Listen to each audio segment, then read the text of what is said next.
Coming along great, Rip. And yeah, I saw it's huge.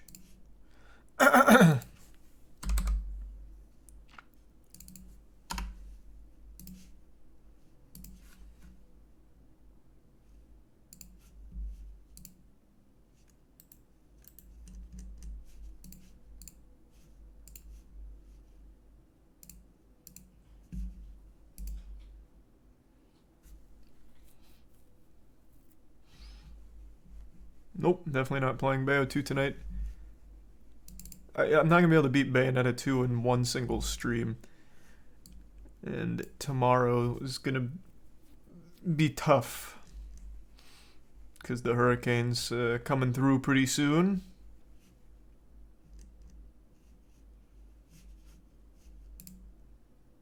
There's really no rush on Bayonetta 2. Like, there's still so much time before the third one comes out.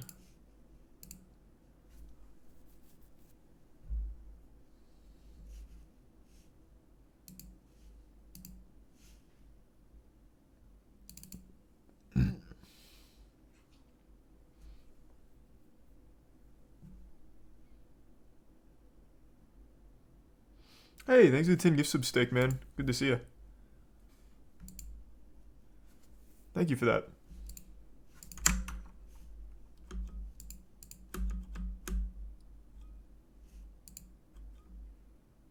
I know, I saw the chest developments. Just give me a second.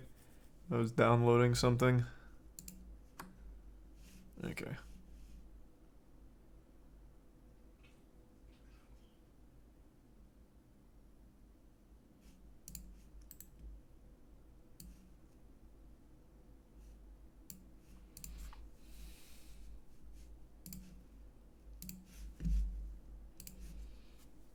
Thanks, thanks for the Prime Octavius and the 5 gift subs Doodlebob. Thanks, Doodlebob. And the gift sub Avid and resub Shenanigans.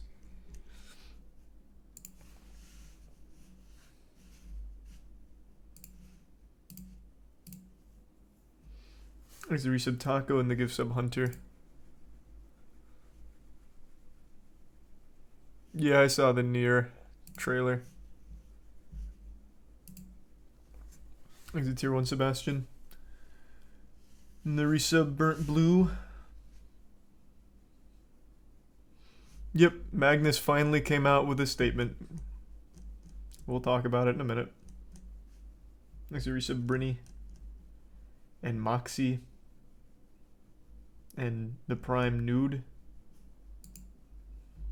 And the tier 1 Cause. And the resub Gnuzui, Kelvin, Schrodinger, Pug, Pappy, and the tier 1 Colossalant.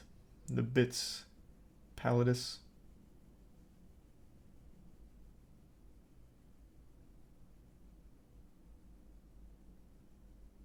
Oh yeah, the Last of Us trailer dropped. I saw that. I didn't watch it yet, but I saw it dropped on Reddit. Jesus Christ.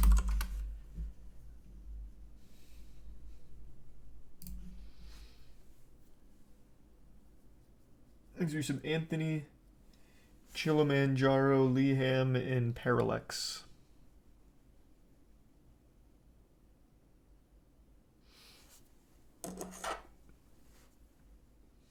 Thanks for the bits, Dong. Congrats on the new job. Nice, good work.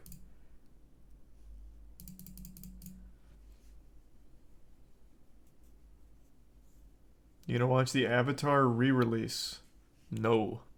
Well, maybe. I don't remember shit in that movie. It's such a fucking forgettable film. So maybe I should.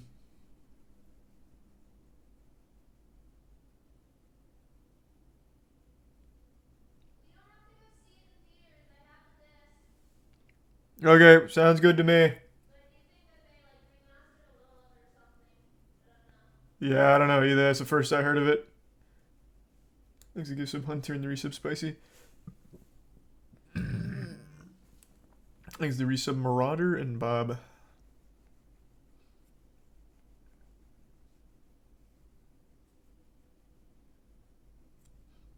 The resub Nuclear.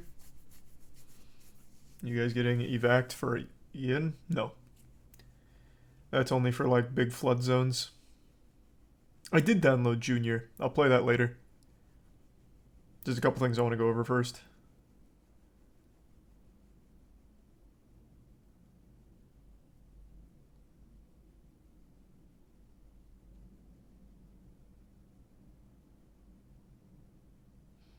There's a tier 1 Enigma. What's the max hype train? It used to be 5, but apparently they updated it. It can go forever. So there is no, like, max anymore. I believe it was... Who was it? Was it Phil? Phil's... No. Was it Phil's? I don't remember. Someone had, like, a 33, level 33 hype train with 2,300 subs or some shit. So I'm guessing they made, like, a stealth change to it. Is there some Ultra, Nelk, Gray, Badlin, the Prime, H-Town? I will talk about this in a second. We'll talk about why he can't go deeper in a moment. Not that I have insider info, I'm just speculating. Thanks for resub, Broin. And Urchin.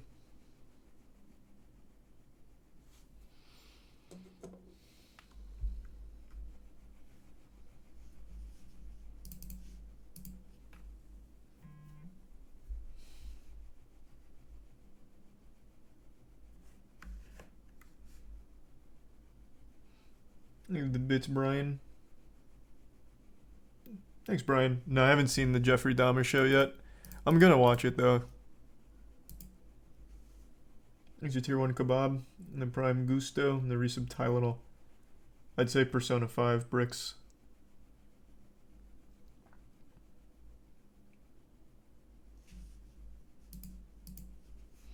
Thanks, resub Bada and Kevin.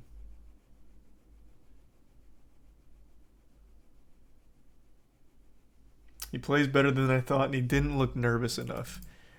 Yeah, there's a lot to digest here. So, hey, pump the brakes a little bit.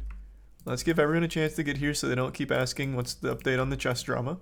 We're in no rush, baby.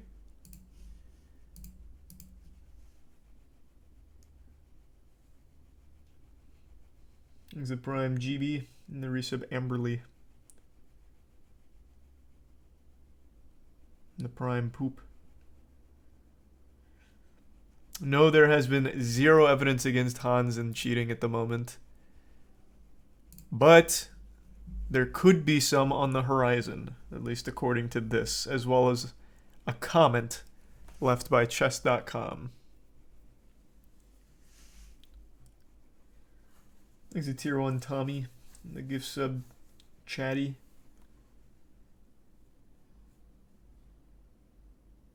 Resub Smurf.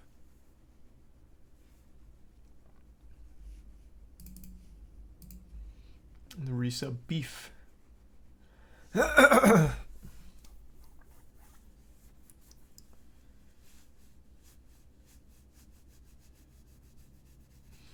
Didn't they compare his play to perfect AI play? Yes. Yes, they did. There's been quite a bit going on over the last 24 hours here.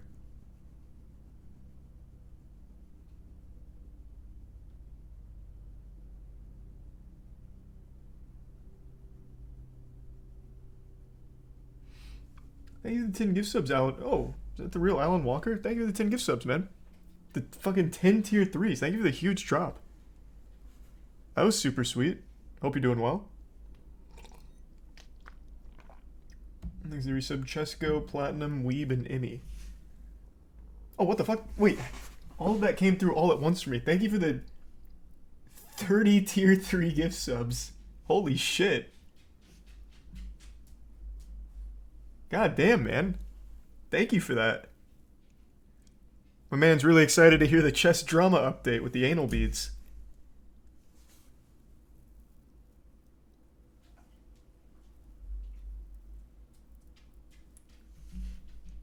Thanks to the Prime Zachary and the gifts of Avocado and resub Goblin. What a fat fucking drop. I think it's the real Alan Walker. Man tossed around 30 tier 3s. That's fucking huge. Thanks, resub Josh. And the Prime Wolf. And the Prime Amish. And the resub Finn and Sopnik. And the 20 anonymous gift subs. Thank you for the big drop. I appreciate it. Thanks to the resub Soren. Hey, D's Nuts. Hope you're having a good day, man. Thank you for the big drop. Hope you're doing well. Thanks to the Prime Jackie and the resub Hall and the Prime, or the Bits Cave. And the resub Foods. And the gift sub Jack.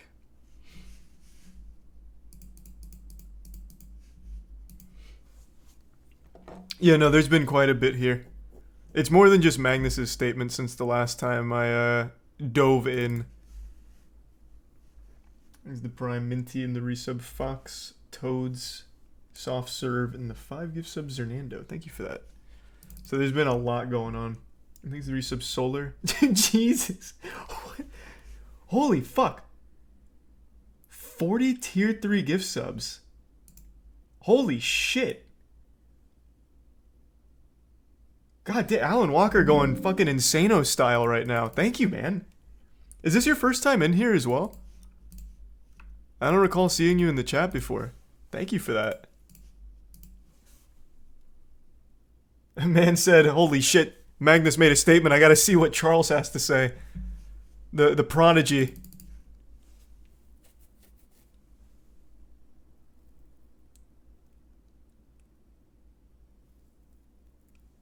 Thanks to the gift sub Turtle and the bits Saturn and Cat.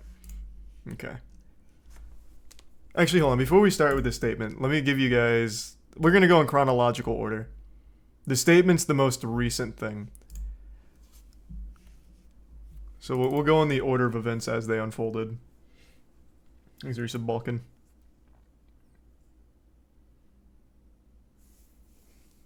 And the resub Lazy.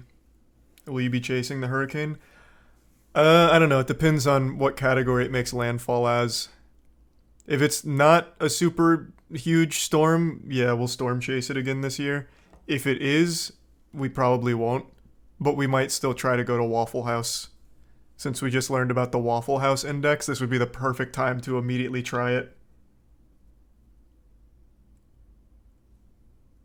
Thanks to the resub R what and the resub Poyo.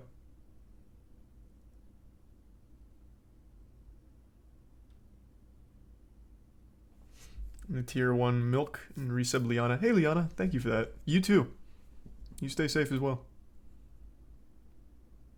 Yeah, I'd never heard about the Waffle House index until last night. I had legitimately no idea. So for those that don't know, I'm sure most of you do by now, I guess, since apparently everyone knew.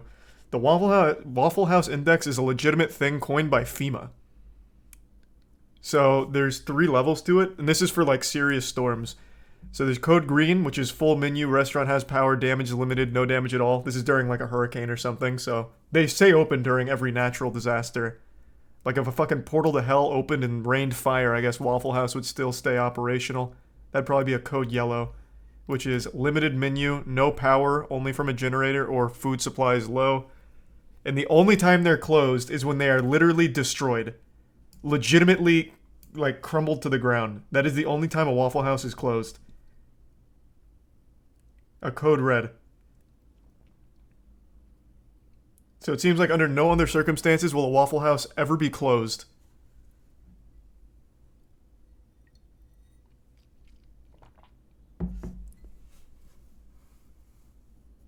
Thanks to give sub Cypher and the resub Paranoid, Dews, Rez, Stone, Rowdy, and they give sub Sauce and Carbonated. We're still on this? No, we're not still on this. Someone just brought it up. So yeah, if it's not like a super serious hurricane when it makes landfall, we'll chase it like last year. We'll get in Matt's truck and try and like storm chase it. If it is a little more serious, we might just try and go to Waffle House. We'll just use Waffle House as our way of gauging the storm's intensity.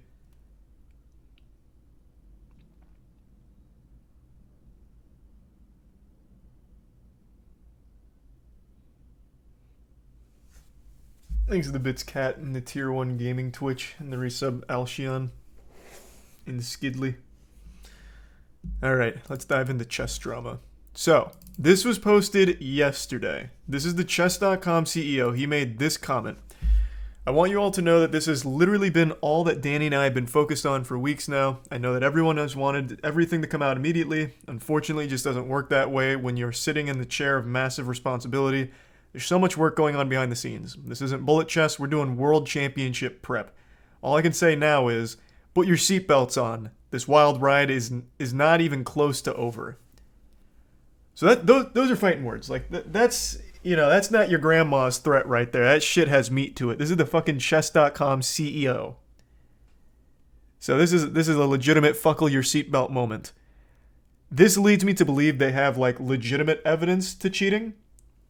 Keep in mind, chess.com did ban Hans Niemann after the Magnus Carlsen game and doubled down, saying that Niemann wasn't truthful with how often he'd cheated or this and that. And now with this statement, it leads me to believe that they have some actual evidence for the first time. Whether it's anal beads, whether it's more mundane cheating, such as someone coughing in the audience to let them know a move. Like, who knows at this point? Maybe they even found the discarded butt plug in the dumpster with the chess bot on it, the stockfish. The stock plug. Really, it's anybody's guess. But after this was posted... Then there was a lot of investigation being done on Hans Niemann's over-the-board games. Where did those go?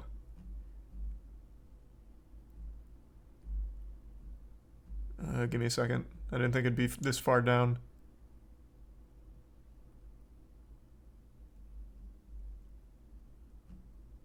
Here. So, they ran an analysis over Hans Niemann's, like, recent over-the-board games. And according to their analysis, they found that a lot of his games, like 10 plus, had 100% engine correlation score. So he played moves that the chess bots make with 100% accuracy on those chess bots. And then, to put it in perspective, past cheating incidents have never scored more than 98. So that's a little peculiar. But this was also controversial because some of these games with 100% accuracy weren't even wins. Where the fuck is it? I literally just passed it. Here. So some of these weren't wins, apparently. And then this also had controversy as well because... Wait, why? Hold on, now I'm getting lost in the sauce. Why was this one controversial again?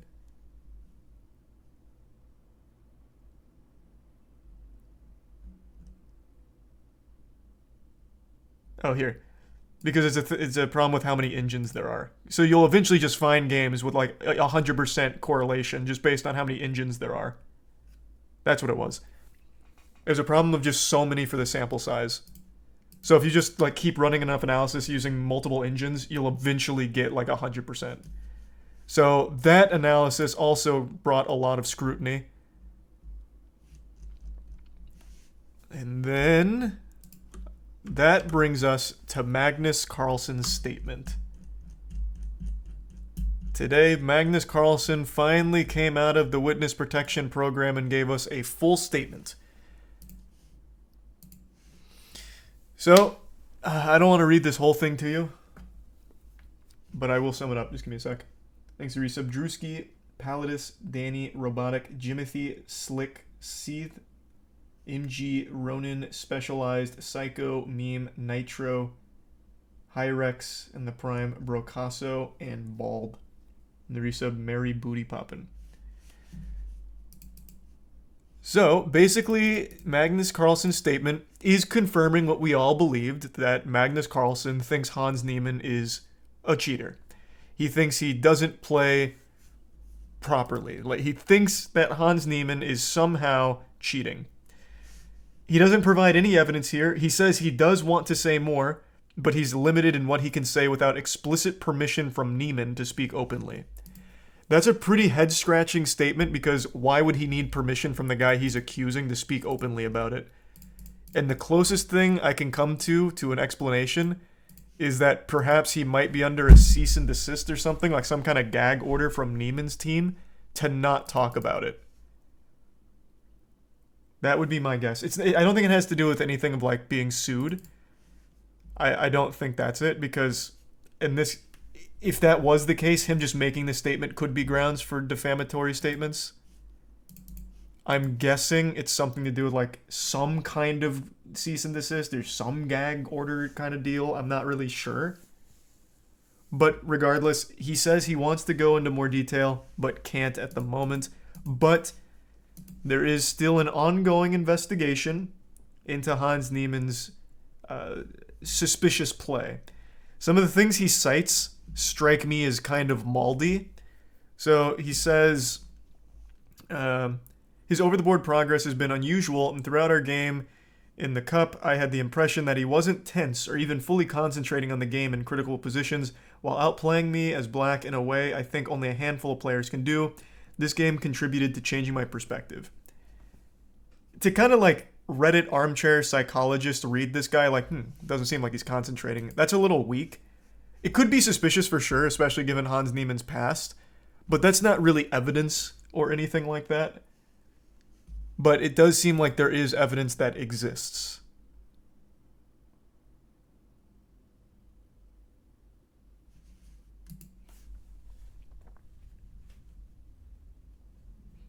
Thanks to the resub Titus, and the gift sub Scrambone, and the 5 gift sub Zay, the Prime Bobby, and the resub Sigmund, Kev, Warrior Duke, and Tier 1 John Deere.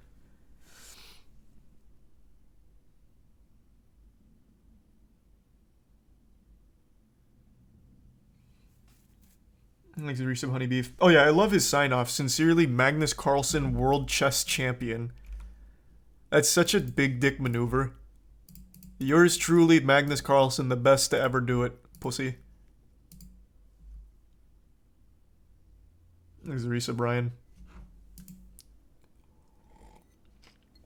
The resub Scoots. Oh, true. Yeah, he could have had like a brain chip, like a Starlink into his actual like frontal lobe. We haven't even considered checking for that. Look at the Prime. Awesome. And the resub Bean.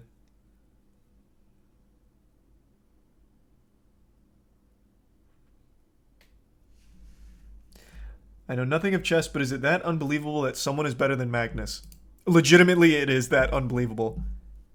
Like, I will say, it is very hard to believe that Magnus Carlsen could lose to Hans Niemann while Magnus is playing the white pieces. It really is that unbelievable. But it can happen. Other grandmasters have come out and said that Magnus legitimately just played poorly against Hans.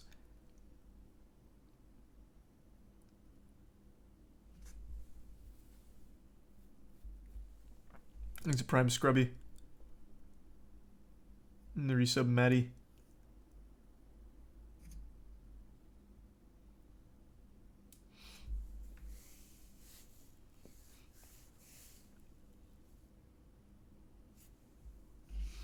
Have you seen Hikaru's video on this? Apparently many people have been thinking that Hans has been cheating over the board.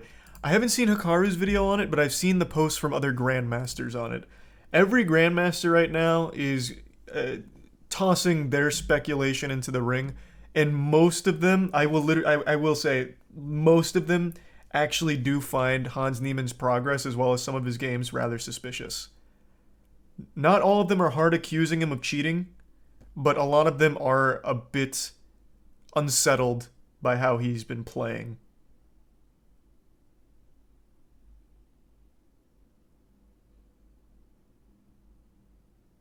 Magnus hasn't lost as the white pieces since 2010. Is that a real stat? Holy fuck.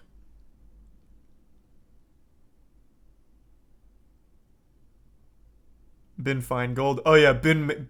So Bin's been taking a very hard stance against Magnus.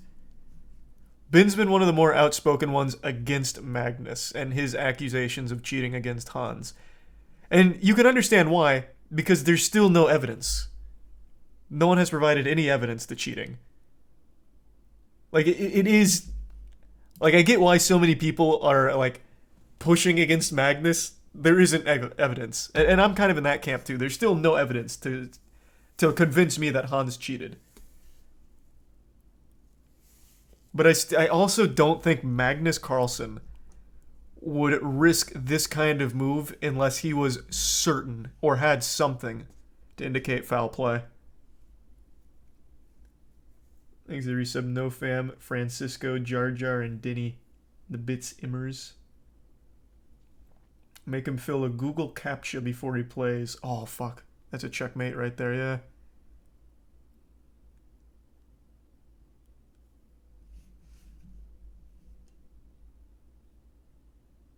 In my opinion, they should play 5 to 10 games over the board and see how the games shake out. But if Magnus isn't willing to play him, then it's hard to say for sure. Maybe Hans got unlucky. How would we know? How would we know if they barely play each other? Well, yeah, Magnus said he's never going to play against them again. Also, even if they did, that wouldn't prove anything because it's very possible he cheated in that one tournament and never again. I don't think he cheated. Again, I haven't seen anything to indicate he did. But that's the thing with chess. You'll never know. No proof against Lance Armstrong either? What? Well, not initially, I guess. Bro, the proof against Lance Armstrong in doping was overwhelming towards the end. But yeah, you're right. Like, for the first however many years he was doping, there wasn't much evidence. You're not wrong there.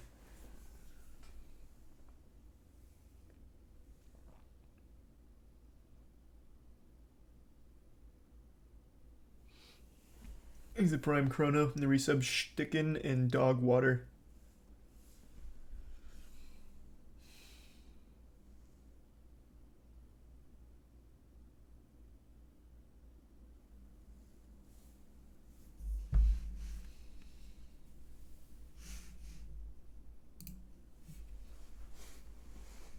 Am I missing something, or why don't they play bigger tournaments face-to-face? No cheating there, I suppose. Well, this was a big tournament, and face-to-face.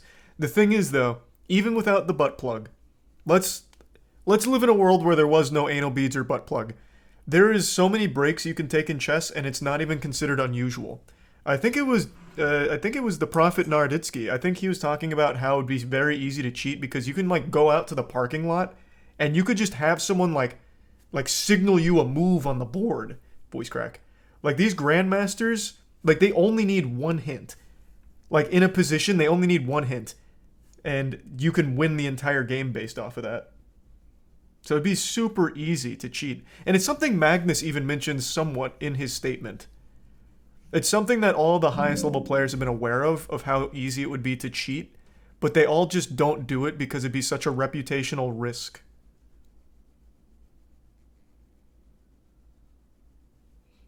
There's a resub Mander, Water Guy, and Static.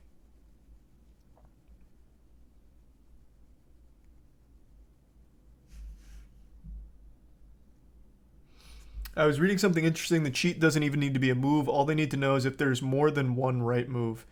I think that was Magnus Carlsen you're reading who said that, yeah. They don't even need to know the exact move. All they need to know is there... Here, like, there's 3 things, I think. Is there a tactic? How many right moves are there? And what was the other one? I can't remember. It was something like that. There was a third one. I can't remember what it was. But yeah, if you just let a grandmaster know, like, how many moves are in a position, or if there's only one right move in a position, they will find it.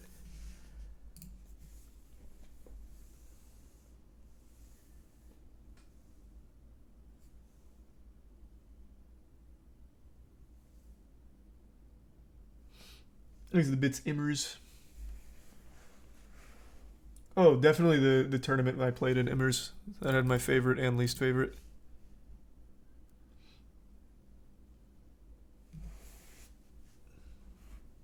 I saw that already, Seifer. That was on Twitter the other day. Thanks to the resub Sinister and the Prime Fuzzy.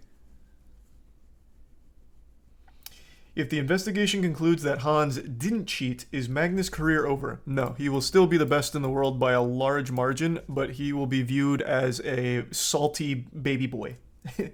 Like, he will take a massive reputational hit if it is proven beyond a shadow of a doubt Hans Niemann is innocent. Now, if it's proven Hans Niemann is a cheater, Hans Niemann's career is over.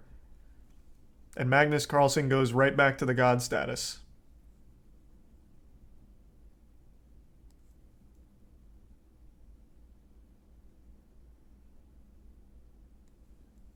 Thanks for resub, Spooky and Katie.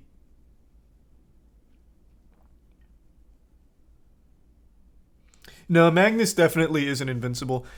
I think he will literally always be number one. Like, I don't see that title ever going away from him. He is truly a different breed. But if it is proven Hans Niemann is innocent, he will absolutely take a reputational hit. He'll still be number one. He'll still absolutely fucking blue waffle in these tournaments that he enters. But he won't be viewed in the same pedigree as he currently is.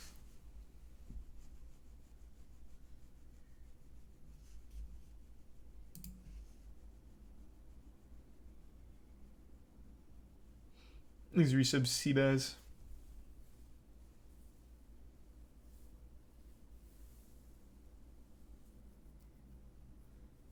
I had no idea chess was so big. No, chess is huge. Even financially, it's huge. I think here I'm going off memory. I think Magnus Carlsen has earned $40 million from chess winnings or something like that. Let's see.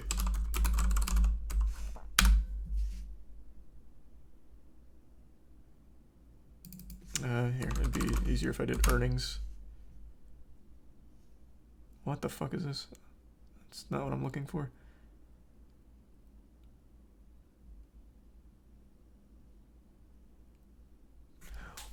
Where did I read it? I think it was on the subreddit. No, not net worth. It was comparing the earnings of all of the biggest chess players throughout all of history. And Magnus Carlsen was number one by far.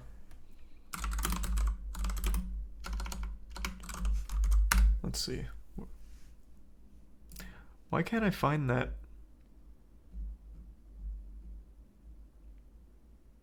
Damn, this one has Hikaru at 50. What the fuck? This is not even close to what I saw. Magnus Carlsen was very far ahead there.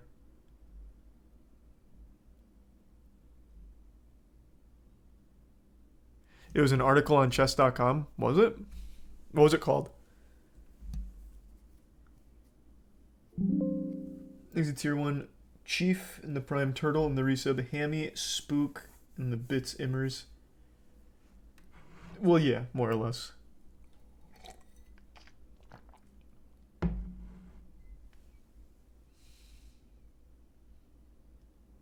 There's the resub Elysian and the Prime Spooky. How can they prove he wasn't cheating in that instance? It's not like they have a time machine to inspect his butthole. Bro, I have no idea. I don't know how you prove he was cheating either. It's just a hard thing to prove or disprove. Chess.com tweeted it.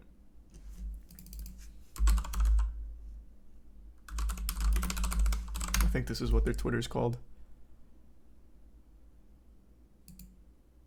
Yeah.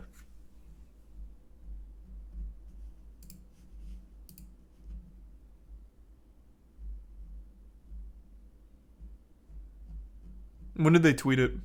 How many days ago was it?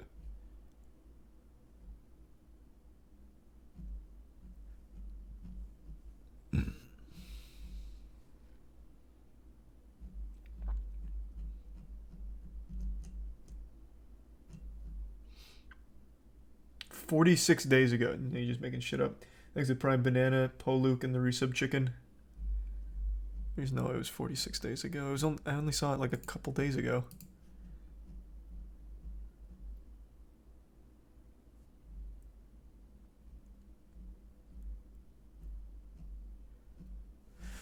My god, maybe it was 46 days ago. Regardless, he's made a lot from chess. A ton.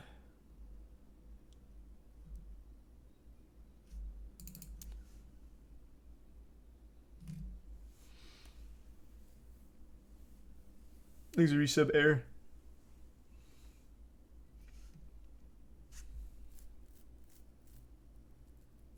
Have you seen the DART mission NASA performed? Oh, where they hit that asteroid with a satellite? Shit was so hype.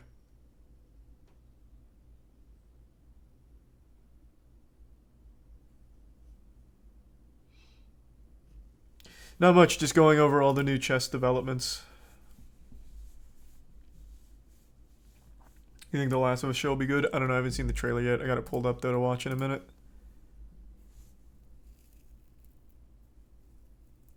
There's Resub Paradis.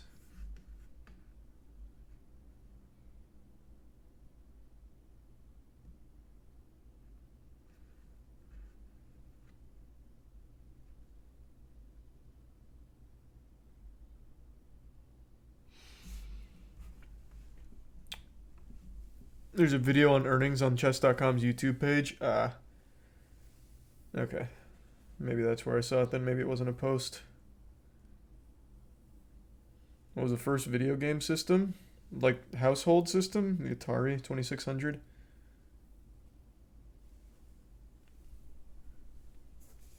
you know how much anal bead sales went up after the Hans incident? No, I bet there was a big surge though.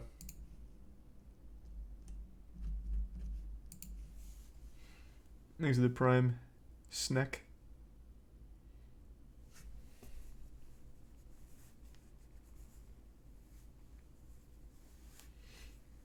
Magnus 9.1 million. Anand at 9.5. Oh, nice. Oh, I wasn't even close then. Was I looking at net worth then? I thought it was winnings. Must have been. Thanks to the bit. Sorry for you and Immers. No idea, Immers. I don't know what's coming out anytime soon. Thanks to the resub Machiavelli.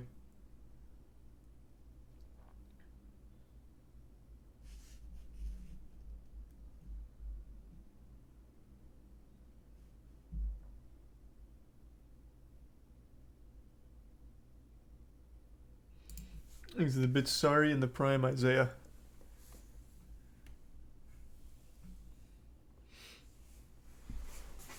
Resub Turtles.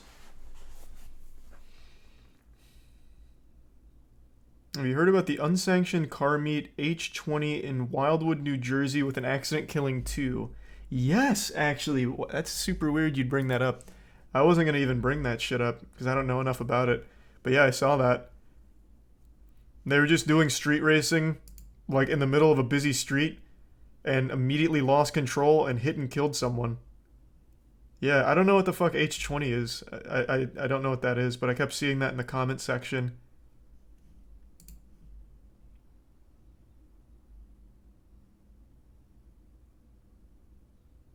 That shit was fucking stupid. It really was. That was just so sad.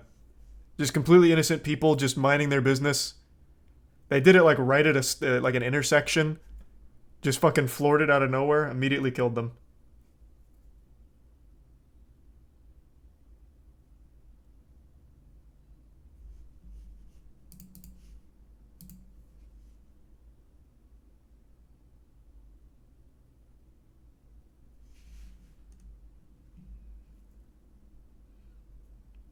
These are the resub Lolcat, Blee, and Turtle. H20 basically means a group of people getting drunk and doing donuts. How cool.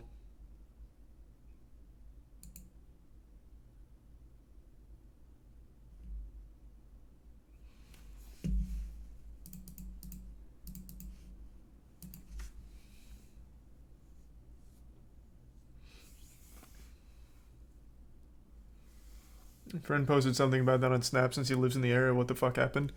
Exactly as I described, man. There's a video of it. Just some cars lined up right outside of an intersection, just like a couple feet away. Fucking floored it. Lost control. And I think they collided with a golf cart and killed the people on board. And then the camera guy runs over and just films their corpse for a little bit. It was fucking terrifying. It was super sad. Thanks to resub Justin and Marceline. Resub Trial.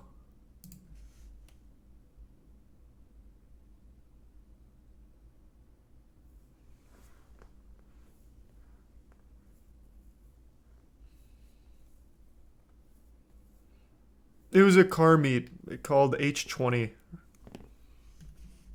Or H2O. I don't know if it's H20 or H2O. I really have no fucking clue. I don't know what it is. I have no idea. I've never heard of it before. But it was just street racing. Like, very poorly. Not that there's any like good street racing, but just immediately losing control off rip. Thanks, resub J Money.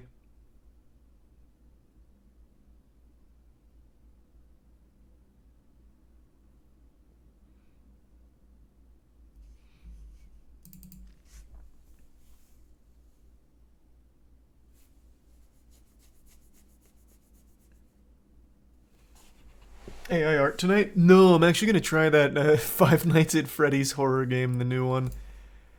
It's supposed to be pretty quick, so I'll probably finish it tonight. But I wanted to catch up on all the drama, the chess unfolding situation.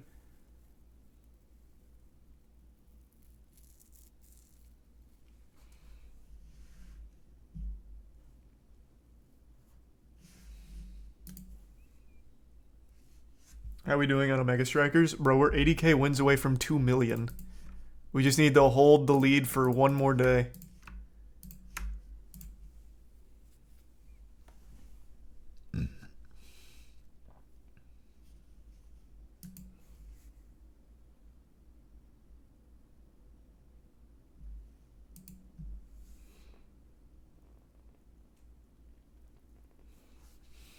Thanks to the gift sub Bigfoot and the resub Skull Inspector.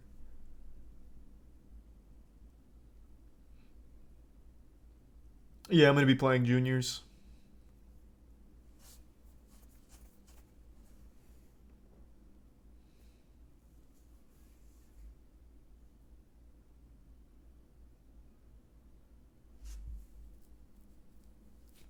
Exit Prime Blitz. Okay, let's check out the Last of Us trailer. I don't think I've missed anything on chess, the chess situation. I'll of course keep you all posted as more gets brought to light. But yeah, that's where it's all at right now.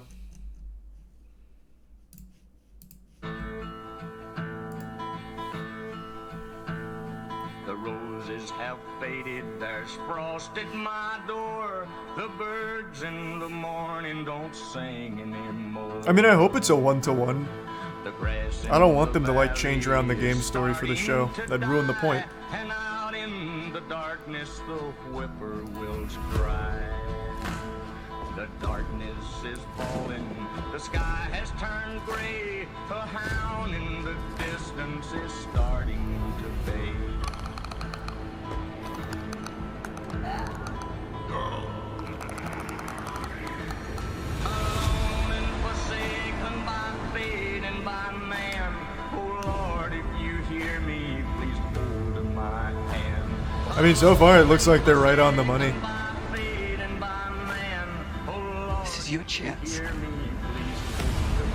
Our best shot. You keep her alive. And you set everything right. Use some trauma.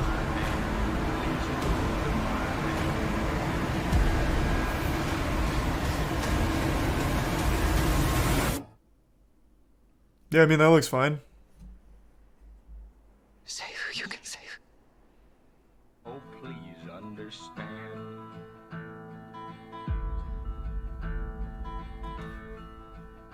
Yep, no complaints there. Hopefully they don't fuck it up. Is it only one season? One and done? Or are they going to try and stretch the story out over the course of multiple seasons? Does anyone know? Have they said?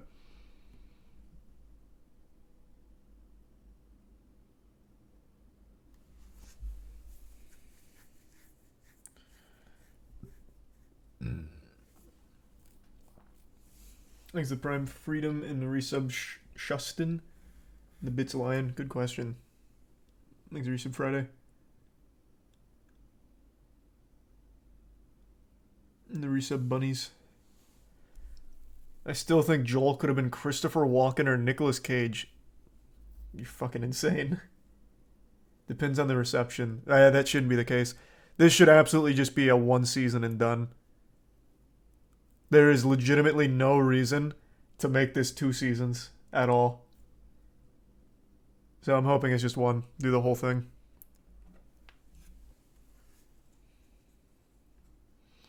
Money? Yeah, I mean, I always get that argument. I just mean from like a conceptual standpoint, there is no reason to stretch it 2 seasons. Everyone knows the story already. they'll watch to see it unfold in live action, but I don't see the point in leaving it like a cliffhanger going into season 2 because we all already know how it ends. There's just no real reason to do that, so hopefully they just wrap it all up in one.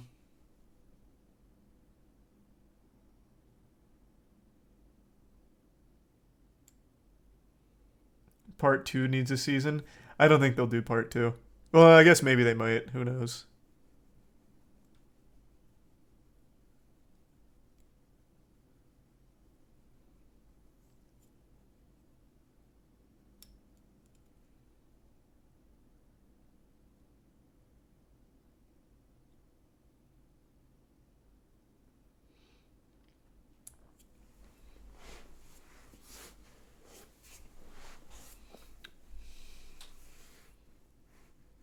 Pedro Pascal is too busy an actor to do season 2.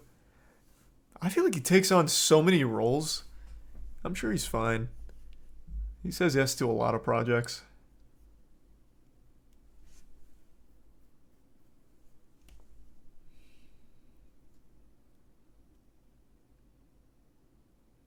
I like how Craig Mazin went from doing Scary Movie to doing stuff like Chernobyl.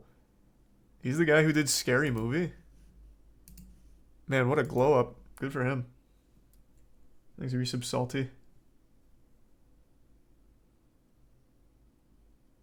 He's getting paid 600 grand for each episode.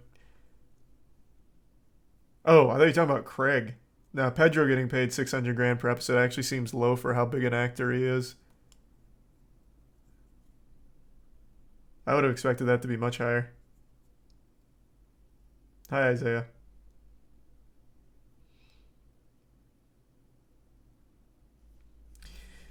Druckmann said the first season will only cover the first game, and Craig Mazin said that season 2 is likely if the first season goes well.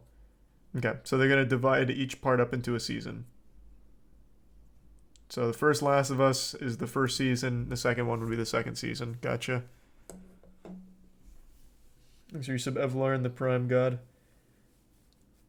Oh, what the fuck? Holy shit.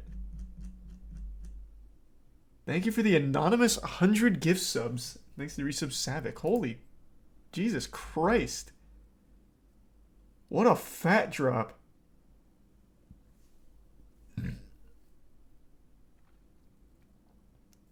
Good God. Hey, yeah, appreciate it, Pedro Pascal. Thank you for that.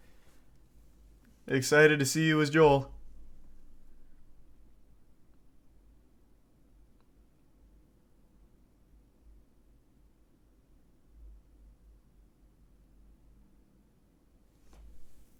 God damn. What a big one. Do you think the actors should play the game to get a feel for the story? Yeah, obviously. 100%. I think there's no merit in avoiding the source material.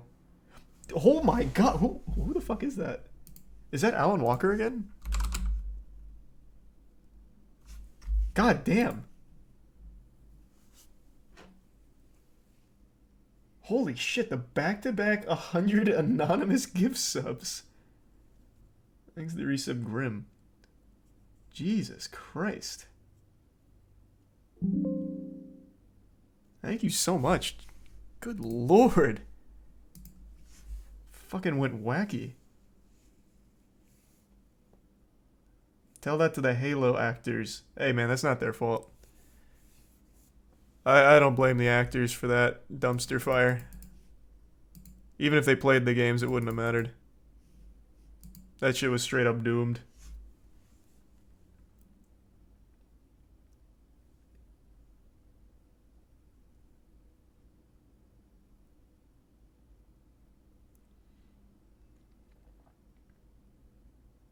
You hear about Jupiter being close to Earth right now? Nah, I can't say I heard that. Is that good or bad? Do we like Jupiter being next to us?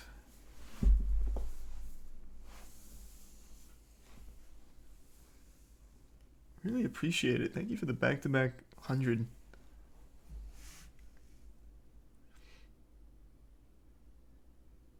Yeah, getting yeses and nos. Jupiter's been good to us.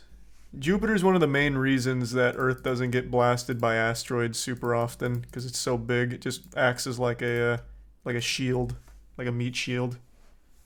So keep up the good work, Jupiter. You can move around or do whatever you want as long as you go back to where we need you.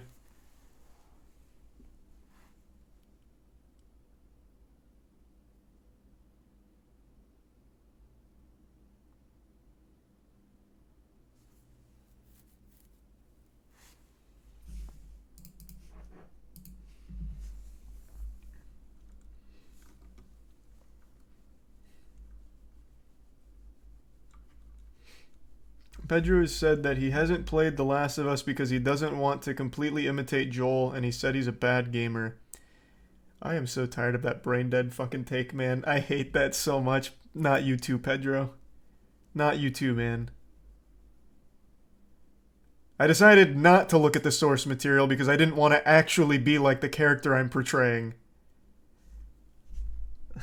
I can't stand it. I can't stand that. I have full confidence in Pedro's ability to still make the character great, but why do that? Chatter's dumb completely took his comment out of context. Oh, so did he play it or not?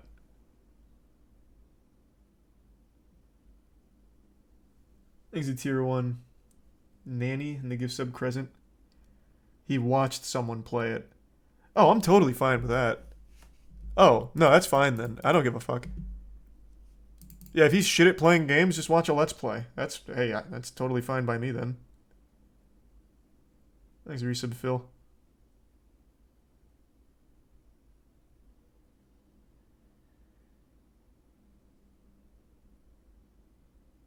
Did he watch you? Yeah, he was watching me do the Last of Us remake stream. Taking notes. Charlie really likes it when Joel says this.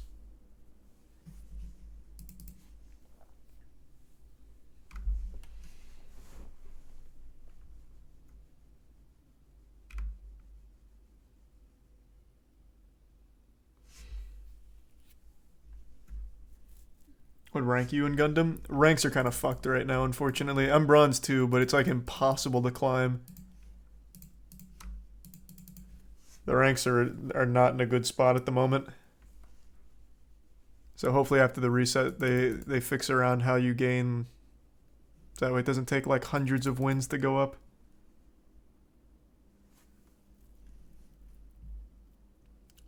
Won 25 games in a row, still bronze 2. Yeah, because you gain like actually 18 per win. It takes hundreds upon hundreds of wins to climb. It's not cope. No, it's a legitimate bug or a bad design. I don't really know. So here, Silver.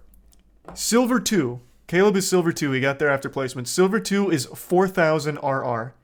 Bronze 2 is 2,200, I think is what I am. So to climb from Bronze 2 to Silver, you have to go from 2,200 to 4K. And you gain 16 to 18 per win. And you lose, is it 20 per loss? So you'd have to win like fucking 40 games in a row to go from Silver 2 to fucking Bronze 2. Probably more than 40. I'm just going off top of my head here. But it's crazy. Like, there is something very wrong with the rank system.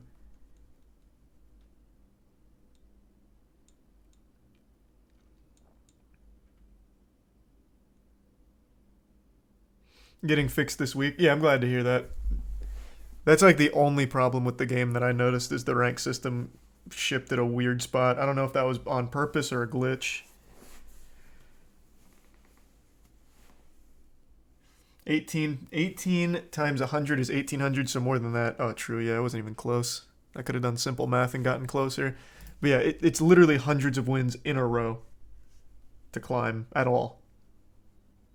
Because if you lose one, you lose more than you gain. So one loss really fucks you. And it's just such a massive gap.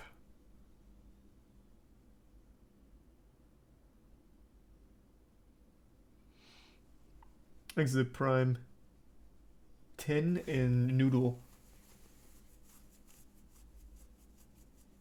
I hope that one's not true, Naruto. Even still, I have faith in Pedro. When are you gonna grind Omega Strikers rank though? True, I do need to get back to grinding that. My Asher is so nasty. Maybe after Junior tonight I'll hop in. Thanks, resub Navajo.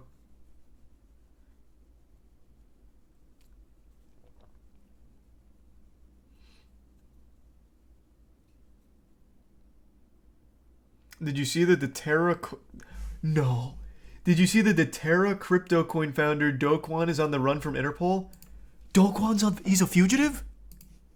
No. Is he not shitposting right now? Interpol seeks the arrest of failed crypto firm boss Dokwan? No! Dokwan! Oh, how did it all go wrong? And to think, just days before Terra went tits up, he was on the Botez sisters stream talking about how his is one of the few non-shit coins that'll last forever. I can't believe we've ended up here.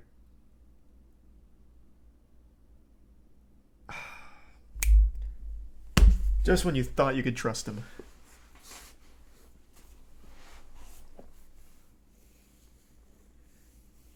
Thanks to the resub Hakalugi, Noah, Rabbit, and the Prime Church. Didn't he make a bet with a random shit poster? He made a $10 million bet, which he lost, and then made a $20 million bet, which he lost. When it comes to gambling, he's like Slicker. This guy just can't fucking win. He paid out the 10 million if I remember correctly, but he didn't pay out the 20.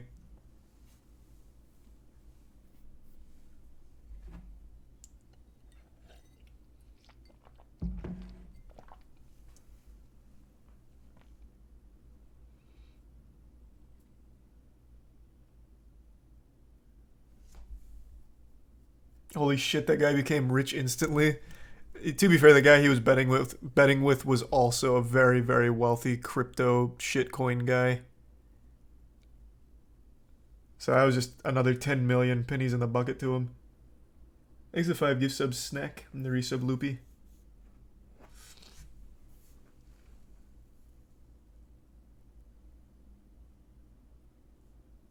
Why is Alexandra Botez and the people also search for it? Like I said, literally, I think it was 3 days before Terra Luna ate shit.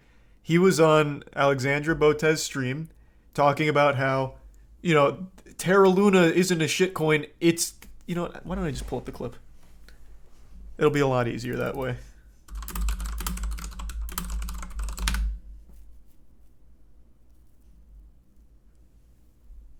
Here. I wonder how 5 many days of before these crash. companies you think are entering the space just because it's hot and there's a lot of funding versus the ones that will still be here, you know, like. Hey, well, thank 2 you to for the 5 raid, years Blocks. later. 95% are gonna die. Yeah. Thank you for that. 95% are going to die.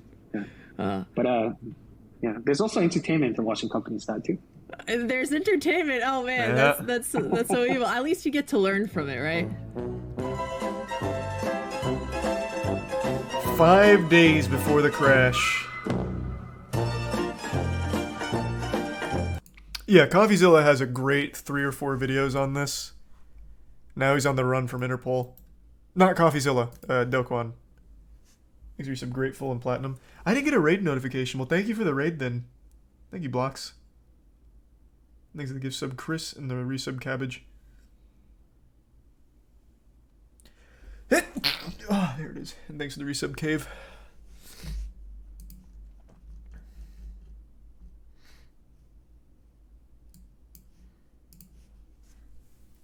Thanks, chat.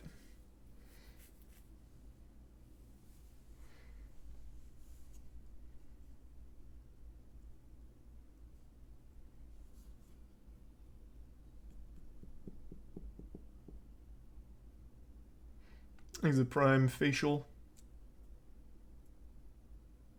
Interpol just doesn't understand the vision. True. The shamelessness of Dokwan too is admirable.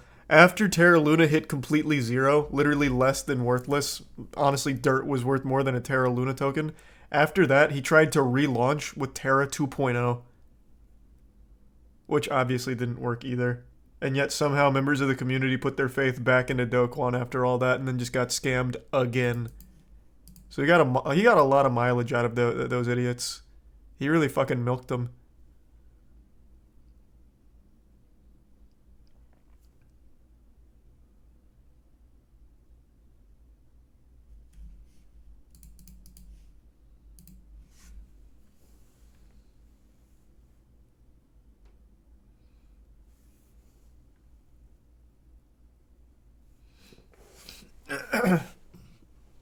What do you think of the current Luna run by different people? No idea. I haven't looked at it. I don't know shit about it. No opinion. No idea.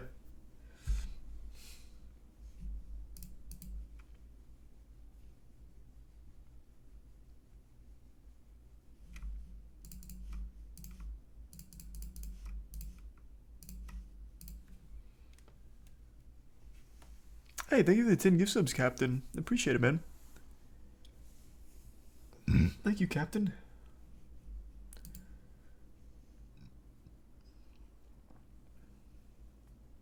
Have you tried any crypto game? I worked on 3 projects and they all sucked ass. People behind them are usually shit and don't give 2 shits for the community. No, I can't say I've played any of them. The one that recently got hacked for $600 million, though, I know that one's... I'm kind of familiar with that one because I looked into them.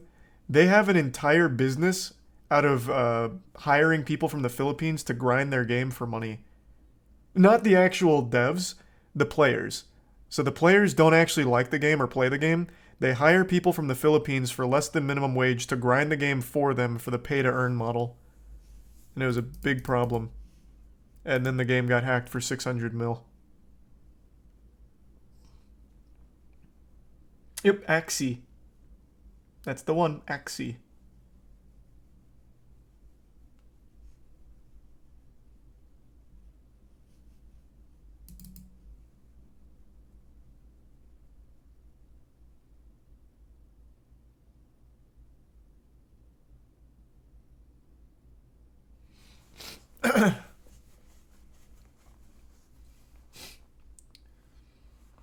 He's the prime Borble. Wasn't that North Korea who did the hack on Axie? I don't know. I have no idea.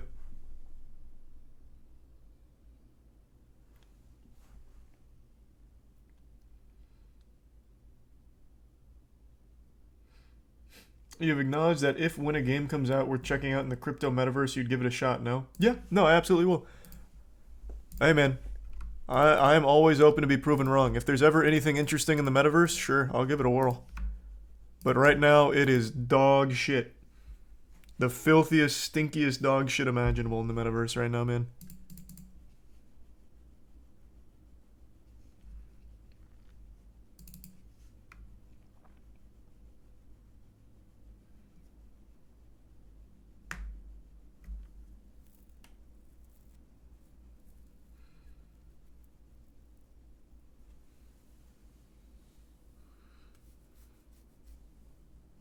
Do you see the leaked video of North Korea singing Killing in the Name of? No, wow, that sounds hype. Go to Kai's stream, they're giving them some sort of crazy high-level hype train after you said something? After I said something? What do you mean? Oh, about the hype train being changed? Thanks for the resub, Andrew.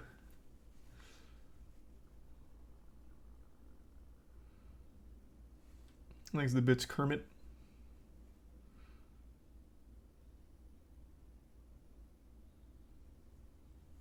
Yeah, they changed the hype train. It's no longer capped at 5. That shit goes up to infinity now. Thanks the bits line. Now that's my fourth project and current one. It's a metaverse crypto game with a socialize to earn model. Another weird-ass proposal. I'm going to Indonesia to work with the people. I have no idea. Oh, Jesus Christ, what?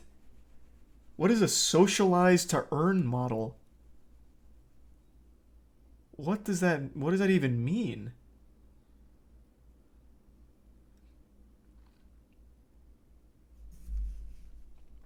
Kai's up to level 25. Oh, bro, Kai's community is unreal. The Mafia is so strong. They go hard. Thanks, Risa Blue.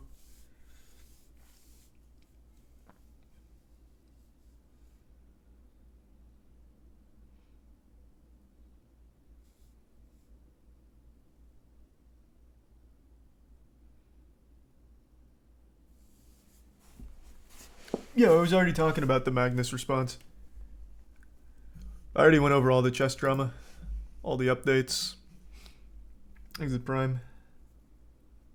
PSI. It's called Gamium. No idea what I'm getting into, but going from South America to Indonesia. Okay, hey, good luck, Lion. Hope the game's a massive success for you. Exit the tier 1 awkward and the resub char, cheese, and prime squirrely.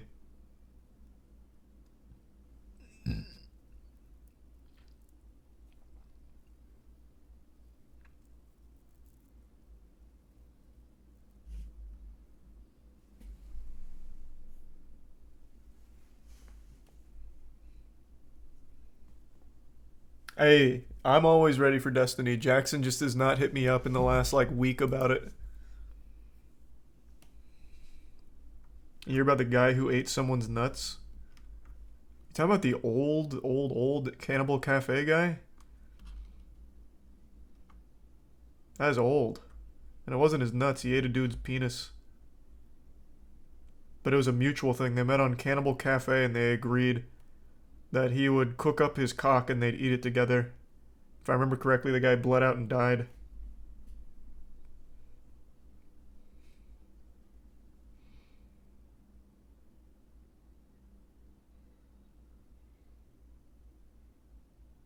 No, this is a new story? Oh, no, I haven't heard of that then. Thanks for your sub, Gummy Bear and Newt. You see the video of Wawa that got ransacked by 100 kids? No, what? In 64, main. That was the first game I played.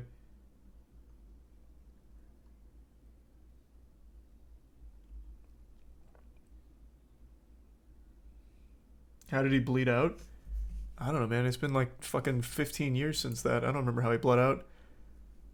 All I remember is they met on a place called Cannibal Cafe, which is where people used to roleplay as cannibals, but then one guy actually wanted to mutilate someone's genitals and eat them.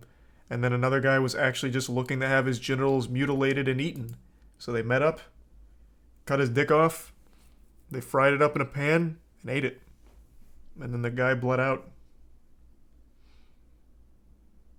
Here, actually, you know what? Let me see what the guy's name was.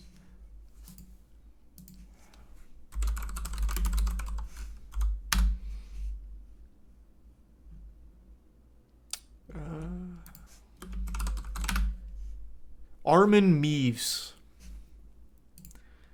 Armin Meaves was convicted of manslaughter. Meaves killed the victim and proceeded to eat a large amount of his flesh, including the victim's severed penis, which was something they agreed upon. Yep.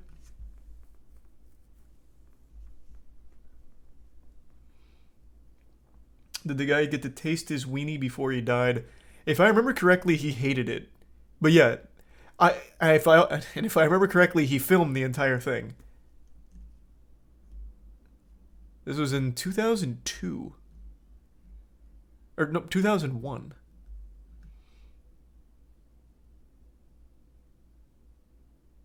Let's watch it on stream. Yeah, let's fucking go.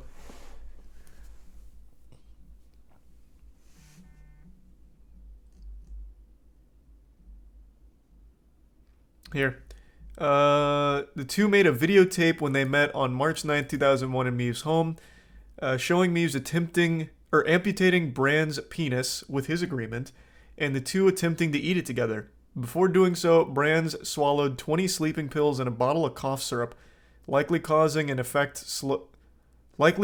slowed breathing and extreme tiredness. Brands initially insisted that Meaves attempt to bite his penis off.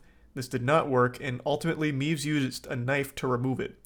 Brands apparently tried to eat some of his own penis raw, but could not because it was too tough and, as he put it, chewy. Meaves then fried his penis in a pan with salt, pepper, wine, and garlic. This guy was many things, but a bad chef he was not. Great attempt at seasoning. He then fried it with some of Brand's fat, but by then it was too burnt to be consumed. He then chopped the penis up into chunks and fed it to his dog.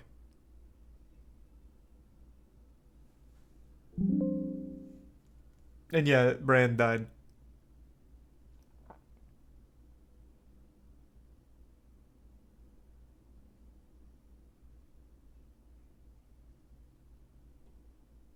Oh, actually, he didn't just die.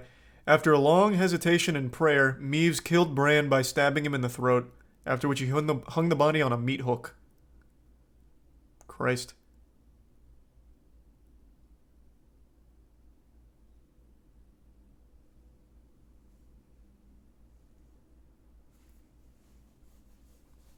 Exit Tier 1 Prismatic and the resub Imic and Edgar. Hey Edgar. Thanks for the resub Newt. That's a manslaughter charge? Yeah, because it was consensual, if you can believe that. The guy, Brand, he agreed to it. This was all part of their prearranged deal.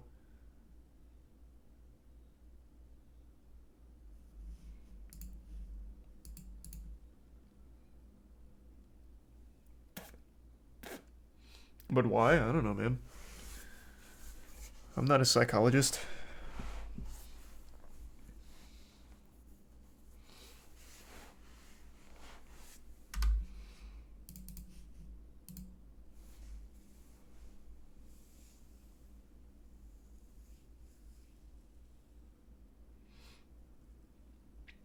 There was a hurricane update? What happened? What's going on with the hurricane?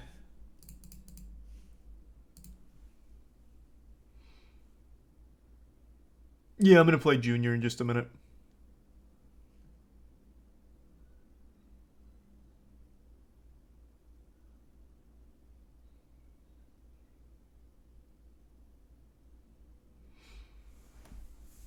Thanks to Prime Levion.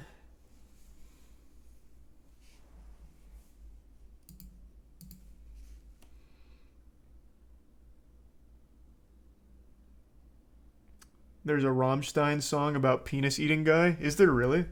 Can't say I heard that from him.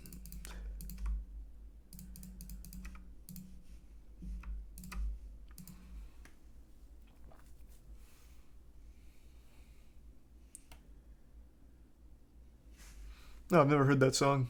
I think it's a Tier 1. Bry.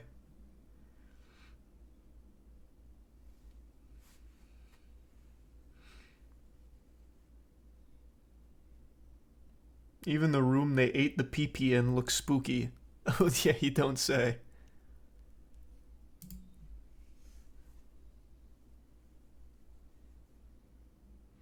Exit Tier 1 Theta. Do you still bump Haste the Day? I do. Haste the Day still they still just have bangers. I don't think they make music anymore, but all their songs go pretty hard.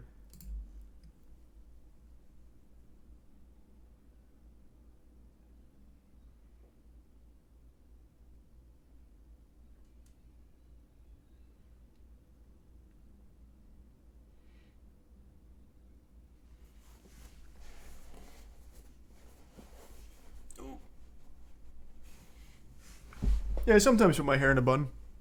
Not super often, but I do from time to time.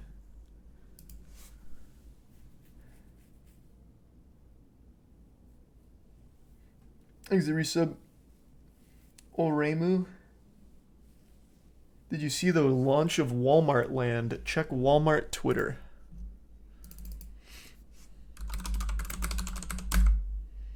Actually, hold on.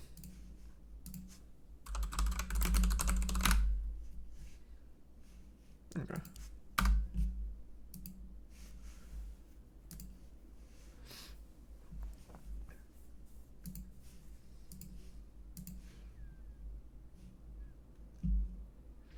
See Walmart like, god damn it. See Walmart like never before. Walmart Land is our new world on Roblox with fun and games for all. From film to fashion, whatever you're into, let's have some fun with it. Come for the inspo, stay for the Virch and live performance. What the fuck is Virch? Oh, probably virtual merch.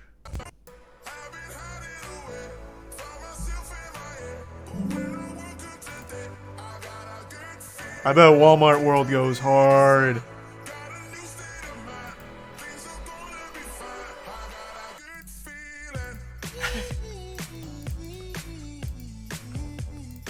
Ah, god damn it. Now I'm gonna have to check out Walmart Land. This looks amazing.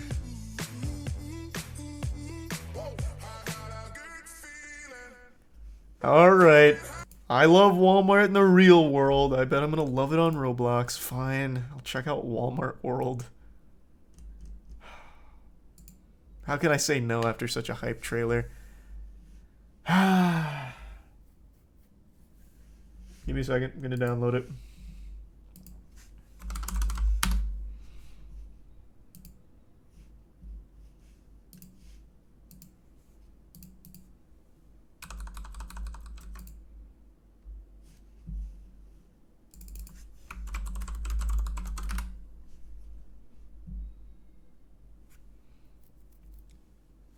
Yeah, I saw on NASA with the DART program. It was pretty cool.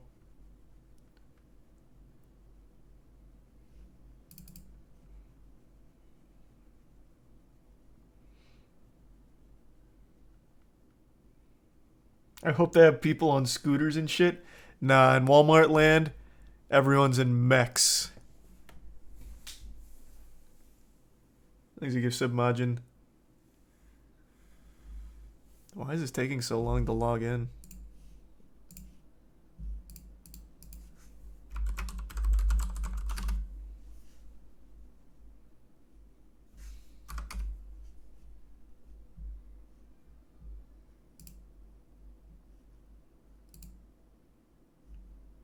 What the fuck? Oh, it's the wrong name. What was my name again? Turbo Soggy?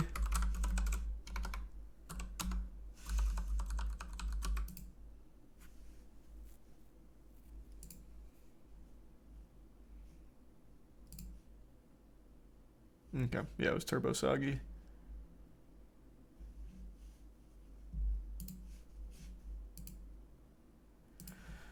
Alright, where's Walmart land?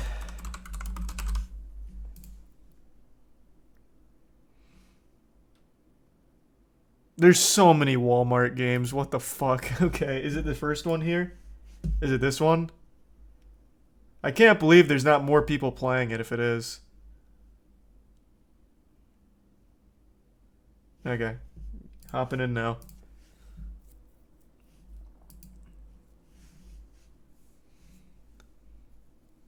Thanks a resub Wabblejack and the tier 1 Danny.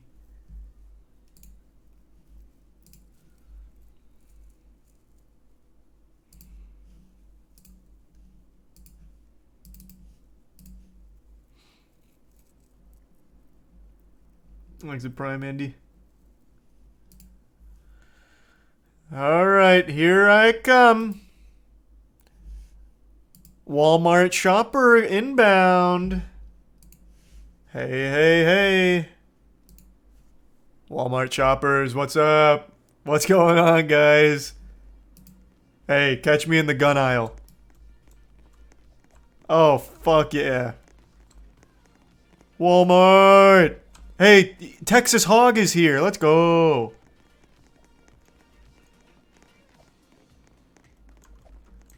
So what do we do here? Do we just shop?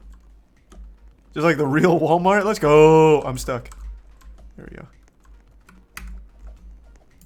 Hey, thank you for the 10 gift subs, Danny. And the resub Bopsicle, the Prime Andy, and resub Yale. Oh, this is where more's at, huh? Okay, okay. I'm ready for more. Can't wait to play the union busting minigame. Bro, how old is this kid? What the fuck?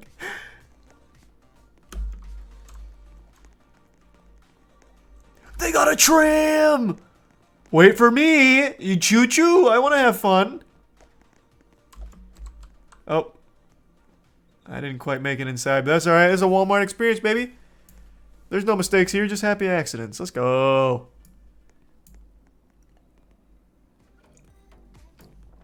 Walmart land! Yeah!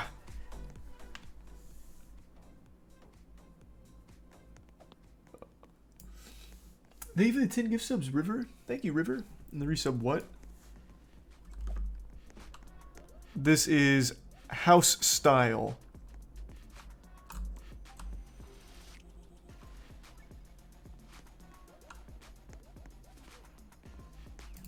Oh god, Jesus, it's just like a real Walmart, please. Not here. What happened to all the mini games they advertised on their Twitter?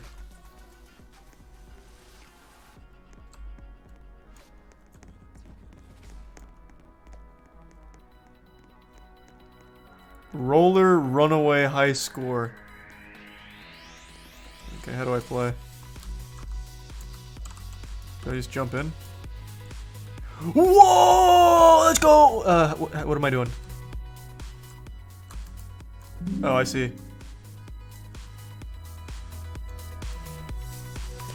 Walmart shoppers! Please report to aisle 5 and bust that ass wide open! Let's go! Whoop! Oh! Cranking the Gangnam Style.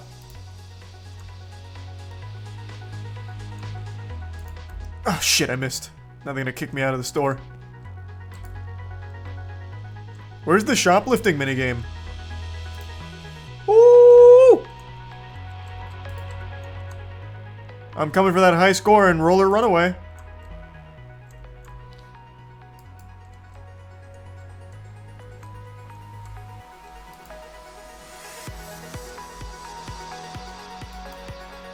Look at all these happy customers.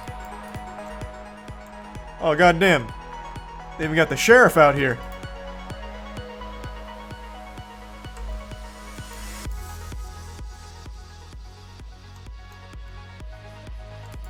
Alright, alright. I've had my fun in Roller Runaway. Oh! 32 Walmart schmeckles? Let's go! I'll take 2 basketballs, please. Oh! I'm stuck. What is happening? Oh god. What is going on? I can't stop. Oh my lord. Okay, I'm good. Why did I just end up locked in that position? Is there like a basilisk here that I looked directly in the eye or something? Why did I get like fucking petrified? Oh! It's an obstacle course!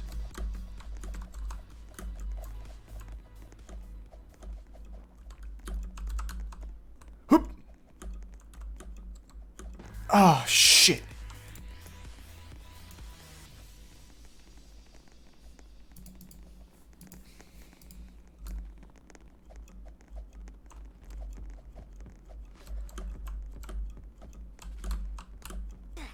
Pardon me, Walmart shoppers. Oh.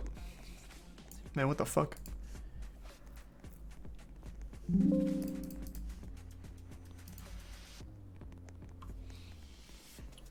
Hold on, give me one sec. Gotta click on RuneScape. Okay.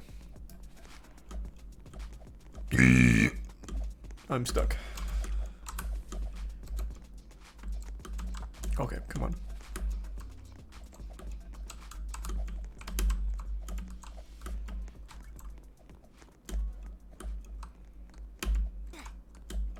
Oh, I hit him. Nice. I'm still cruising. Okay, get me the fuck out.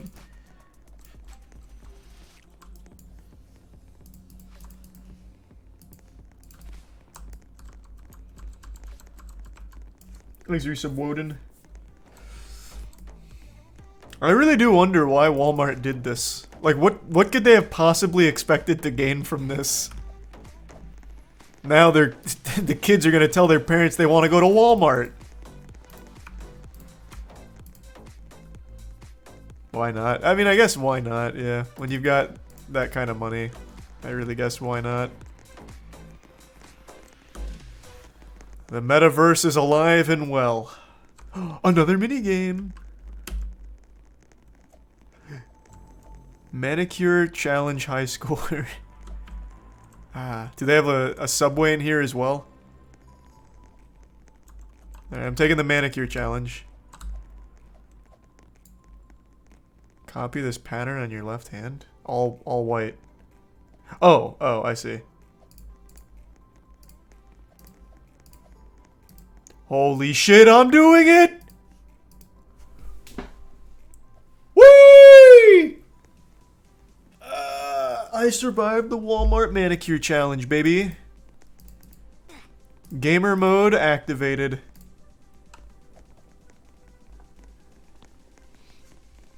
Thanks to resub Spy, Ghost Killer, and Ithovian.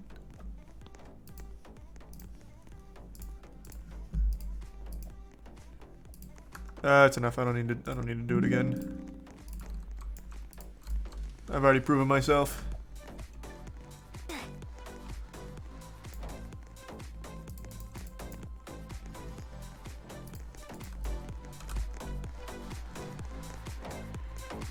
Walmart is weird for this. Yeah, this is why Walmart is weird. Just from this. I used to think they were cool till they made a Roblox world.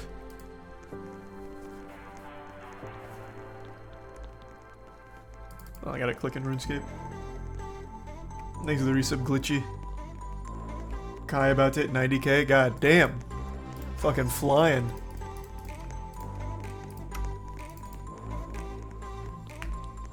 Thanks for the resub. Hawa? Is there a Waffle House in Roblox? Don't be ridiculous.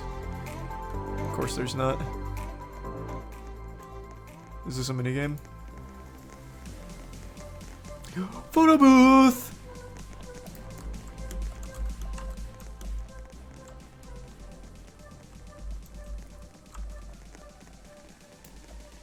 How do you take a photo? All my friends are here! Oh, here we go.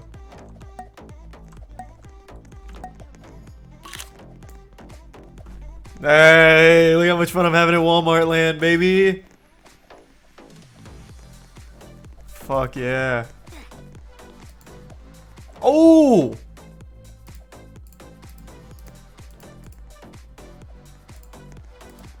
Here's me on a giant piano in the middle of the ocean. Because it's Walmart, baby. Anything's possible. Let's go. And print. Oh, here's me. Am I in like a starburst or vagina? I don't even know what the fuck this is supposed to be, but I like it. Let's go, Walmart.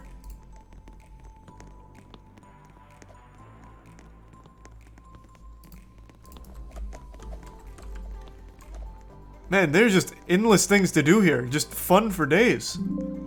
It's like the real Walmart.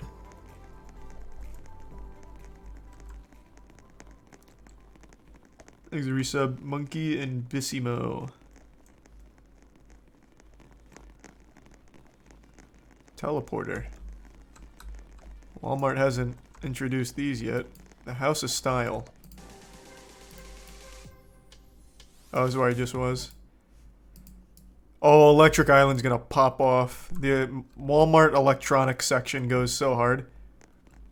You can find one Nintendo Switch controller and that's about it. And maybe a 6 GB flash drive.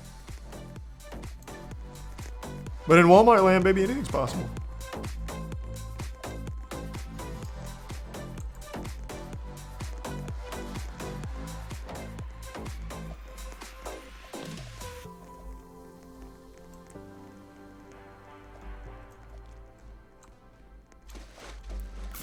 Is there no minigames here? Oh, here we go. There's one here. DJ booth most time played. 4 minutes 45 seconds. I can beat that. Is this it?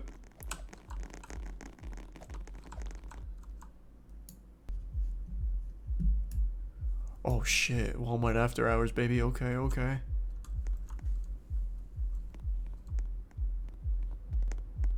Don't worry, kids. I'm here to play the tunes. Okay.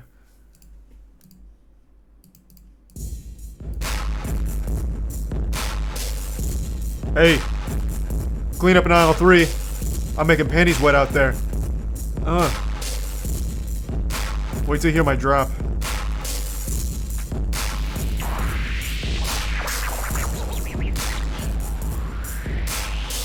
Get him with that wall of noise. Sounds like a computer blue screening. Got a tweak on the nipple a little bit here?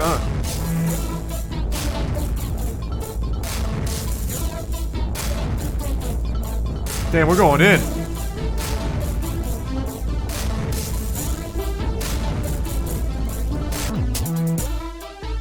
Ew. Trash.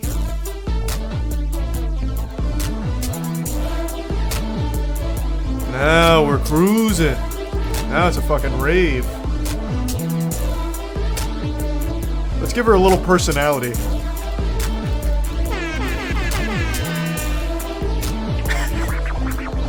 Fucking awesome. Let's go. That's good enough. You guys can dance in silence. Fucking idiots. Hey, have fun at school tomorrow.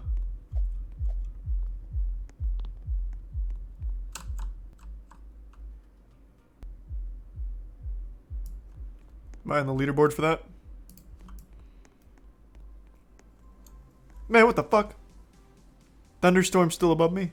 That felt like 10 minutes. Time moves so slow in Walmart.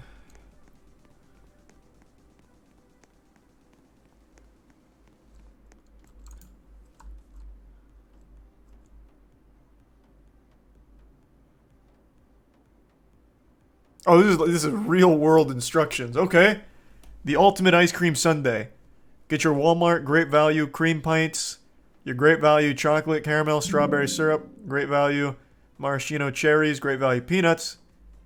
Put it all in a blender and you get great value sundae, baby. Oh, true. I don't want to miss the blimp event. Voice crack. Anything can happen here. This could be another Hindenburg disaster for all we know. This fucking Walmart.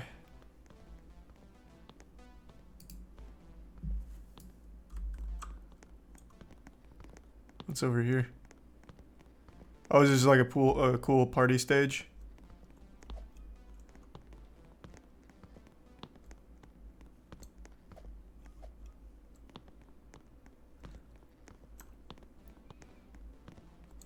Look at your money. Infinite. Let's go.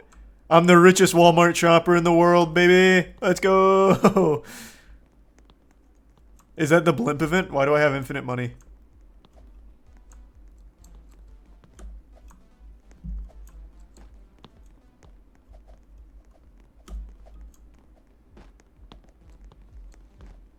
Walmart devs. Yeah, imagine.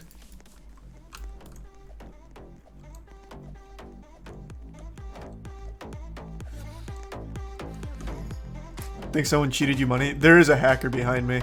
That's probably what happened. A Walmart land hacker. Have you no shame? Is nothing sacred? Have some fucking respect. Let's go to Popcorn Lounge. Oh, Jesus Christ, as advertised. There's popcorn everywhere. What a mess.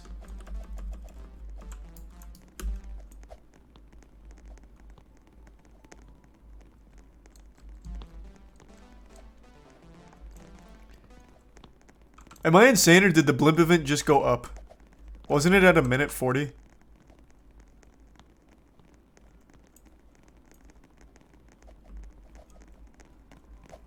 Okay, I gotta keep a closer eye on it. Is there fall damage in Walmart?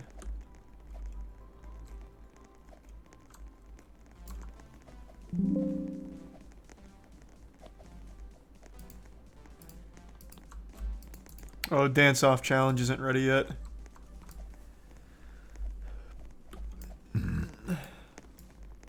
How do I get to the blimp event? Where is it? Is it up here?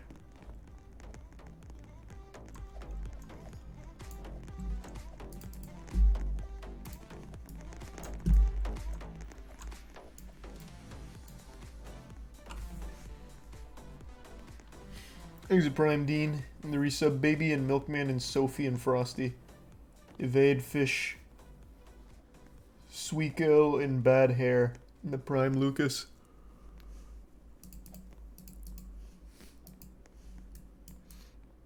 What are my Walmart doubloons even used for?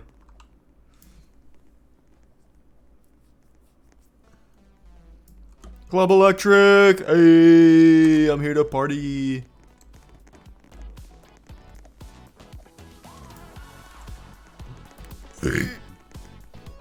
Up. Watch out, kids. I'm breaking it down in an old school way. Let's go, Walmart. We are Walmart. Oh shit! Wait, the merch or the blimp event. Fuck, I'm gonna miss it. This only happens once every solar eclipse. Is this guy protesting something? Oh, it's a pizza box. Pardon?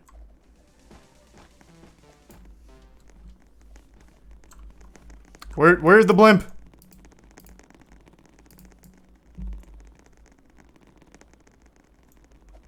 Where is the Walmart blimp? Fuck! No! I'm gonna miss it! I'm ready, please, God!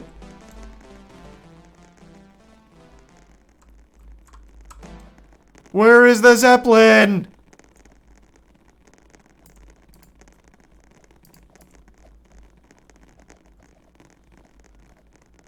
This it?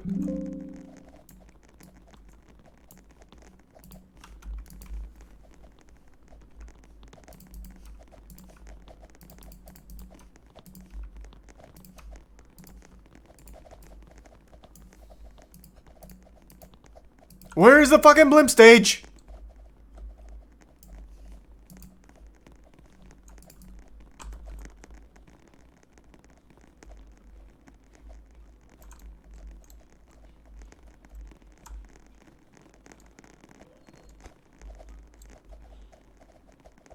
God damn it, Walmart land! Where's the blimp? What the fuck is that up there?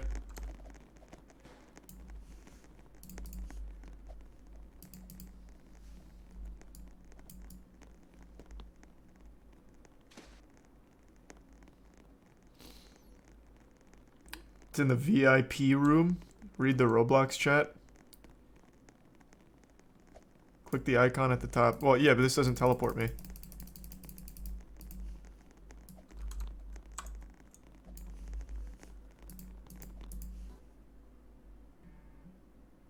Is this the blimp event? Let's go, Walmart!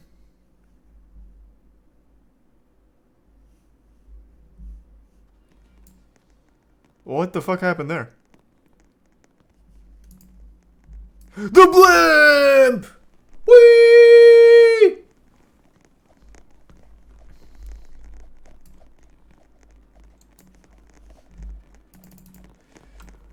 This is the most exciting moment of my fucking life! The Walmart blimp! Walmart blimp!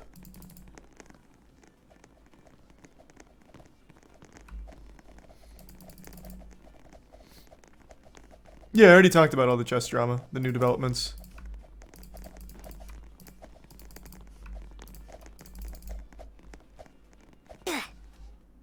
Damn it!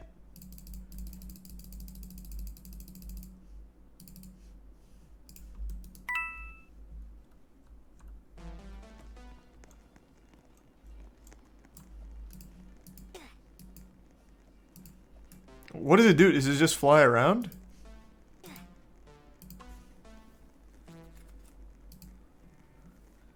Thanks, the anonymous gift sub in the Prime Gomley.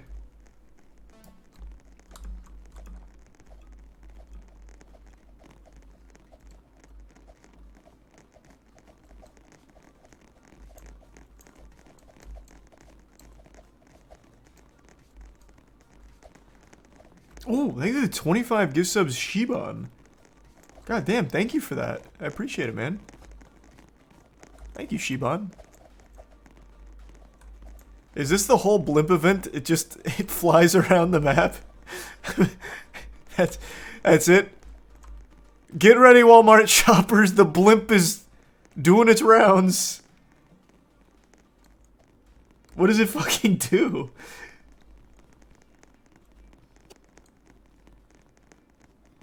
The blimp drops toys? Let's go! Where the toys at?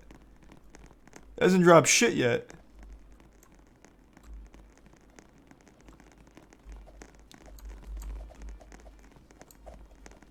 It actually just crashes, yeah. I'm waiting for anything to happen. The game hyped this up so much, like, hey, get ready, there's a fucking blimp event coming, but then all they do is just fly it around like it's a football game with an advertisement on it.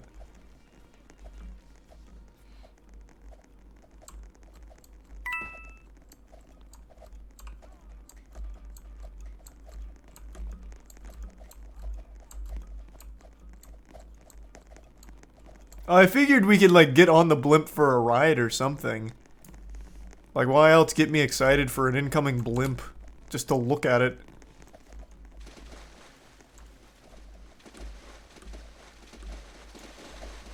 I want to play the new game now, Walmart Land.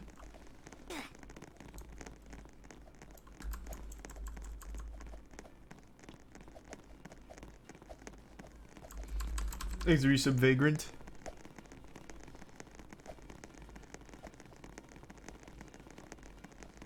Thanks, Resub Ethan. Alright, well, Walmart Land is a wild success. I've never been so excited to go to Walmart. It's got everything I could have ever wanted. Did I play every game here? I think I did.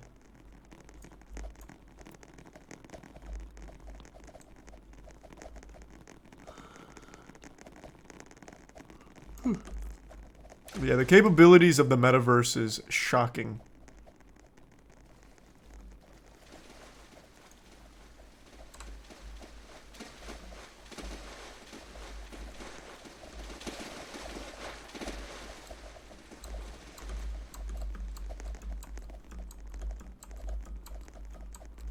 Alright, well, that was fucking awesome.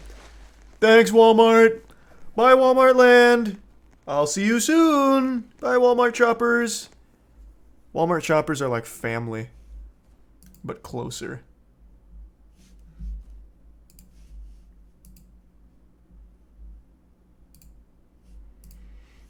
Well, that was amazing. Man, Walmart Twitter did not lie. This shit was hype. They don't even mention the blimp event in this post.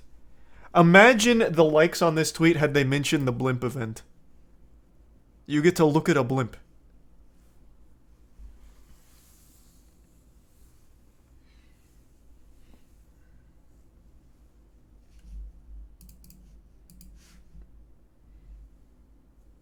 Would you ever want to speak at Harvard?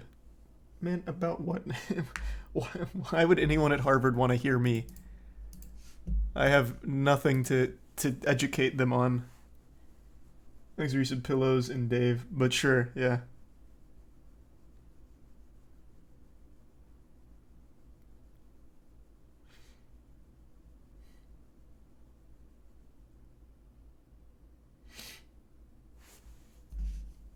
Give me 1 second. I'm gonna go to the bathroom real quick, and then we'll probably start the horror game.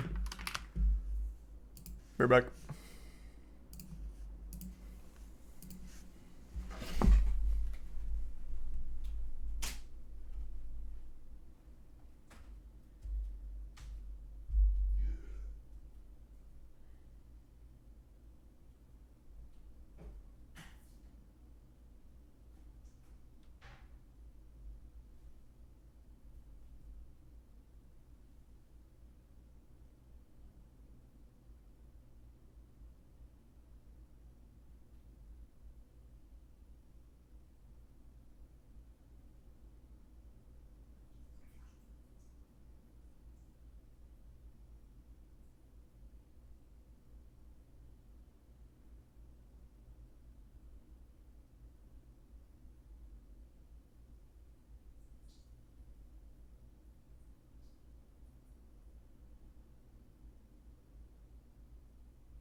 I'm fucking back, Walmart enthusiasts.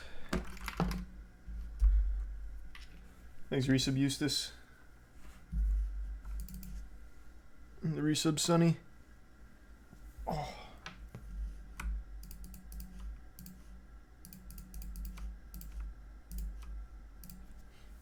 Thanks to the resub Mason. And Potato. You say, did you see the Adidas Cross Yu-Gi-Oh collab? No, that sounds hype though.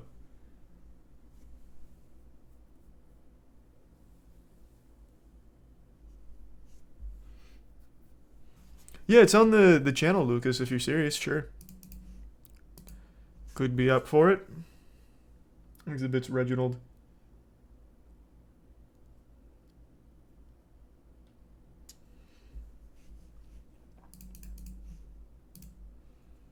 Thanks to resub Drippy. Oh.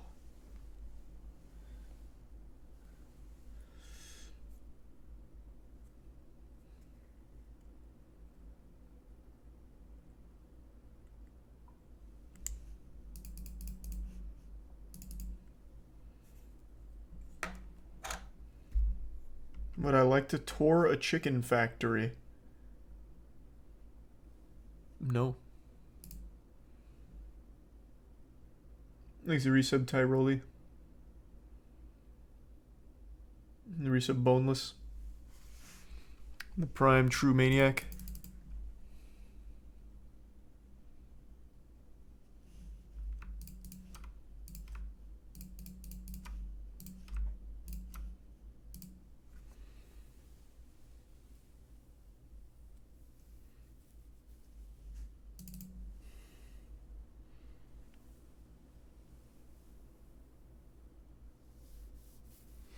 Okay.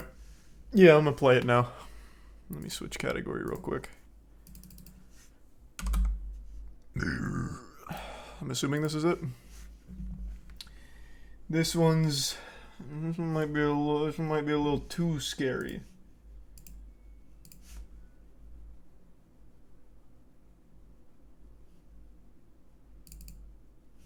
All right.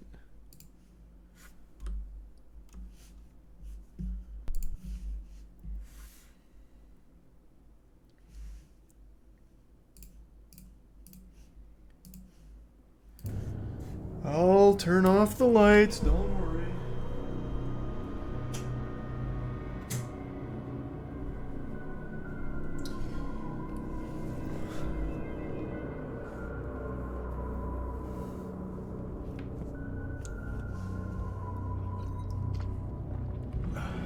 Thanks, Resub Monty.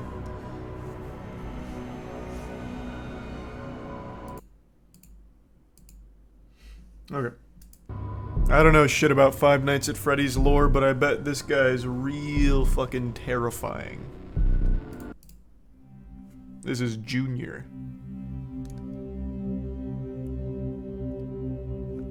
Oh, I get to choose? I say we jump straight into it. I'm not afraid of Junior. I don't know who he is or anything from the lore of Five Nights at Freddy's, but I'm sure it's not too bad.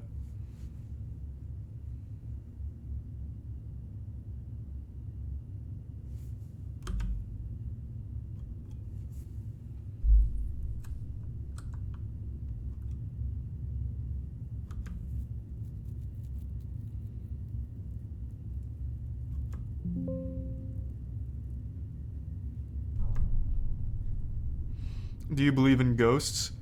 Well, of course I believe in ghosts. I'm not an idiot. If ghosts aren't real, how do you explain the shit stains in my underwear after playing these games sometimes? Checkmate.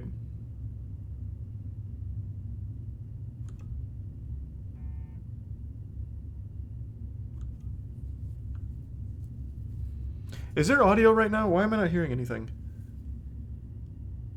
Oh, it's just really quiet.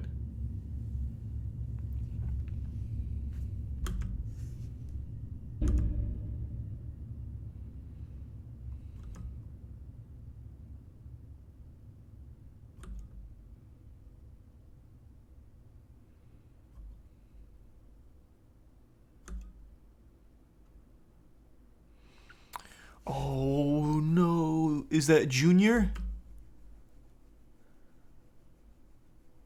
That crafty little devil? Move the cam. Oh, what is it, blocking some of the text? Oh, uh-oh.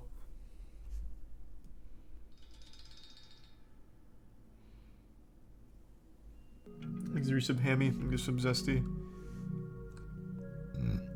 30 FPS, the real horror.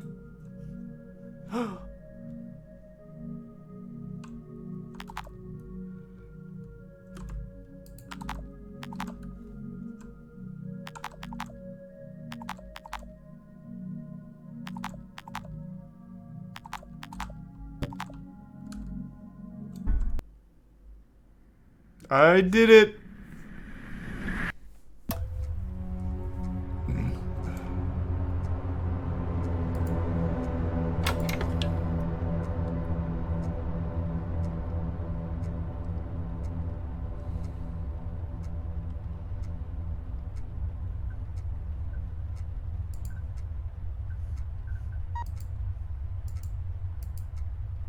What? Very stable.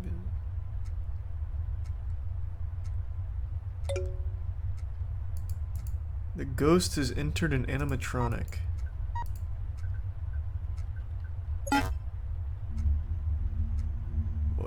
Okay, so now he's coming, right?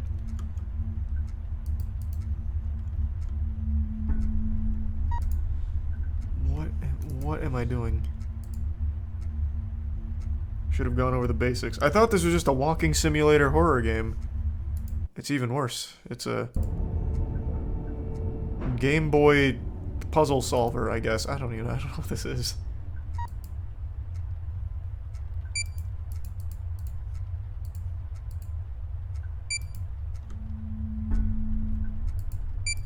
Alright, my guess is correct. How am I doing? Oh, there we go.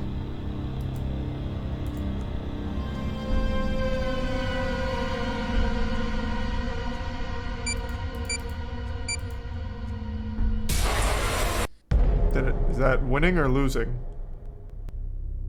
I imagine I didn't do it right. Okay. Alright.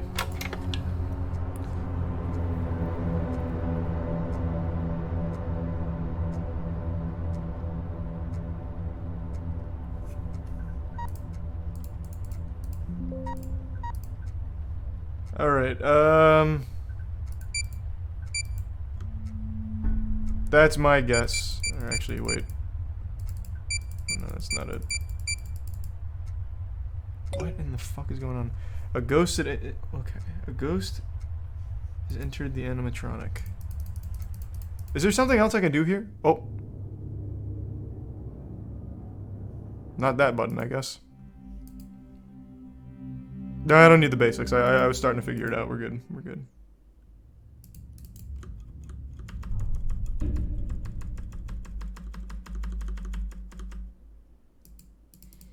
Look at the cams. How do I close out of that thing? I hit every button on my keyboard. And escape just immediately closed out of the game, so it definitely wasn't escape.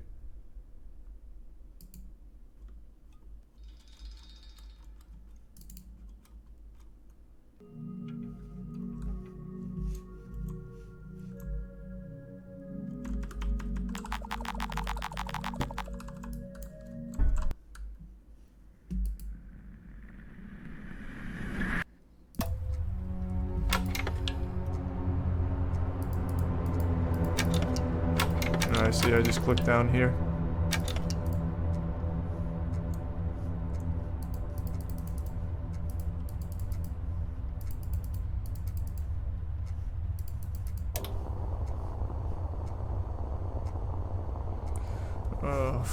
This is, I hate this shit. It's so boring.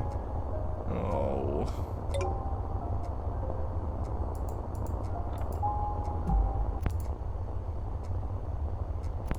I thought this was gonna be like security breach.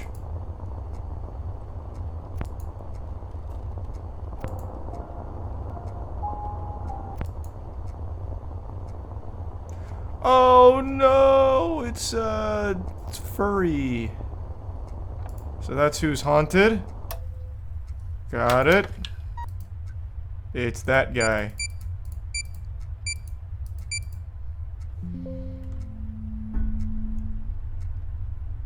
What?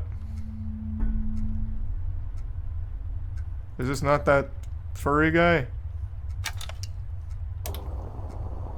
Oh, he's not moving. Oh, yes, he is. He just left. Move your laptop to the left and report them by holding space.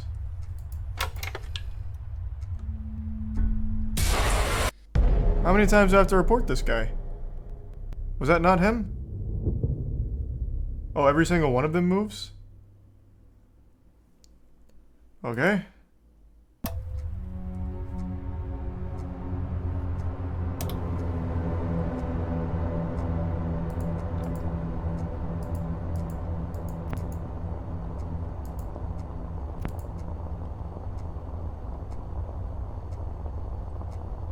How the fuck do you not jump from that? Because it's not startling. That's Freddy. Ripping some tunes. Now there's a ghost in the machine.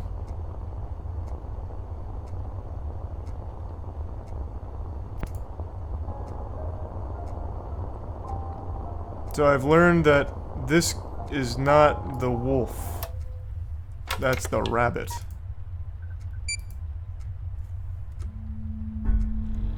Nice. Easy. Okay.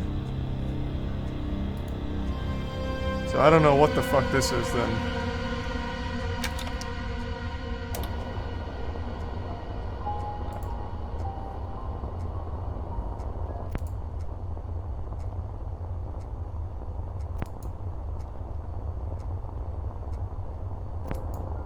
You call the non-haunted characters. Well, this calls them to the repair room, doesn't it? None of them need to be repaired yet, do they?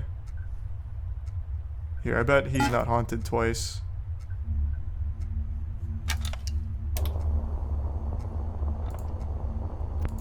Oh, who was that?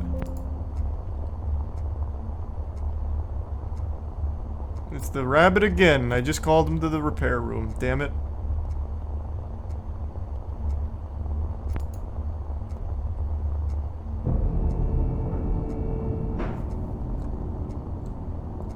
Fucking unlucky.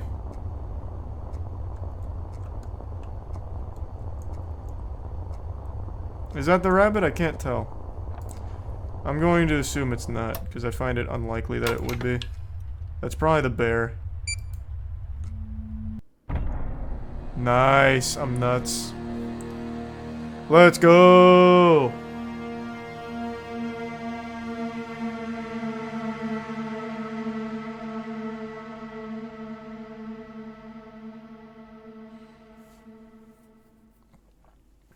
Thanks for some Melody, DJ and the Prime Davy, and Trisky and the Gifts of Burger and KD.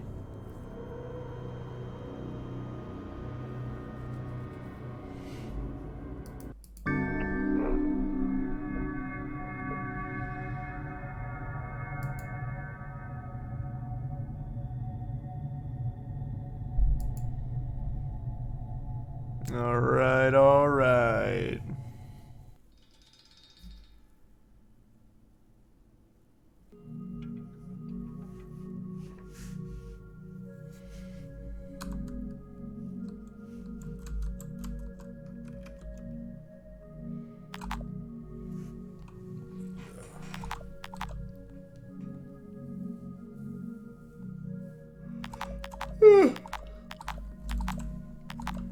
No, I'm not afraid of ghosts.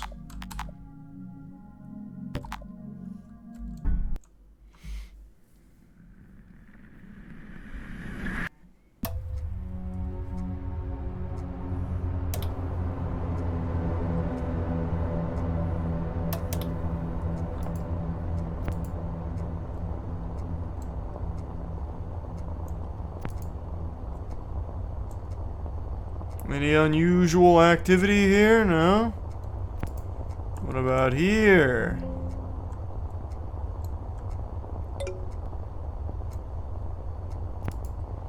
Thanks to give Subnova and the resubnova.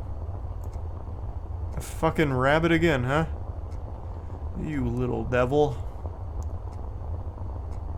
You sneaky little guy.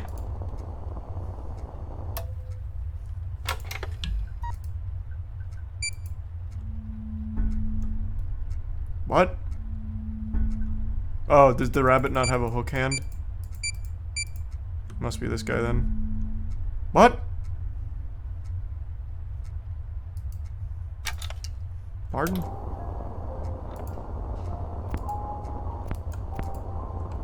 Oh, it's the duck!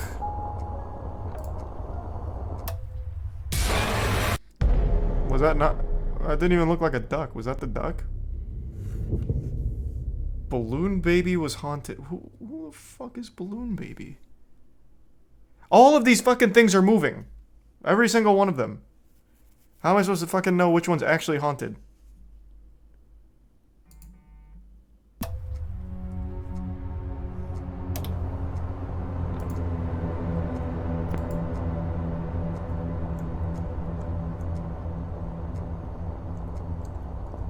Okay, this time the bear just... Well, and the rabbit. Damn it.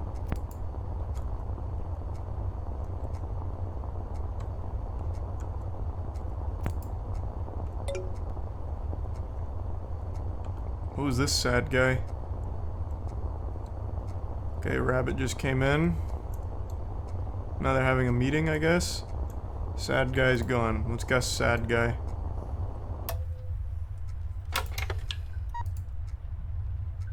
Which one's that depressed guy? Is it this? No. No. No. Okay, so the sad looking thing is this guy.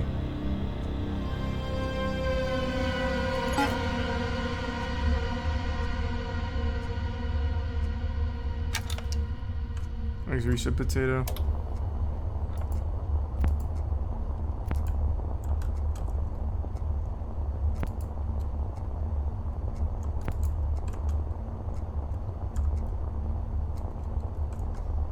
That's, it's got like a beak. It moved. Not that that means anything, I guess. Okay, it moved again.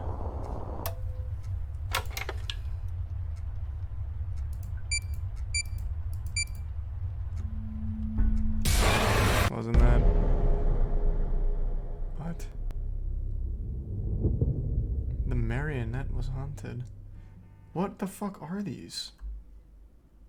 Listen to the puppet's lullaby to know where she... Man, I didn't hear a fucking lullaby anywhere.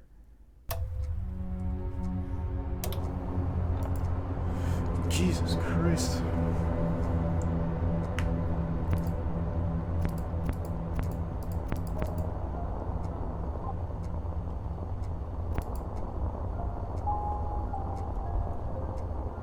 Play tutorial. Okay.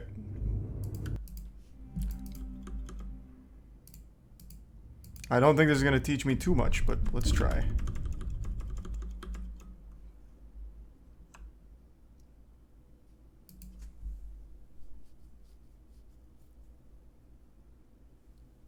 Thanks for some Smokey and Potato and a shoe.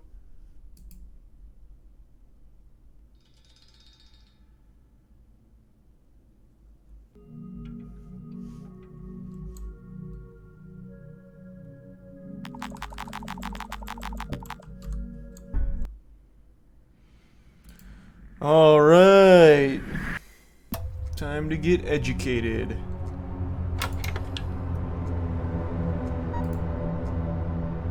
So when's the tutorial start?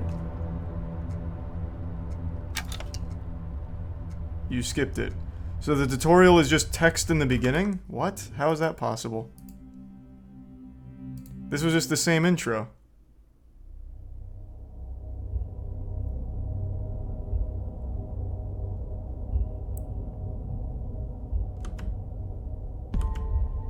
Why didn't this load up last time I did tutorial?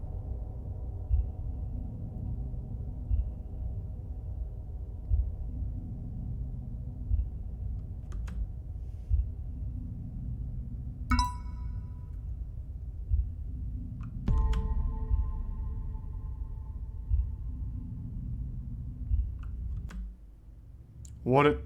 That's the whole tutorial. Nice and thorough. Now I understand. Now I get it.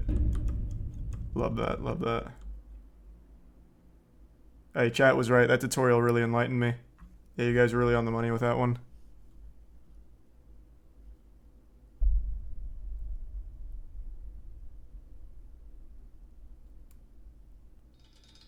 You didn't know either of those two things? Bro, both of those two things are listed on the board right behind the camera.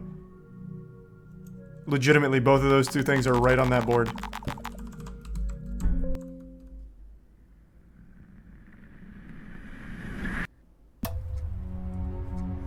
Look, it is literally right there.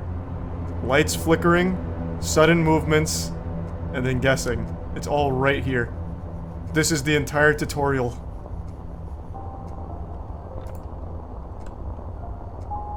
And why do you keep dying? Because I don't know what animals I'm fucking looking at, and every single one of them flickers and moves.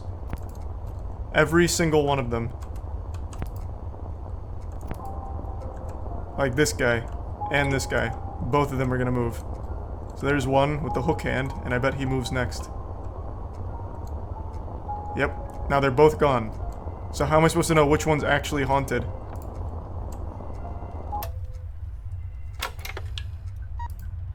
So there's the guy with the hook hand. Let's guess him first. Wasn't that guy, and then the other guy was the duck, I think. I actually can't tell what animal that was. Maybe it was this. It wasn't. So it was neither.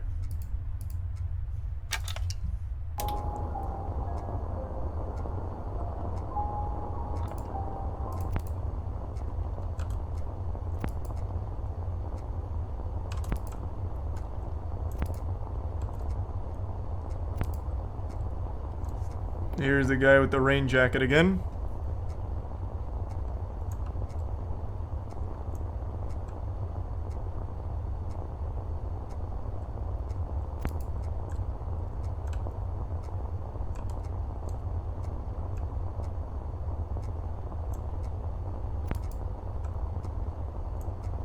Oh, they're back together again.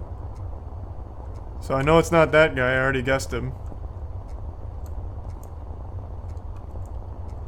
Even though this guy's instant transmissioning everywhere.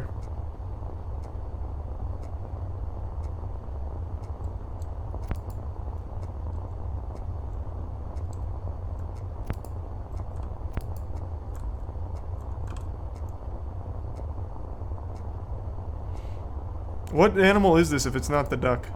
These are the only two that are moving. What fucking animal is that? Is it this? Who's wearing the rain jacket? I've guessed everything.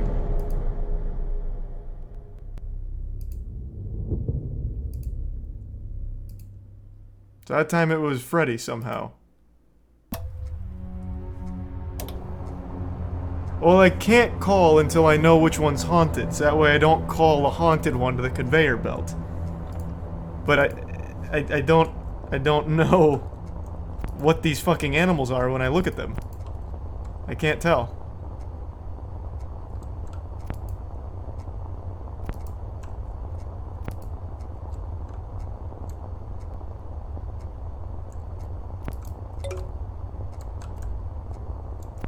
And apparently the only thing that matters is if the camera flickers. Nothing else, I guess.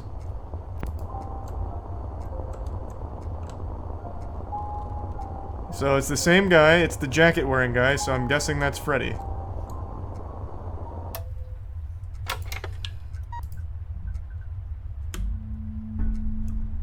This time it's not.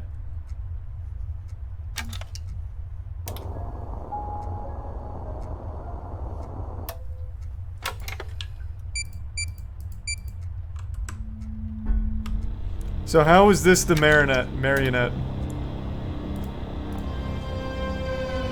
I don't get it. How is this guy the marionette? Because the music was playing. So then what the fuck is the point of the flickering and the moving?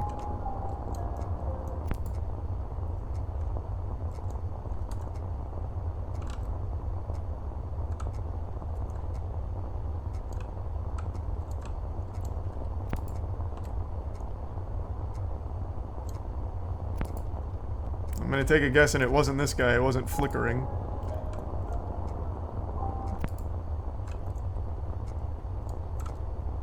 Look for handprints and flashing lights. Well then what about the flickering? Now the flickering doesn't matter?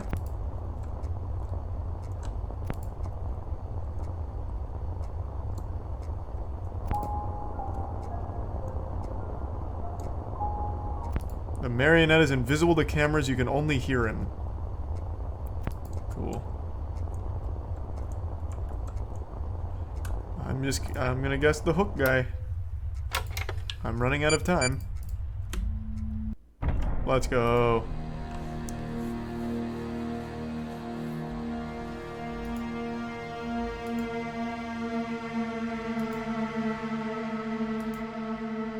A little slower than the first time.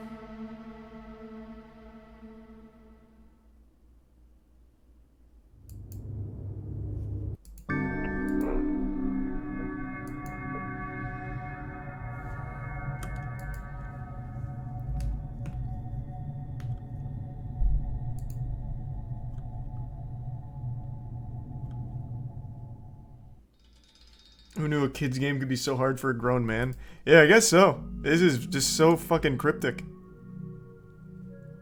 I guess there's only like 2 things that matter. Everything else is useless. Hey, Maki. Good to see you. Hope you're having a good night. Thank you, Maki.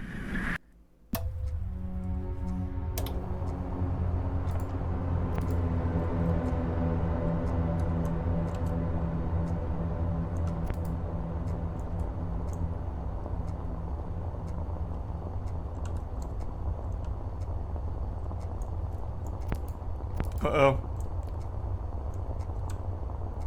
Oh shit, it's I think this is the rabbit. Didn't flicker, so it's probably not that guy.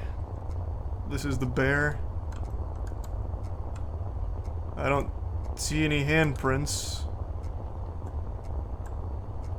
Man, everyone's coming into this room, it's a fucking party.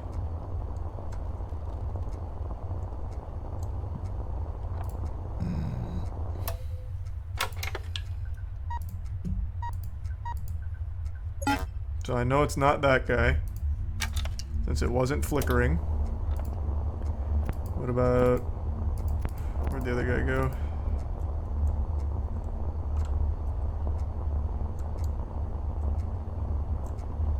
The hook hand guy's still here.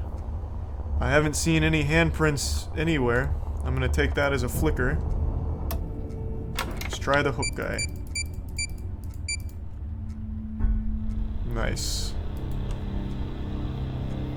Fucking hype. This is pretty fun!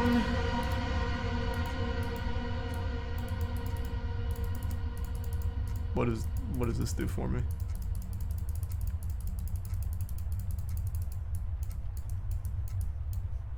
Okay, I'm gonna assume that's just done.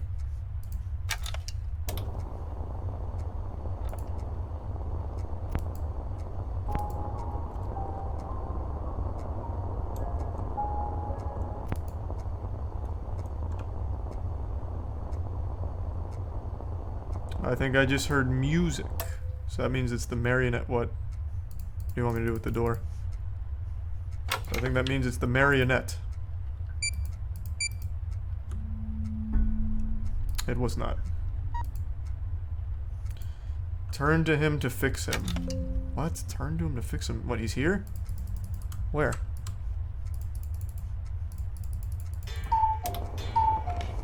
I can't turn all the... this is as far around as I can turn. Oh, I have to go through... ah, I see.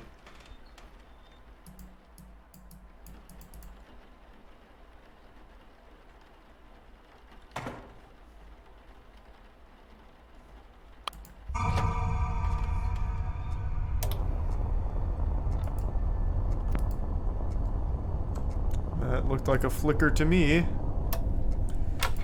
We're going back to back hook hand.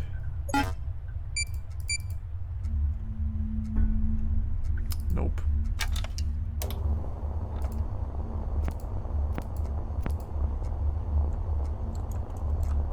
I don't know who that is. That Balloon Boy? I don't know what that is. Thanks to Resub McChicken and Tier 1 Meme and Resub Lindizzle Rick Ace and Tier 1 Frozen.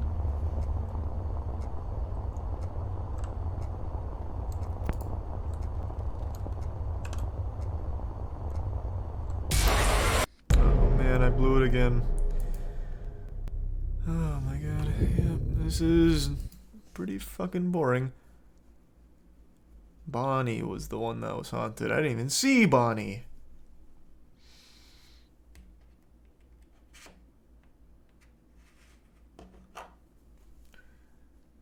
Yeah, I think that's probably enough. No, this is just a free game. It's just a fan game. Can't be mad at that. This is clearly for like the Five Nights at Freddy's fans to just look at the monitors and occasional jump scare. It's just not for me. It's as simple as that. The only Five Nights at Freddy's game that was fun was Security Breach because it was so goddamn silly. And it was just another standard walking simulator.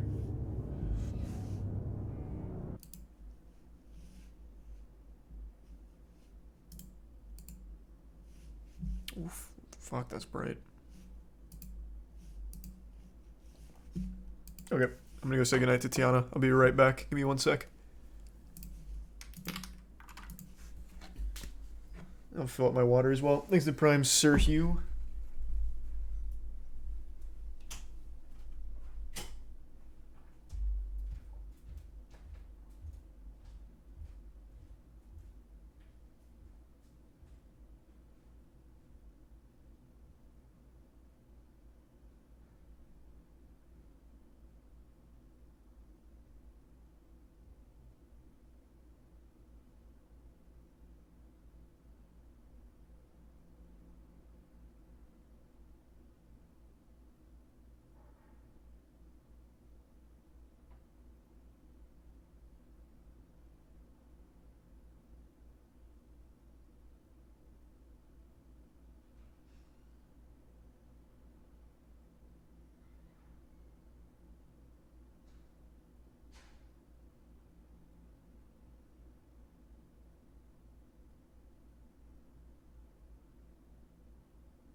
back.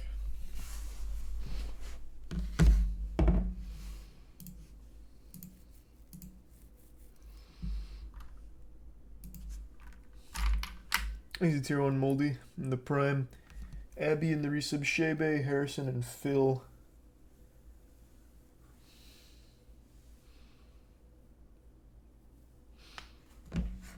In the resub, Dub.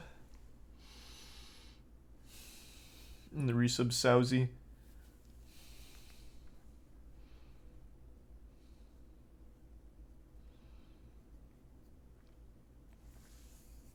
Thanks to gift sub, Frozen Fat.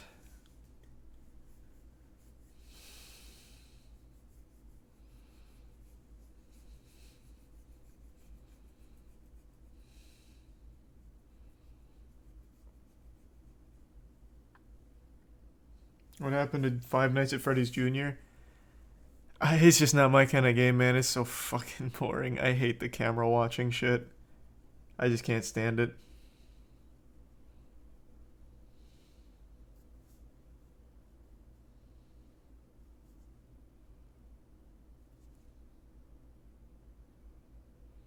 There's the tier 1 Snoop and the 2 gift subs, Moldy. Thanks, Moldy. And the tier 1 Draco and the resub, Silver.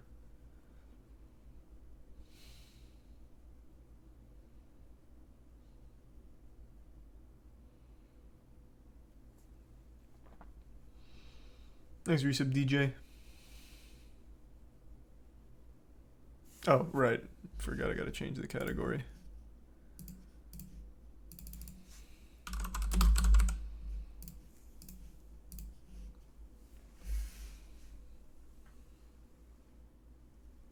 Smile is now 80% on Rotten Tomatoes. That's crazy. That's so fucking crazy.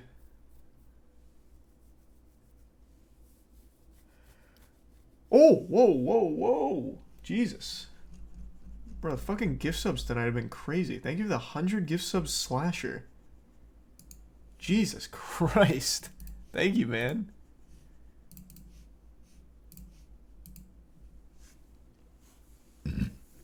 They're 25% off. Oh, is that why? Oh, okay. Well, that makes a little more sense. Thank you, Slasher. Jesus Christ. Thanks to Prime Scuff.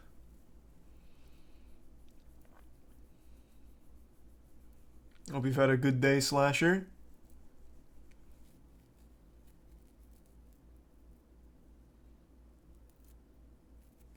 And thank you for the 10 again, Maki. Thank you, Maki.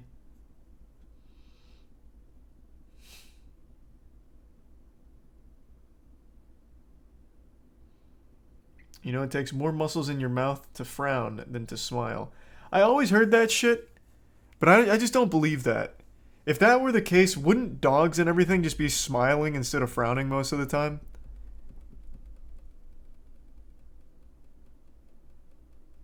There's the prime fruit.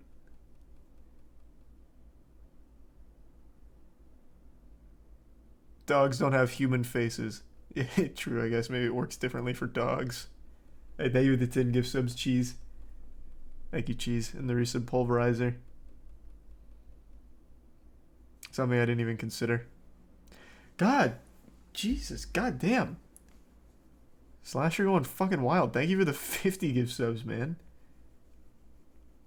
Jesus Christ. Thank you. Went fucking Insano style. Thank you, Slasher.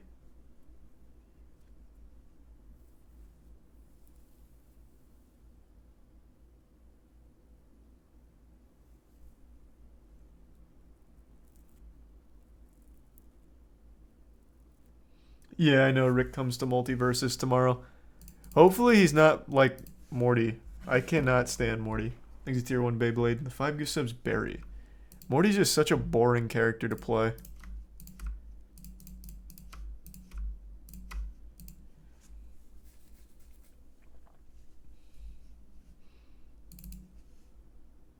Appreciate it, Barry.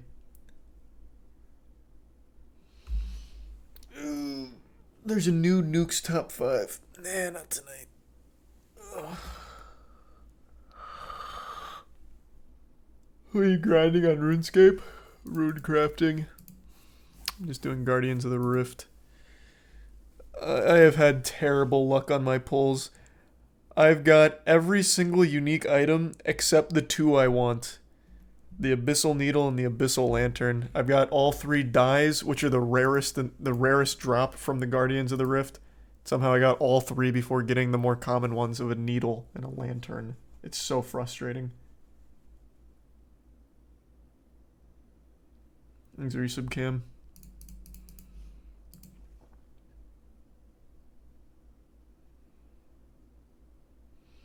You talked about Deji versus Mayweather. Seems like a weird choice. Yeah, I haven't talked about it. I just don't have anything to say about it. Just gonna be boring. Not because of Deji, just because Floyd Mayweather's the most boring athlete of all time. He wasn't when he was younger, when he actually went for like KOs and shit, but now he just does little tappies to the face for some points. It's really boring. Can't stand watching it.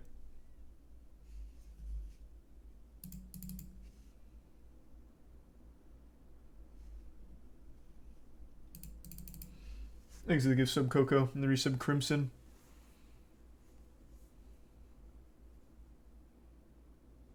Thanks for the bits Honey.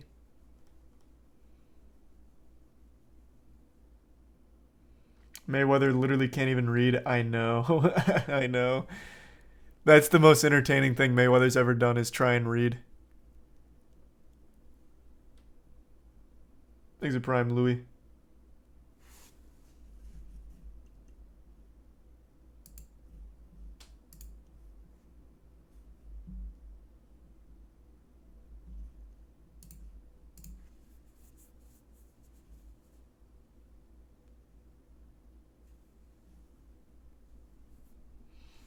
Exhibits Glizzy and the resub Panda and the Prime Danger.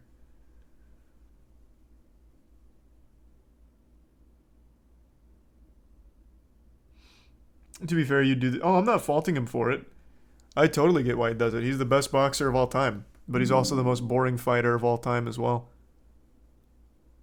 Yeah, I can't fault him for the style. It works. That's Floyd Money Mayweather.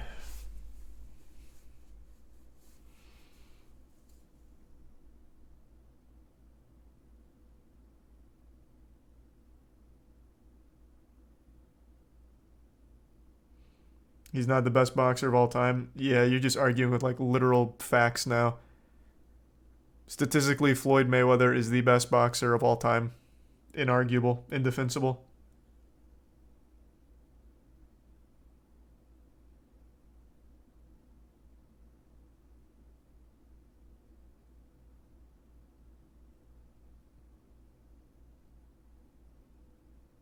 He's not true. Bro, 50-0. 50-0. Ali, Tyson, none of them have that.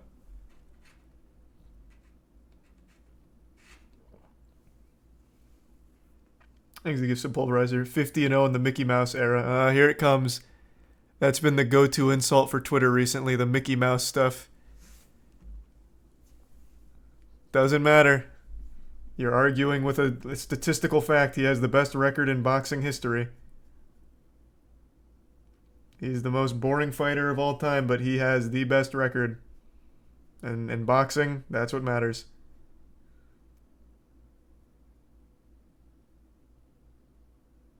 No, he doesn't. Who has the best record?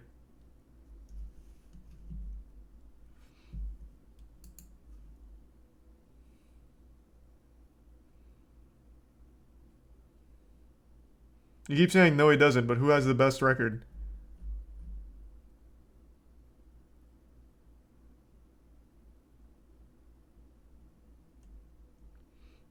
Marciano with 49-0. Oh, that was easy to immediately prove wrong. Floyd Mayweather is 50-0, so he is one win better. Marciano might beat him at some point. I don't know who Marciano is.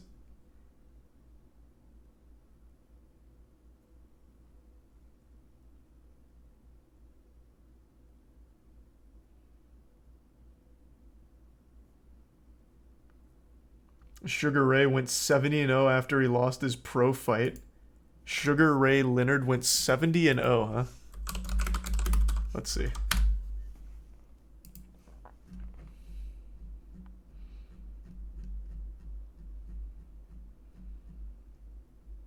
Damn.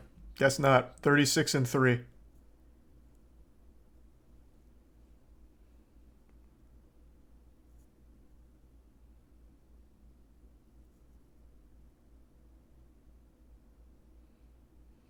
Sugar Ray Robinson. Oh, not Leonard? Okay, Sugar Ray Robinson.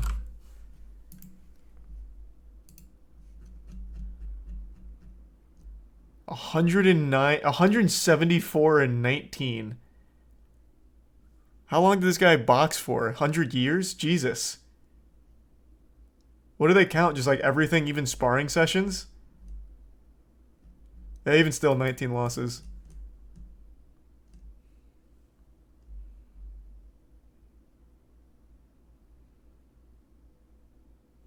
He's resub Toasty and Drum. And the resub Douche, Potato, and Eli. Ignoring context, sure, Floyd is the GOAT. He is just statistically the best boxer in the sport's history. Who was the other one? Chavez? Who was the other guy? I forgot. What was his first name? Cesar Chavez. Thank you.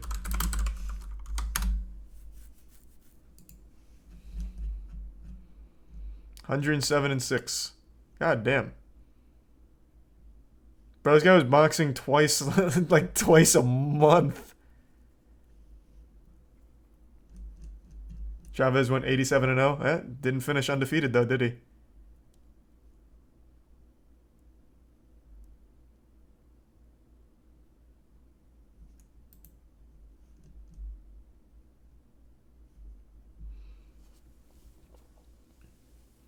Hey, I don't like Mayweather. You guys are getting it wrong. I can't stand him. I think he's the most boring fighter to ever exist. But I just don't know how you keep arguing here. You're splitting hairs. Just like I don't get it.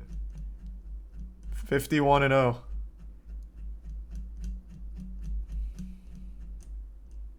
Or 50-0, whatever. This one doesn't count though. That's a Mickey Mouse fight.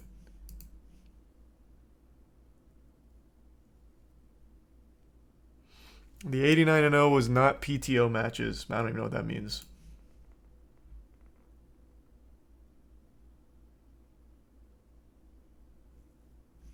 Please give some corn. There's a video explaining why so many are undefeated in boxing. What's it called? I'm curious. Because Floyd fought mainly like the big cards, from what I recall. Not 109 nobodies. How many KOs did he get? I have no clue. Probably like fucking 0. 27. So that's not bad actually out of his 50 wins.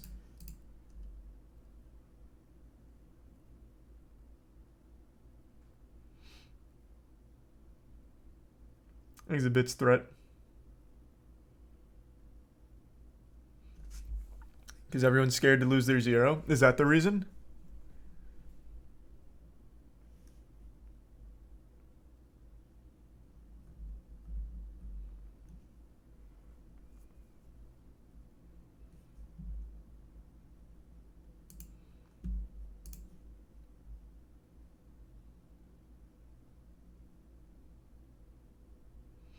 How can you say statistically if you only look at one stat, the win-loss record? Because that's the most important stat. What do you mean? That is legitimately the most important stat in anything ever when it comes to sports. No, it isn't. Winning and losing isn't the most important stat. What? What?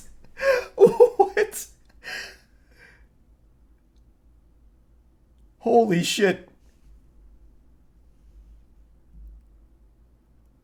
Hey, you know what? My team went 0-14, but they played an honest game. And that's the stat that matters. Yeah, you know what, the Buccaneers, maybe back during the 2006 to 2012 era, they were winning in the stat that really mattered. The fun stat.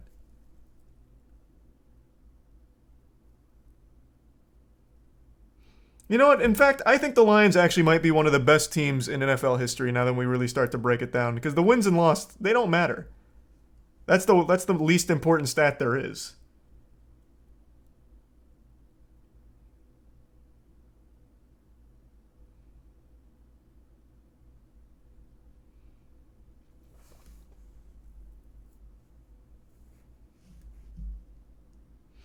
I don't know. I don't fucking watch boxing. Boxing's super boring.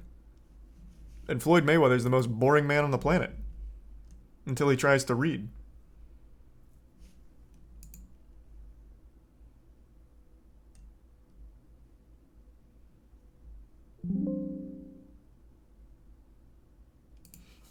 Things resub Cronity and Jazz. They weren't saying wins and losses don't matter. They're saying the win percentage doesn't matter. You're putting words in his mouth. He literally said, you're looking at one stat, win and loss, a stat that doesn't matter.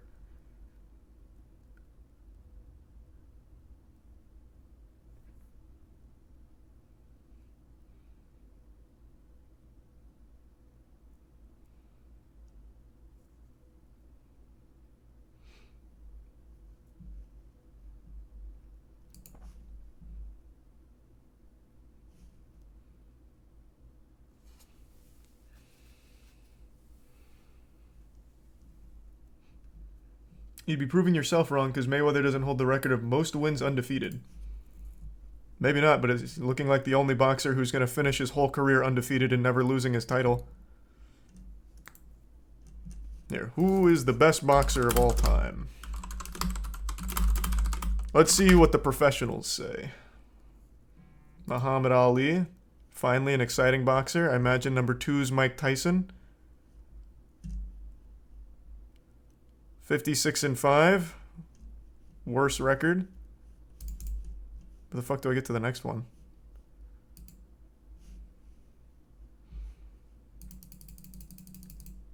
Oh. Hey, we just looked him up. Sugar Ray Robinson. Chat mentioned him. I didn't even look him up, though. Joe Louis. And this guy's so good that it's invisible.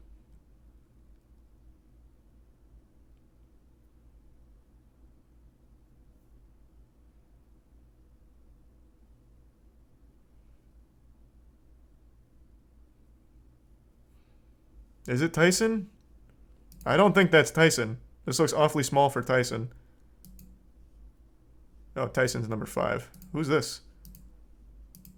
Oh, it's the same picture. That's Tyson? This must have been when he was like 19.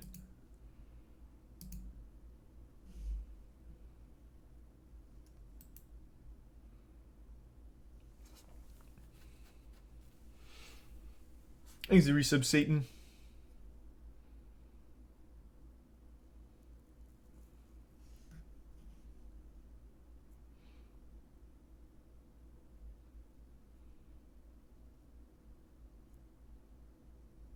I don't know what this website is. NBC Sports. I have no fucking clue. It's one of those websites where if you click on something, it counts it as a page view on every single one you go through.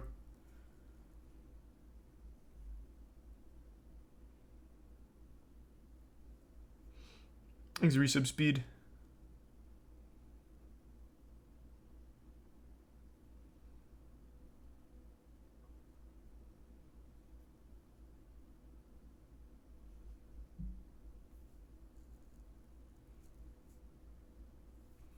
Thanks to resub Alinci.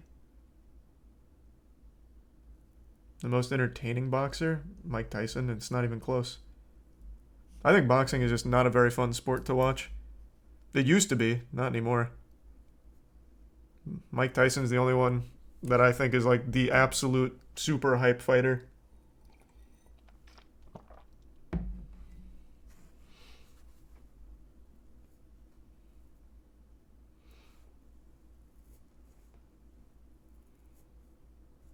I just don't see the point in watching modern boxing. Just watch MMA instead.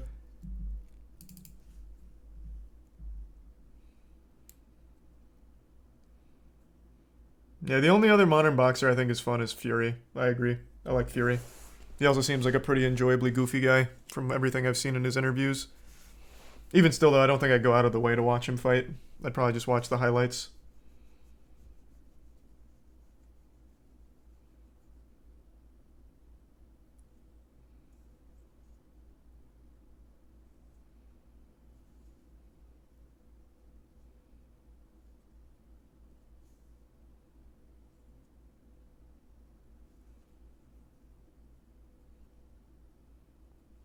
He's a resub sloppy.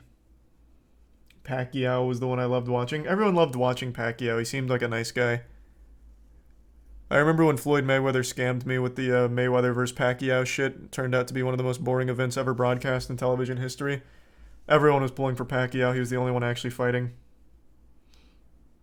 He's a tier 1 flop.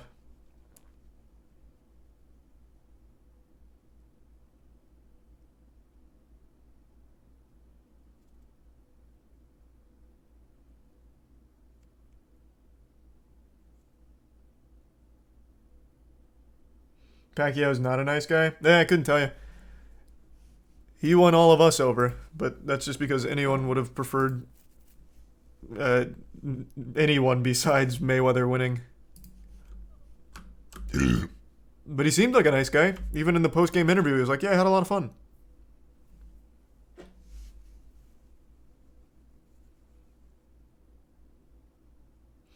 He's super homophobic. Pacquiao? I don't know shit about him. All I know is he said, I had a lot of fun out there. And that was pretty cute.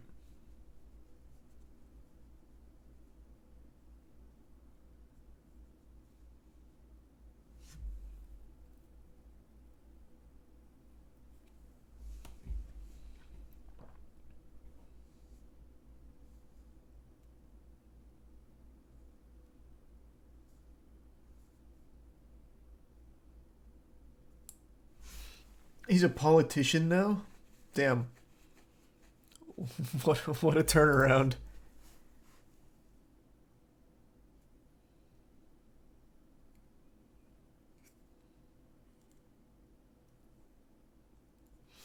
Have you seen the Urban Rescue Ranch? Of course I have.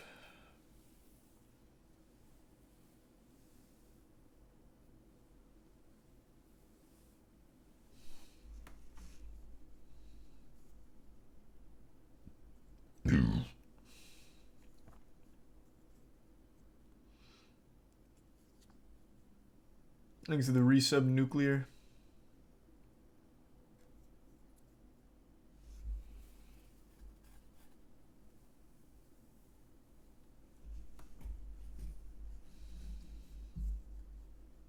And games you're looking forward to playing? Mainly just God of War. I can't think of anything else coming out anytime soon that I'm like antsy for. I don't know if there's any other big ones around the corner that I'm just not thinking of.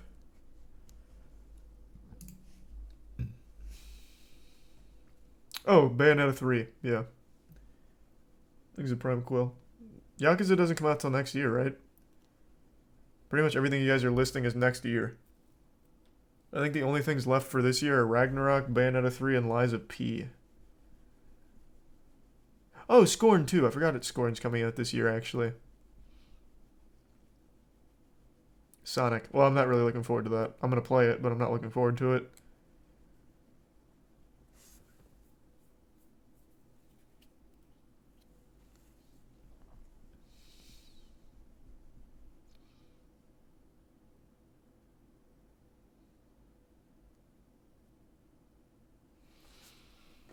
When was the last good Sonic game? I don't know. I haven't played a good one in a long time.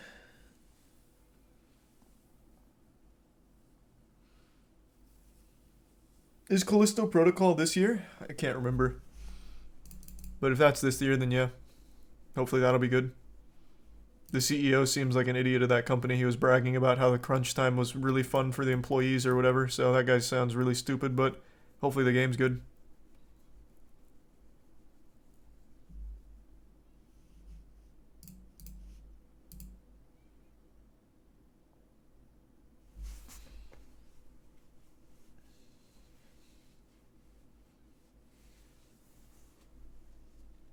You're gonna play Starfield when it comes out? Yeah, I'm just not expecting much though. That gameplay they showed was fucking rough. Very early on, so hopefully it changes, but man, that shit did not look good. Hopefully the Worlds can make up for it, but my god, that was some rough gameplay. Atomic Heart got delayed again, and will probably get delayed forever, as it has for the last 10 years.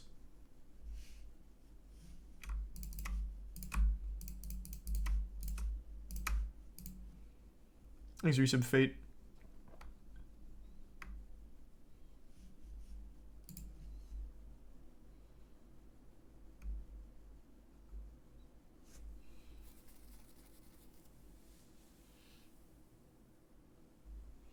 Bad games night. I played the Walmart land in Roblox and then tried playing Juniors. We've done some bad games tonight. I don't really feel like doing any more.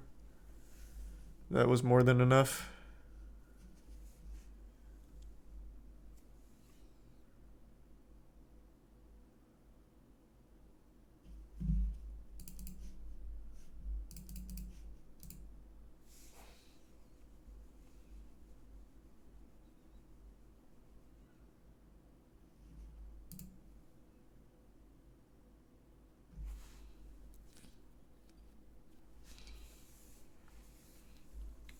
Potato Thriller.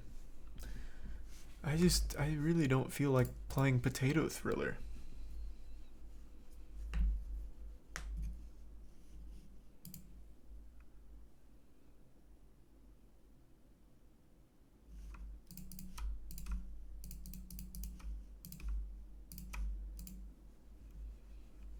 No, I'm not doing Nuke's Top 5 tonight. I've had my fill of scares.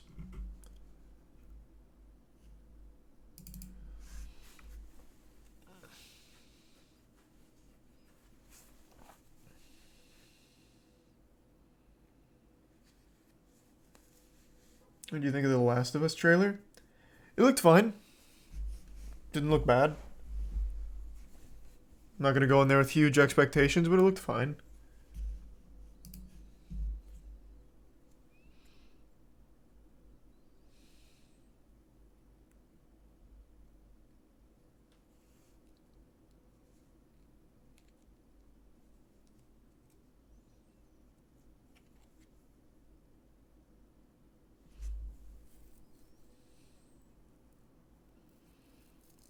I'm gonna play Where the Winds Meet. That sounds so familiar. Which game is that again? Let me see.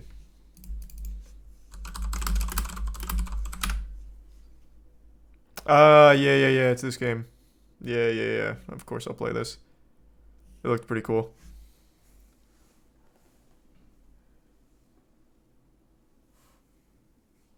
Thanks, the resub, Caitlin.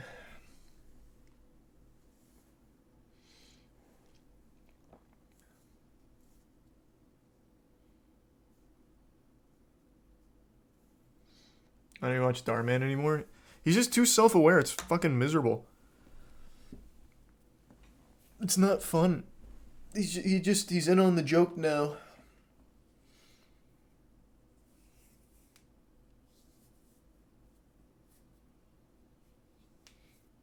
Isn't there another game you're playing with Jackson? Yeah, the next Dark Pictures game. There's the bits of Lindsay.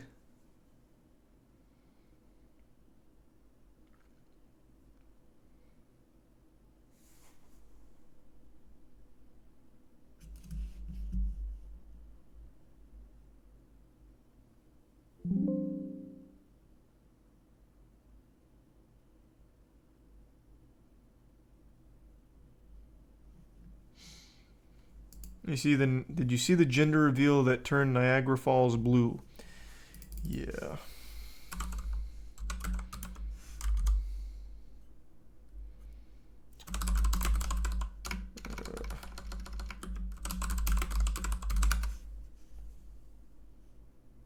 Oh, is it not on YouTube yet? I saw it on Twitter. Hold on.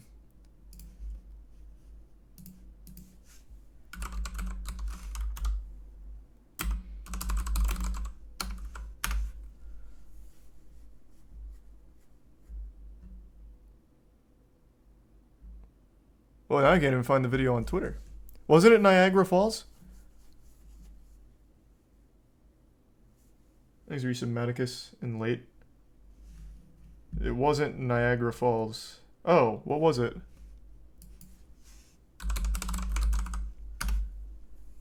Oh, yeah, no, it wasn't. I don't know why I thought it was Niagara Falls, yeah. It was just a random waterfall in Brazil.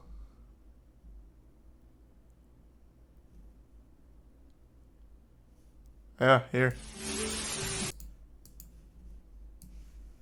I, I, I don't know why I thought it was Niagara Falls.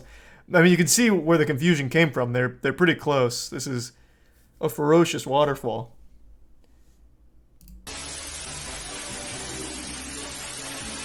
But it's a pretty cool gender reveal.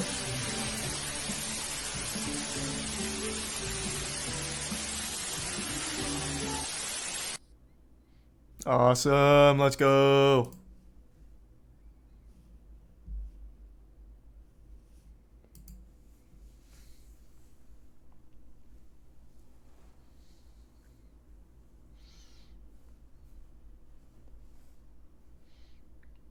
No, the fish are also celebrating. They don't mind. They're having a good time. They're very excited for the upcoming baby.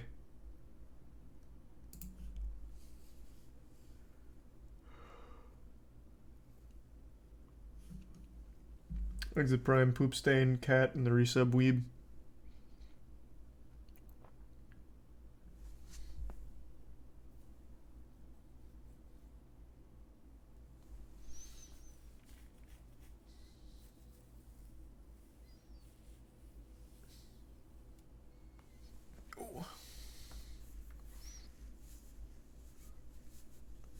Why is it every gender reveal party I've heard of does something stupid? Because those are just the ones that you hear of. I'm sure there's plenty that go off super innocent, like just getting blue balloons or blue frosting or pink sparklers or something. I think the whole idea of a gender reveal party is dumb anyway, though. I think most people think that.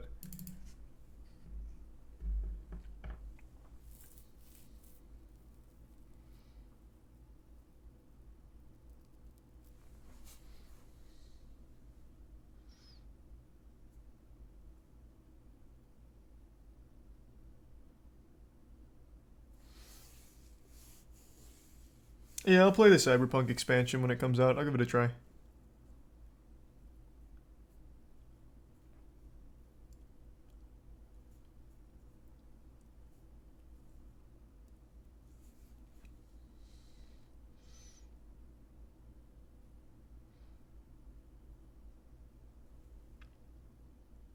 It's innocent, but people take it way too far. Gender reveals is just dumb anyway. No one gives a fuck. Legitimately, no one cares. I don't think there's a single person out there, friend, family, relative, anyone, that really cares what gender your baby is. You guys can be excited. I want you to be excited.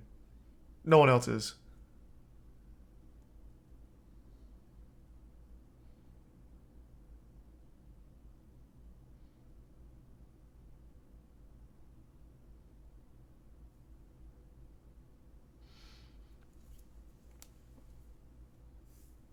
Yeah, Food Dip's been on the grind.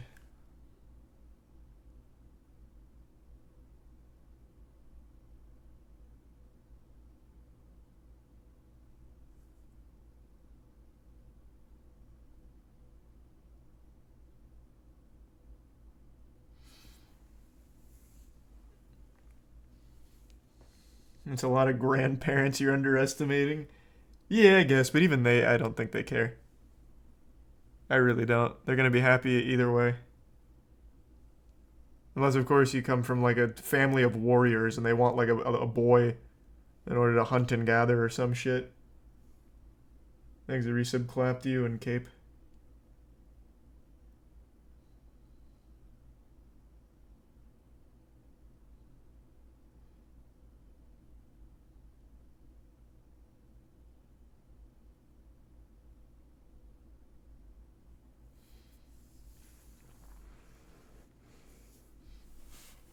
Were there gender reveals before social media? Yeah.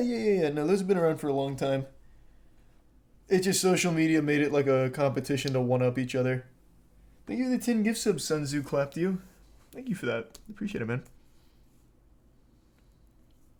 No, I still haven't started Andor yet. I keep forgetting.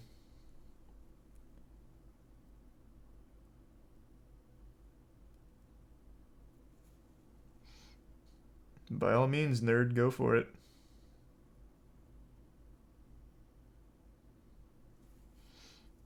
There's boobs in Andor? Maybe there's hope for Star Wars yet. Maybe not all is lost.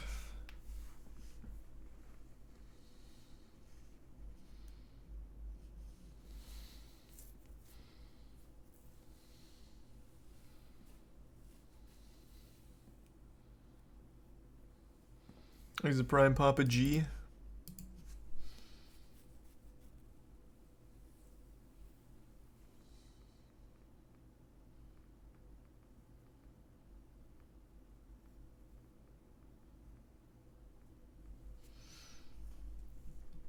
Whatever happened to the redneck slapping you used to watch? You're talking about Slap Mountain. Yeah, they still do it occasionally. It's just not their main thing. That's just like a little side arc.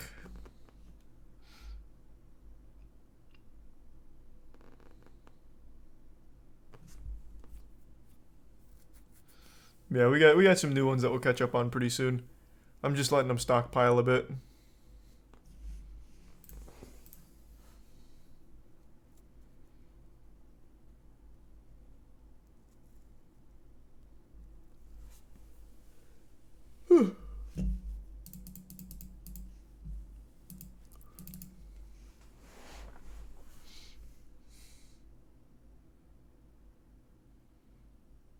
Thanks, resub Dan Dark.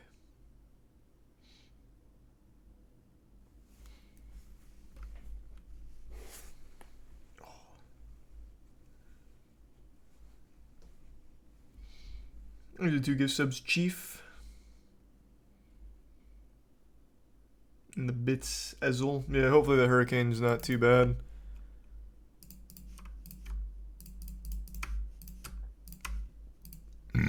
Thanks to resub Nova. I am not caught. Oh, actually, I am caught up on House of the Dragon. We caught up 2 nights ago. Oh, nope. That means we missed the most recent episode. So I'm 1 episode behind. Is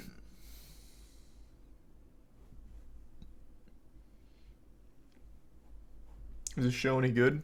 It is. It's pretty good.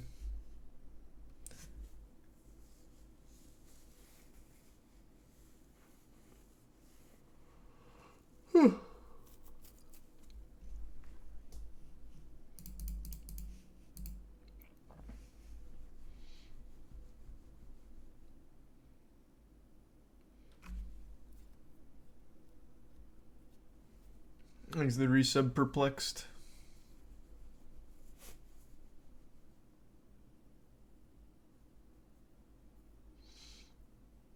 Update on the storm? Tiana said that it's a category 2 right now. But I haven't been keeping up with it, so I don't know.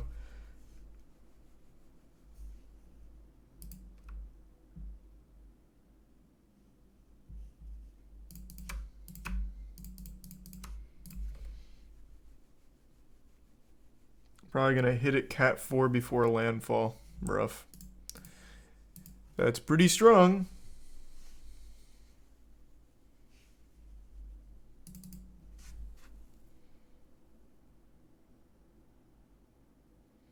There's the resub Wolf.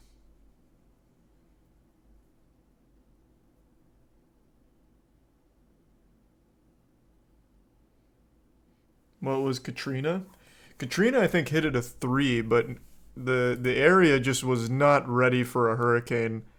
I don't remember what all happened, but it was like a whole series of awful events that happened all at once. Like, it wasn't just the hurricane. Yeah, like the levees fucking, like, broke or something. It was a 5? No, there's no way. I'm pretty sure it made landfall as a 3. Let's see. It's been a long time since I looked up Hurricane Katrina. Where's the Wikipedia?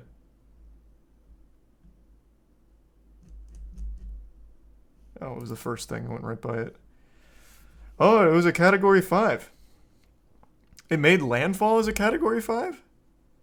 What? No, before weakening to a Category 3 as its second landfall on the 29th. Yeah, thought so. It was a Category 5, though, but weakened before hitting. Yeah.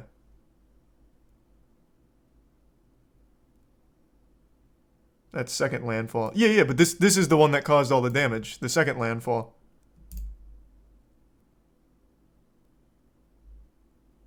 That's when all, like, the levees and shit busted.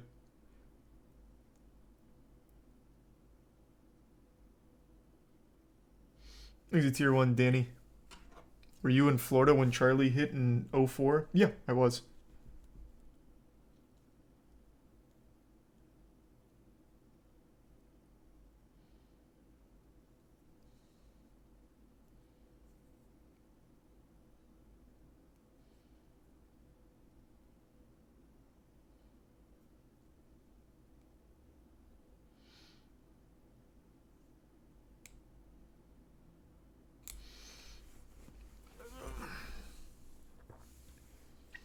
That picture of the Waffle House you saw was the actual aftermath of Katrina. I know. It said Code Red. It had the description there.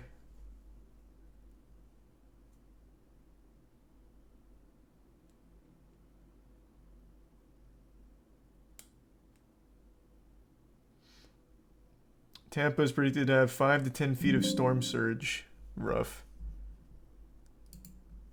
That's no good.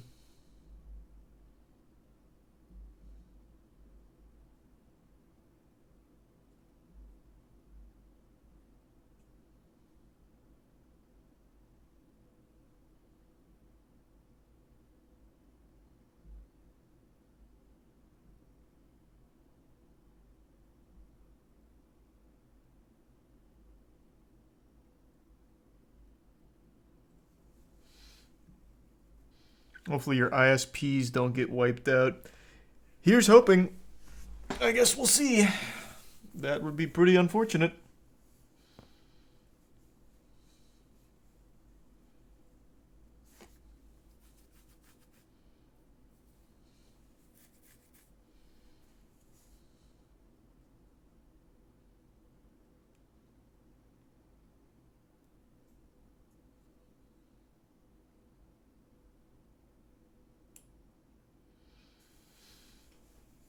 Internet service provider. That's ISP. You planning on looting? No. There's not usually a ton of looting during hurricanes or anything. It's usually already emptied out. Thanks a gift sub, Caitlin.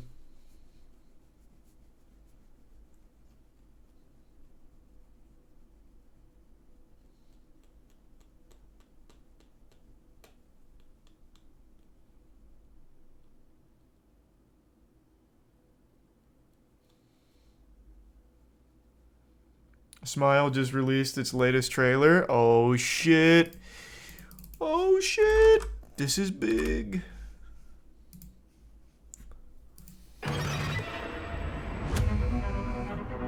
My name is Dr. Rose Cotter. What do you want from me?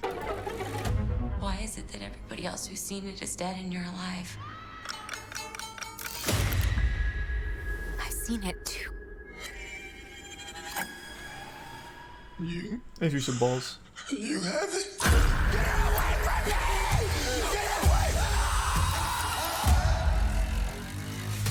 It's smiling at me. Carl? But not a friendly smile. Movie's gonna be fire. Oh yeah, it is. The worst smile Another I've ever beautifully seen. shit movie.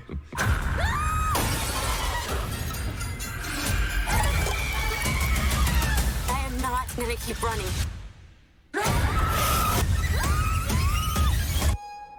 I have to face it. Rose. Smile. Only They really love this scene. They've used this everywhere. I actually remember before this movie was announced, this is what they played on like I think it was TikTok, and it went viral there. I think that's what jump started the movie. They just really loved that scene.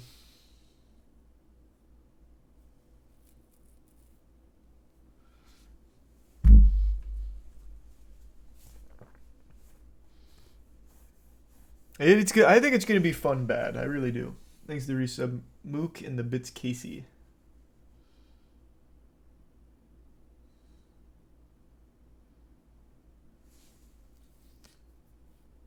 That's sweet, Casey. I don't know about that. Thanks for resub Sydney. That's just a tough genre. I don't think I'd have anything helpful to lend you for that. I'm wishing you the best with it though. Keep me updated on it.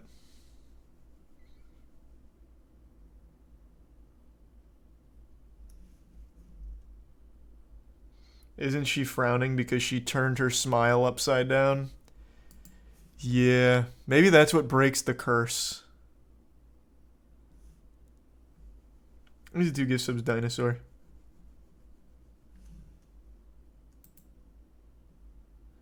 I like how when you type in smile, the Grim Cuddy comes up now. That's so sweet.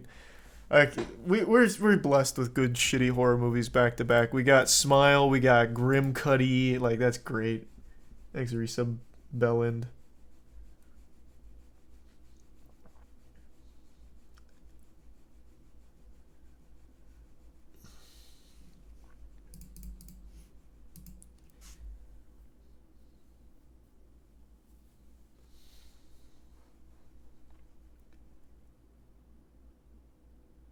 Thanks, give some Coco.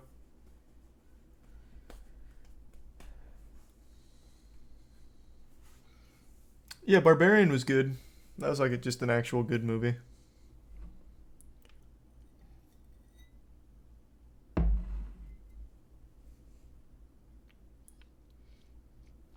Thanks to resub Spetsnaz.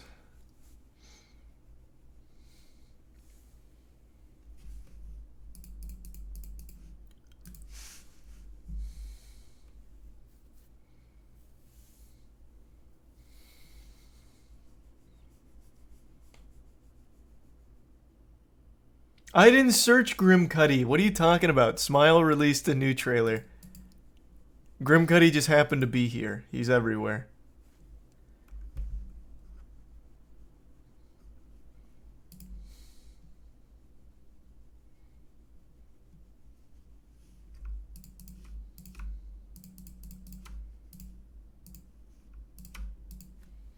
Thanks to the resub. McCat and the Prime ASC. I'm not playing the Grim Cuddy again. I've played it fucking 3 times now. I've seen this trailer more than any other trailer ever for some fucking reason.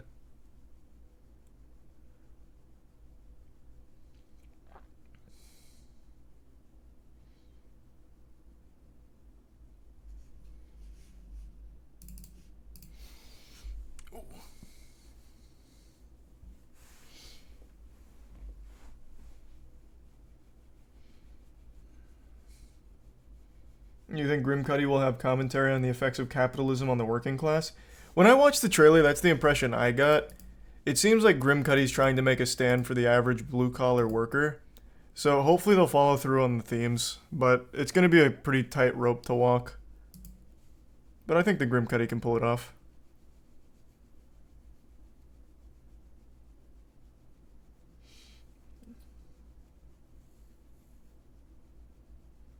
Yeah, kind of George, I guess.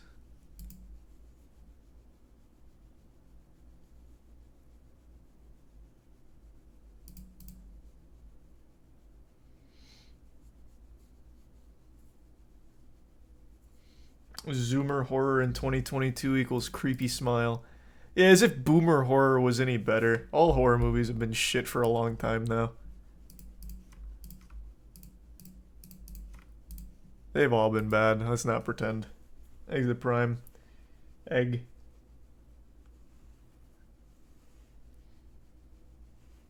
Hereditary was good. Yeah, I liked Hereditary.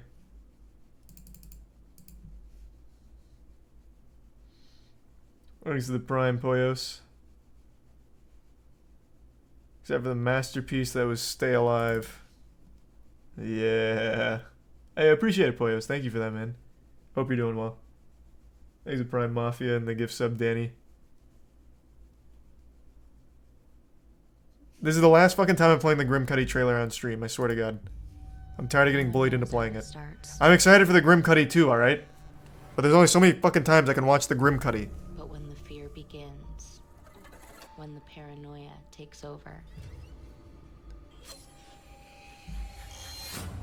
God. it makes people do terrible. It's even scarier the fourth time around. Good morning. As you can see, some of you have chosen to stay home today, given what's been happening. There's something. What's it even about? It's about the fucking Grim Cuddy. What don't you understand? Kill people. It made this kid stab his own mother. There's a lot of people freaking out about it. Nobody knows what it actually is.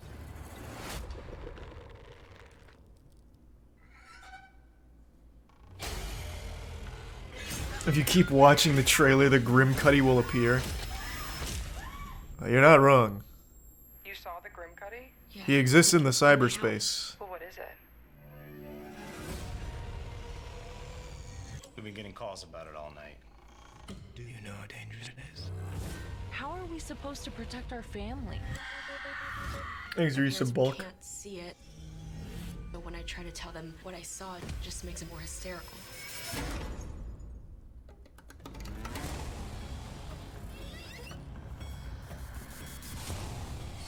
Hey, Dad, can we start over? See, I think this is just gonna be an iconic horror movie. Sit down and we'll talk it out together.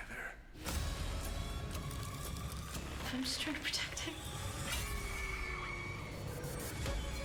Hey, thanks to the resub, Josh. Hope you're well. And thanks to the resub, Bowden.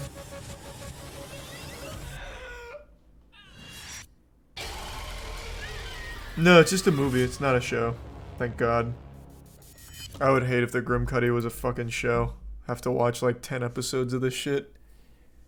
It's just a movie. The Grim Nutty.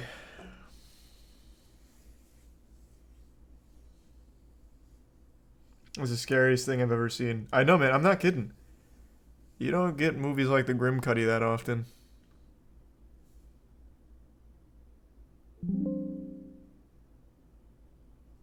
Let's give some cocoa.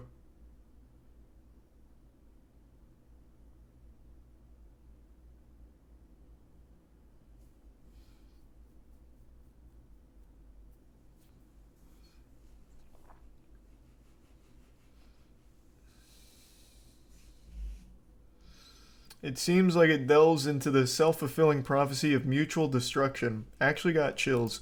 Well, that's what I respect about the Grim Cuddy. Like, if you're familiar with the mythos, the Grim Cuddy teaches, like, a lot of, like, really important lessons, such as, like, you know, the power of friendship, like anime shit. But it also really dives into more deeper themes, such as our reliance on nuclear power plants for energy and the bad reputation that they've gotten for no reason. Like, he's not afraid to make a social commentary where it counts, but they don't beat you over the head with it either.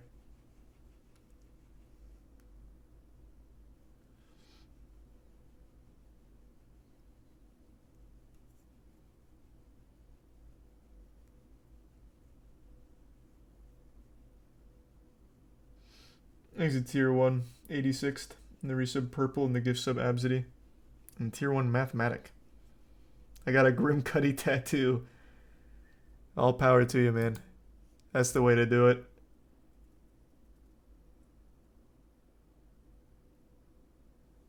Thanks to resub Paco. You able to watch Woman Interrupts Traffic Stop and Gets Herself Arrested? But you tell me, is it Toss? Thanks to resub Kareem.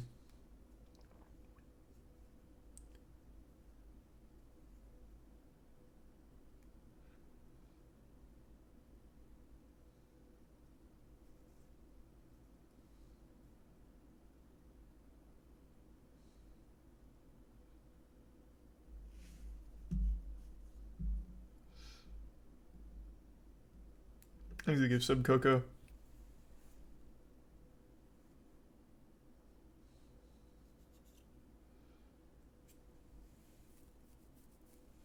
Thanks to resub Lava. It was Code Blue. What, with the woman interrupting a traffic stop?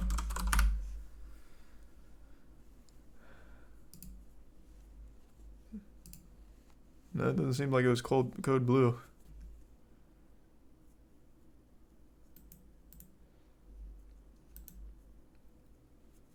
Here's a tier 1 Met.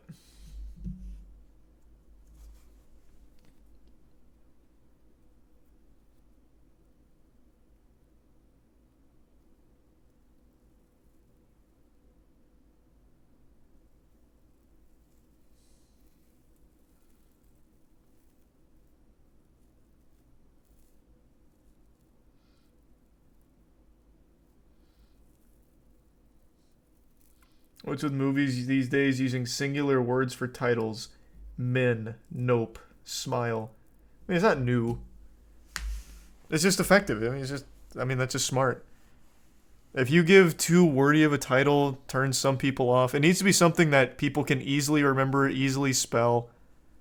I don't know. Just simplicity.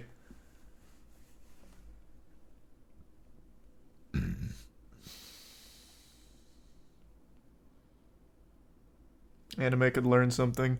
Yeah, but anime titles are super special. What's the, I wish my mom wasn't so hot and didn't deflect multi-targeting attacks. What's the name of that anime again? What the fuck is that one? Something like that. Someone in chat's gonna know what it is. It's an anime about a... Let's... At least I think. About a son and his mom falling in love. Jesus Christ, fine, I'll look it up myself.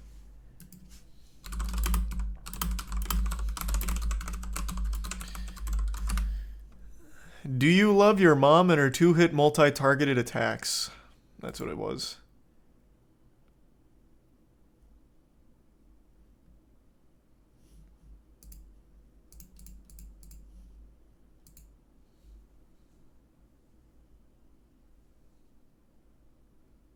Yeah, it's so fucking cursed. Yeah, shit's super weird.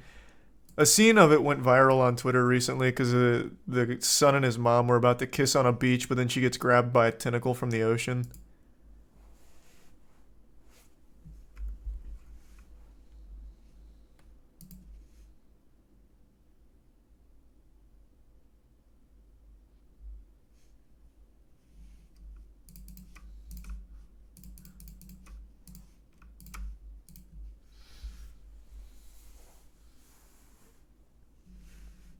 Or hits like, if I don't successfully pick up 420 girls, I'm going to die in a lot of different ways.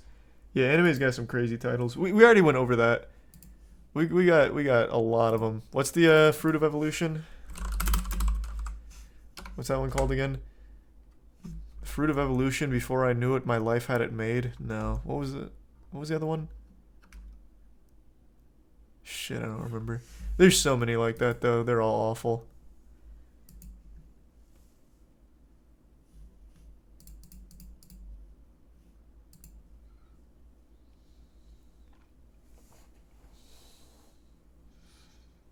Have you watched The Gingerbread Man versus the Evil Bong? No, I don't think so.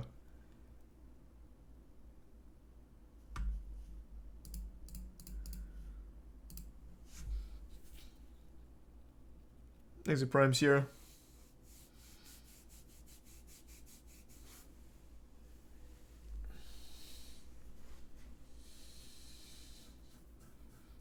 Thanks to Resub Vantai.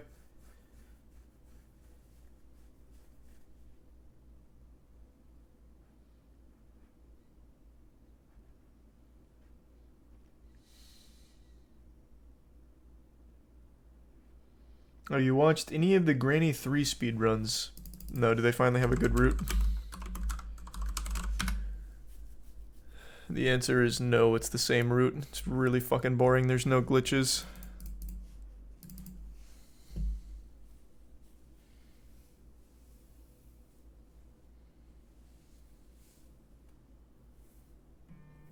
Thanks to the gift sub Penguin.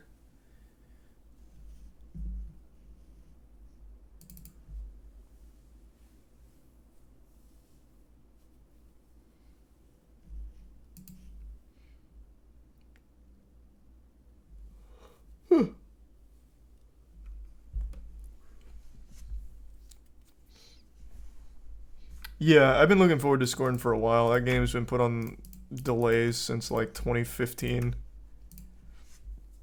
So that'll be fun.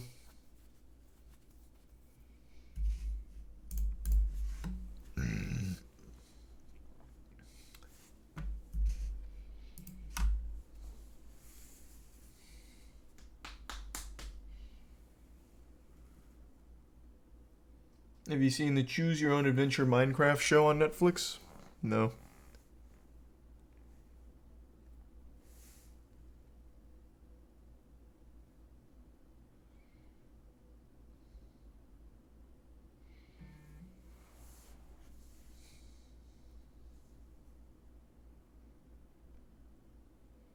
Arkham Knights is also next month. Yeah, I just don't think that game's going to be good. It just doesn't look very good so far.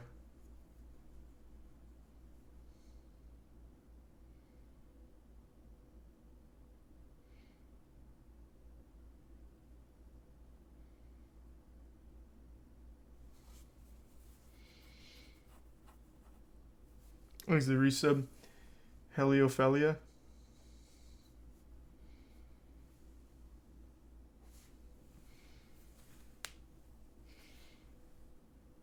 Thanks the resub, Gallagher.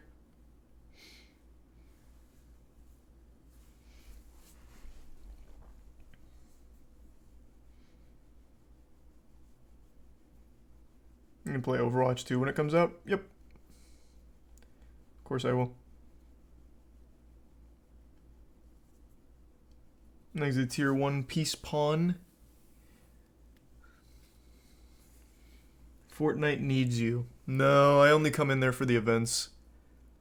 Unless Galactus is back, I'm not hopping in there. I'm only there when they need me most to save them. I keep those battlegrounds sacred and safe. Let's give some cocoa.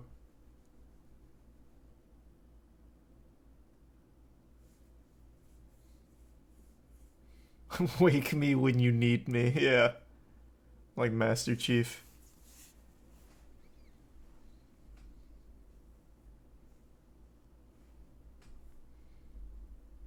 He's a tier 1 Siumai.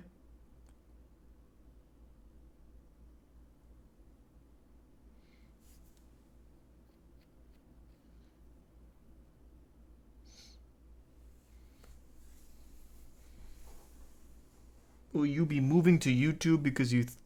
Will you be moving to YouTube, do you think, because of Twitch policies? No, I don't think so. Unless Twitch makes even more catastrophic decisions going forward. And I wouldn't be surprised. I wouldn't put it past them. But for now, no, I don't have any plans of switching.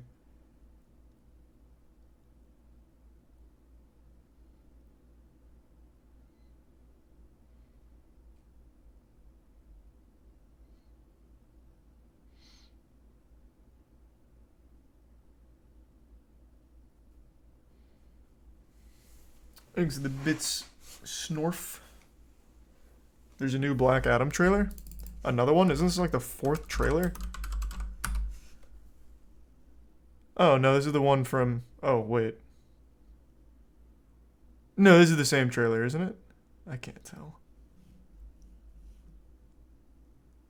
They have legitimately released like 5 fucking trailers for this movie. Black Adam. We're here to negotiate your peaceful surrender. I'm not peaceful. Nor do I surrender. It's his darkness that lets him do what heroes cannot. The battle you're meant to fight is upon us. Yeah, is there any bit of the movie left? On this planet that can stop me. Black Adam, rated PG-13, October 21st. I really feel like I've seen the whole movie now through all these goddamn trailers. There's a Prime D Love.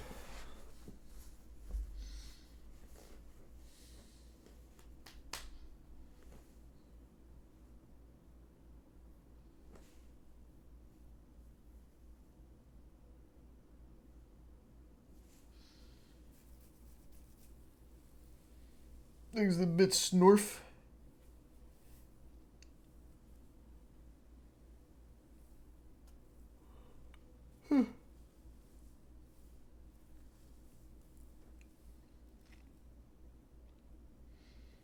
Speaking of bad policies on Twitch, did you see how super cheers work?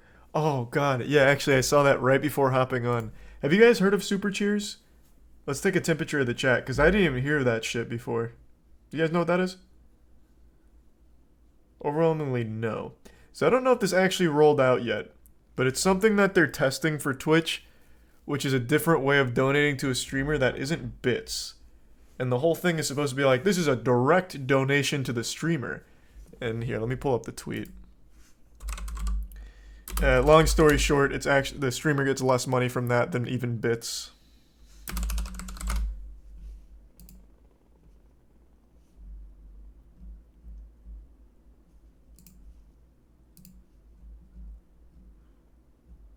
Where is it? Where is it?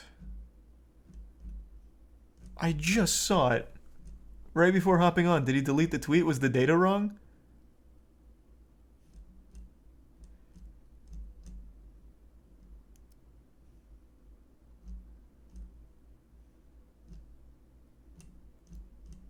What? Was it not Zach Busey? Hold on, give me a second. Let me go to my Twitter real quick. It was right before I hopped on.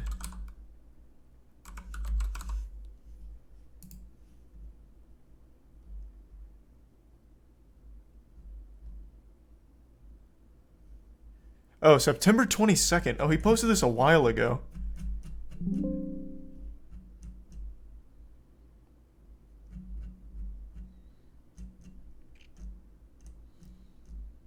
There it is. I thought this was new. I just saw it today because Jake and Bake posted something about it. Yeah, so here's like a breakdown of the split here. So super cheers are like a legitimately worse option if you want to donate to a streamer. Even though it's supposed to be like hyped up as like the here's a direct donation to the streamers you like kind of thing.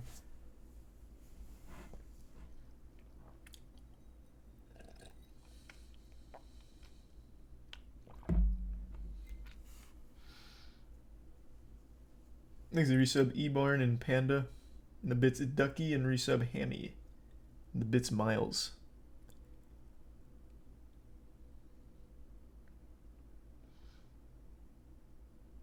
Isn't bits just that though?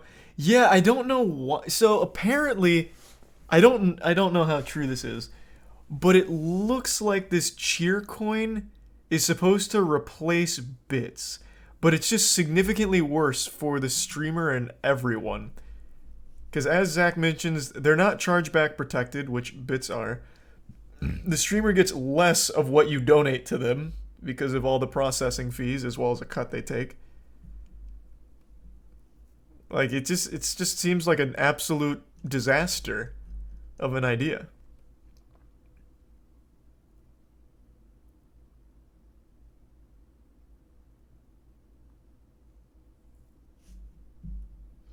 Why do you legitimately think they make such consistently awful decisions? Like, what is their actual course of action that cannot be this out of touch? Bottom line. Twitch doesn't make nearly as much profit as most of the other big boys in this, like, in the industry. Like, the entertainment industry online. They're just not nearly as profitable. So, they're focused on any and all means of improving their bottom line. I actually think Ludwig did a pretty good video on it. The main thing they should focus on is getting rid of people at their company first. Instead of targeting creators, they should absolutely get rid of their engineers. Because they don't do anything. Legitimately, the Twitch engineers don't do anything. They're not rolling out new features. The only thing they're doing is taking features away, like hosts. Like, they're just not doing anything. So I don't know why they wouldn't start there. Save some money off salaries. Start firing some of the engineers that are, they're literally not doing anything.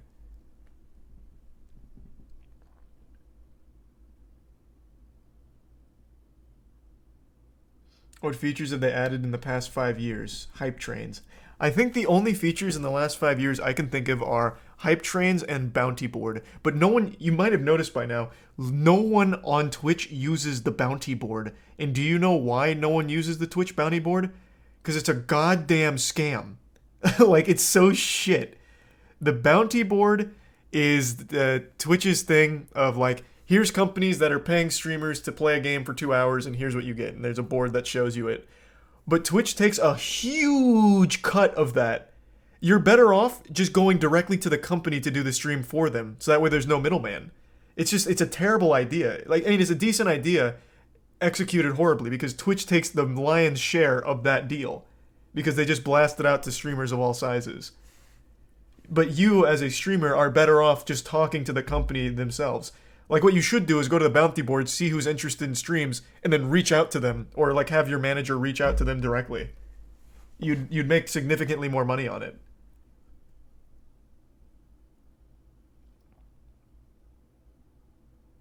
Thanks to the Prime Blue.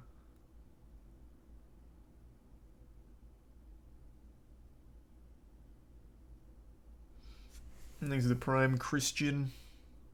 It's not against the rules. They're paying for streamers, and they go to Twitch to put it on the bounty board because it's efficient.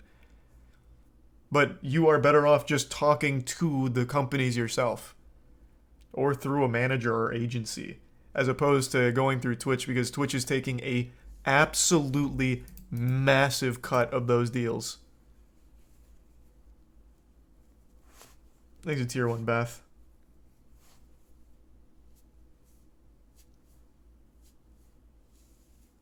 And the resub ACJ.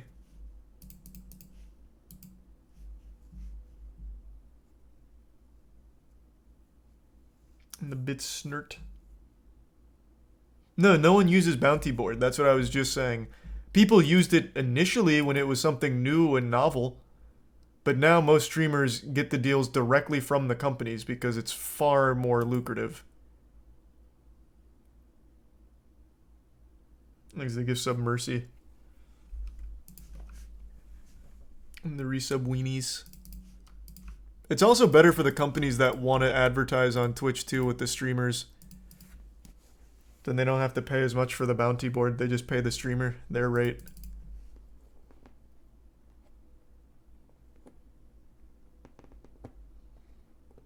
Doesn't it help small creators? That I can't speak to. I have no idea. I've never seen a small creator use it. I don't know if small creators have access to the bounty board.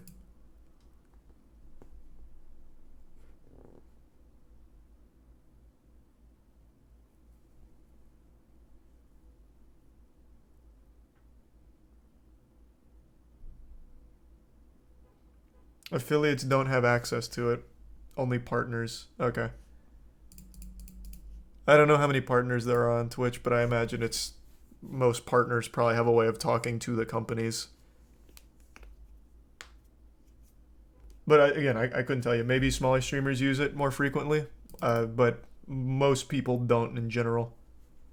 Thanks to resub Supercell.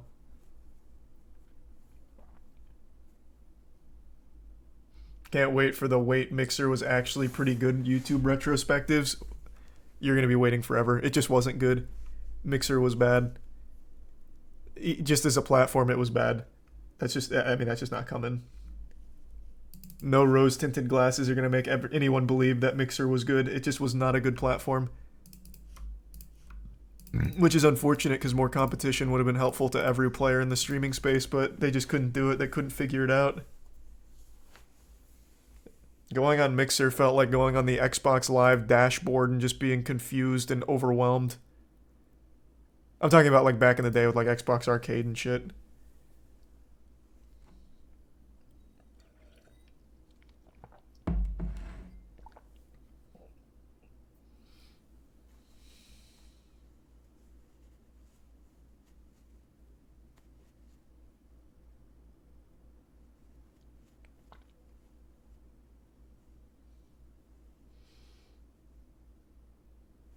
Thanks for the gift sub, Maki. Thanks again. You say that, but recently there's been people saying Cyberpunk was always good. And in their defense, to their credit, there were people that were always saying they liked Cyberpunk, even at its worst state. At least they're not flip-flopping. At least not the ones I've seen. Thanks to the resub, Bis. I disagree, but they haven't flip-flopped. at the very least. The people that are saying Cyberpunk was always good are the people that said it was good at the time too, even when it was in its absolute worst state.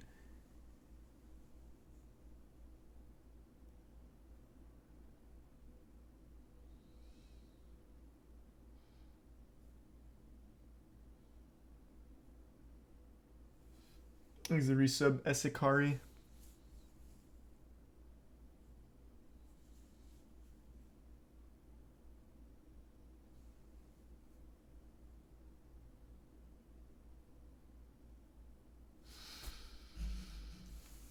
I don't know what these PayPal numbers are. I did the math a year ago, and PayPal starts at 90% to the creator at $1.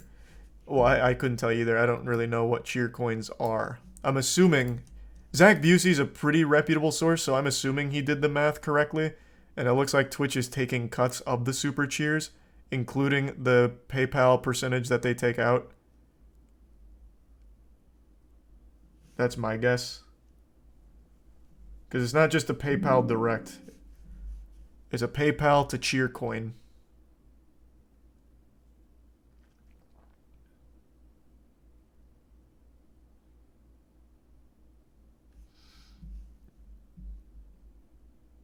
So bits are best, I guess. This just seems like another underhanded way of trying to improve the bottom line by giving a worse deal to people.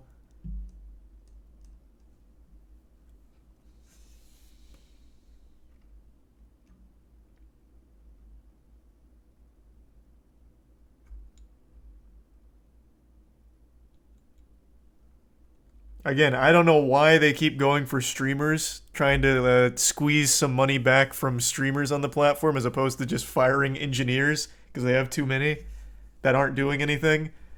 But whatever. It's a very interesting strategy.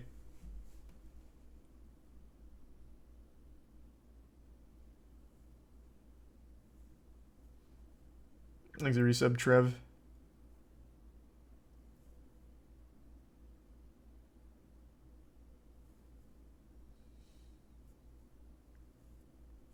I'm a fan, Robert, but not on stream for that. They're thinking long term. You can only fire so many engineers. True. If eventually all the streamers are streaming for free, they'll make so much money. Let's go. Good point.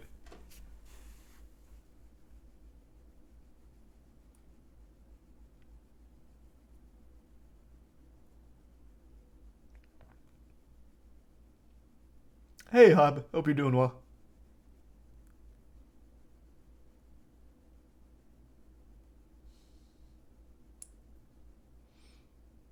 Why doesn't Twitch just start having good ideas? I don't know, man. You're asking the wrong guy. I have no idea. Well, thank you, Hob. I appreciate it, man.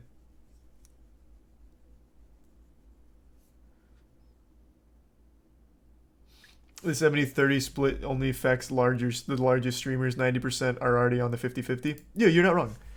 The thing that makes it very upsetting for the streamers that aren't on 70-30 is their lack of willingness to bring them up. So instead of bringing all the streamers to 70-30, they're bringing all the streamers down to 50-50.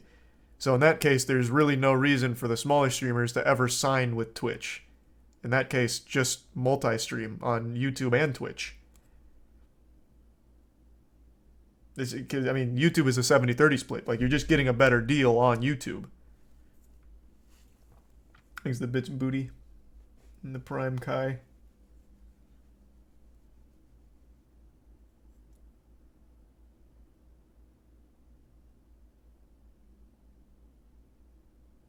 And the gift sub dirt.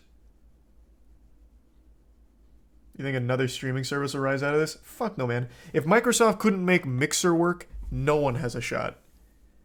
Nah. There's not going to be a new player in the space. I think YouTube's just going to keep making good decisions as Twitch continues to make bad ones, and it's going to get very competitive.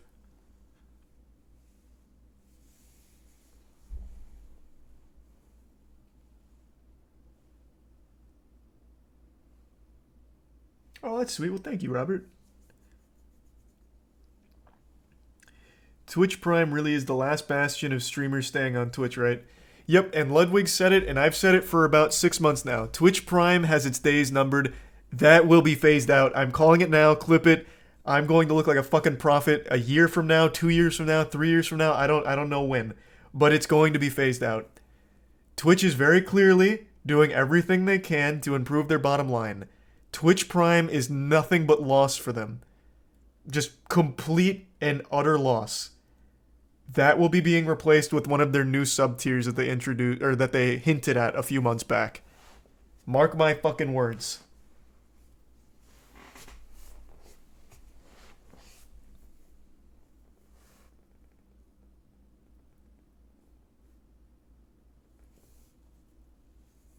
Thanks to the Prime, J Goods and Gooey.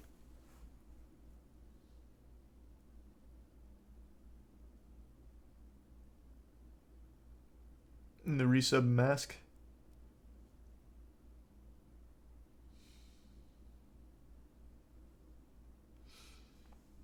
Twitch Prime is the only thing that made me start using Twitch. It's the only reason I still do. Yeah, Twitch Prime is what keeps a lot of people on the platform, like unironically. Bro, you have to realize Twitch Prime is something nothing else can match. No other platform. It is literally a free $5 to a streamer that Amazon covers. It's legitimately, you click a button and it is free money that is generated to that streamer. Nothing else can match that. But it's such a huge loss. Like a legitimately massive loss. Yeah, 2.5, whatever. It's just such a massive loss to the company's bottom line. I really feel like pretty soon they're going to axe that.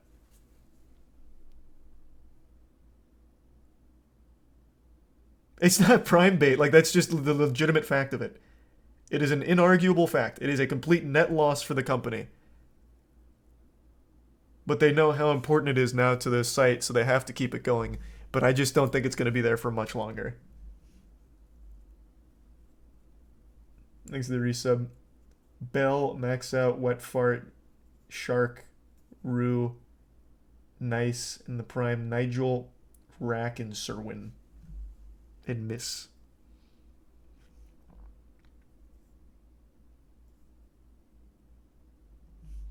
Does it count as a loss considering the user potentially wouldn't spend on a sub? Well, it is a loss because they cover the other $250. They cover that. That just comes out of their pocket and goes right to the streamer's pocket. So it is absolutely a loss, no matter how you draw it up. Call the loss leader, it's worth it, and other income they get from users. Yeah, it's worth it now and has been for a while, but clearly their philosophy is changing. Like I said, it might not be 6 months from now, it might not be a year from now, it might not even be 2 years from now. But I am very confident in my prediction that Twitch Prime is it's on its way out. It's about to be thrown behind the bar and executed. I just don't see it staying. Thanks to the resub. Pot, Random, and the Prime Ramen, and the anonymous gift sub.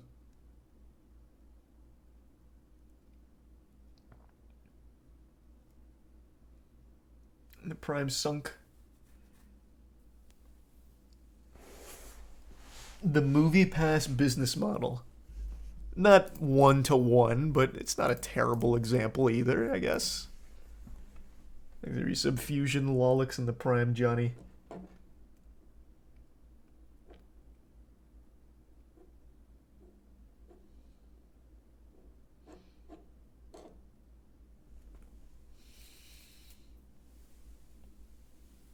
He's a Prime Mort.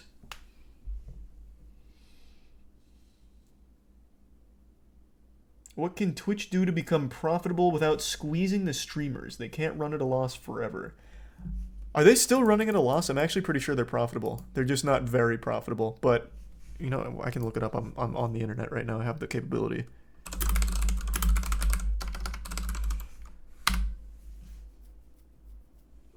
Twitch generated $2.6 billion in revenue in 2021, a 41% year-on-year increase. Ah, so they did even better in 2021. So now they need to cut the streamer pay. Nice.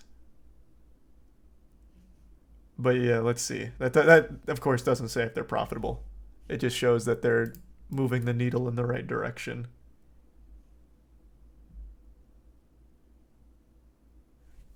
This is old. This is just a write-up about how it seeks to revamp with a focus on profit. Maybe it says whether or not they're profitable.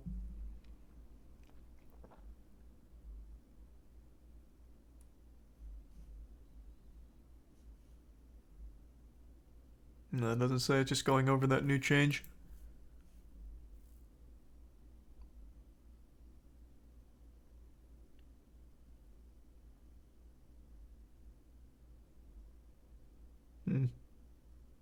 Yeah, there's just articles written about the new change. Yeah, I don't know if they're profitable or not. I think it's a tier 1 Toshi in the prime cell.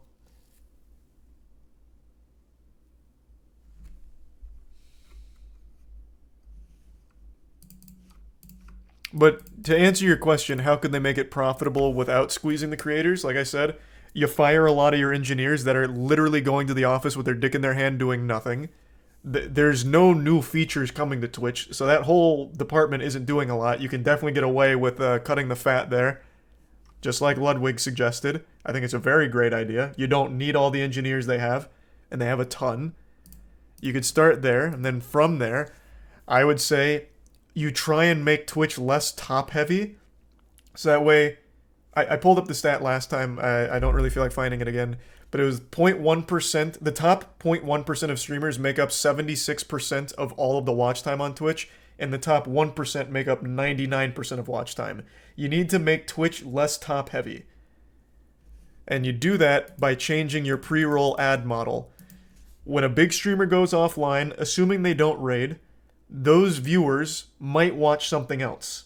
But they won't watch something that has a pre-roll if it's not a channel they're used to.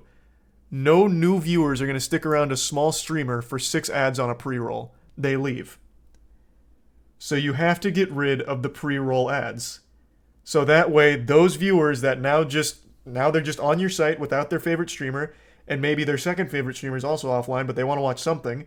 Now maybe they explore category, they click on a stream, and they immediately get the content, as opposed to sitting through 6 ads.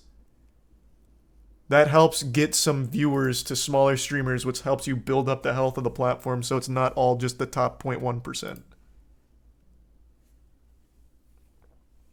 I think that's a very good step in the right direction. Because no website should be as top-heavy as Twitch. Not even YouTube's as top-heavy as Twitch. Easier said than done? Nope. It's really not. Make the ads skippable. If you need pre-roll ads, make it skippable. We have the technology for skippable ads. Implement it for pre-roll. And then if you don't want skippable ads to run during the stream, then maybe the mid-roll ads aren't skippable. Baby steps. But the pre-roll ones, definitely, you can't have 6 fucking pre-rolls.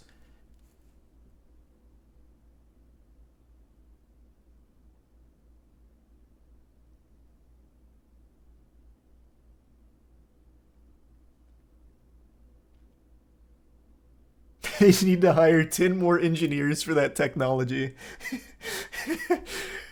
Alright, we're changing our ads. Let's get 500 more engineers over here ASAP.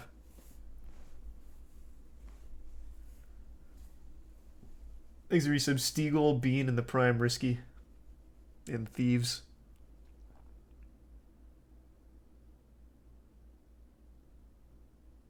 Pre-rolls are literally 15 or 30 seconds. You're delusional. What do you have like some kind of crazy luck or something? Here, I don't think I'm logged in here. Let's see. We're gonna go on Raw and see what happens.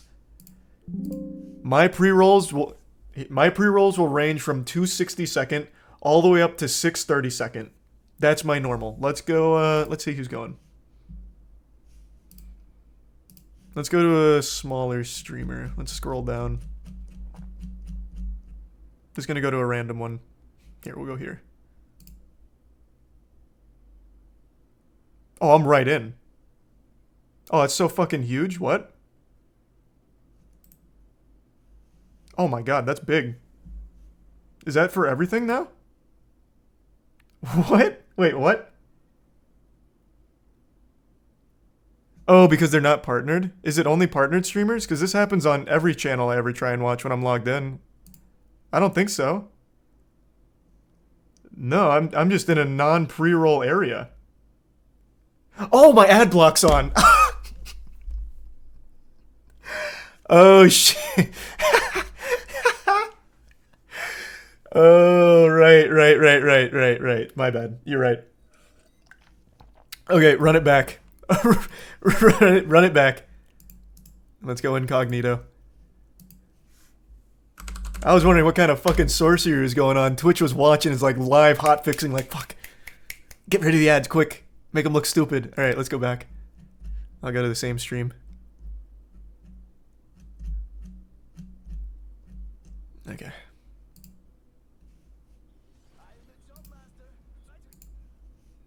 No, I didn't get it on this one. No, what? I didn't get it here either. This one's an incognito as well.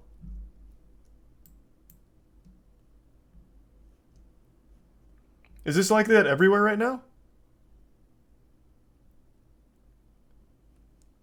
Ad block does work on Twitch. It just takes a different kind of ad block. Oh, no, that must have just been lucky. I did get lucky here too, though. The pre-roll's only 30 seconds.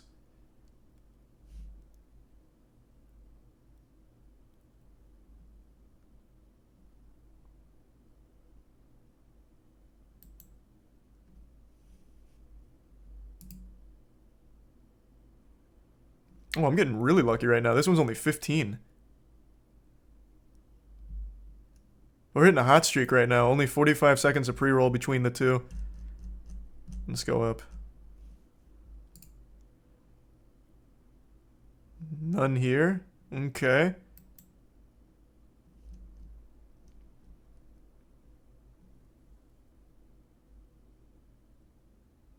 VODs are huge. What do you mean?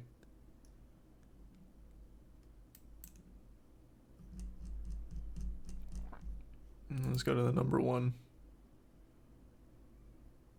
Oh, it's because I finished the ads on the last channel. Oh, well, that's not fair. Hold on. Back to incognito. I finished the ad break on the last one.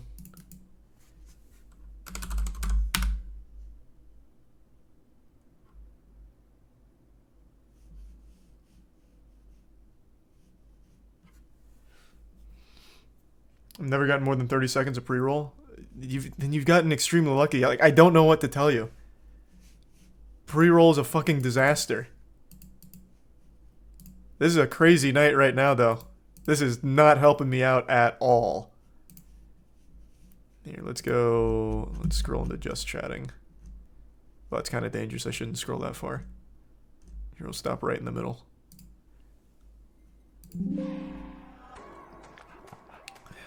30.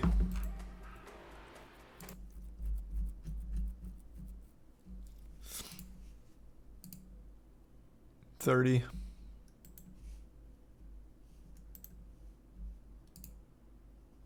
$15. Damn. Yeah, I'm getting the real short ones tonight.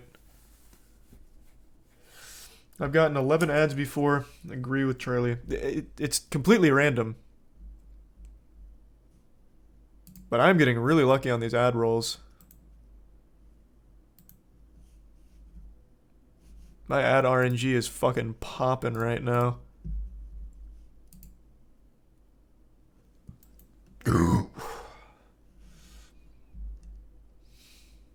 Is it tier 1 Malinkle?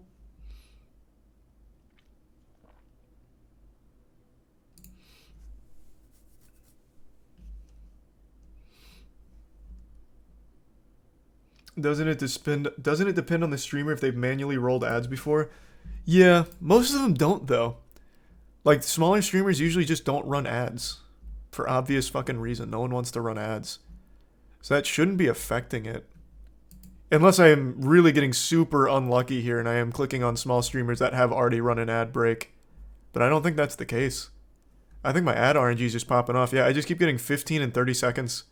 I haven't had a single one go over 30 right now. On any of them.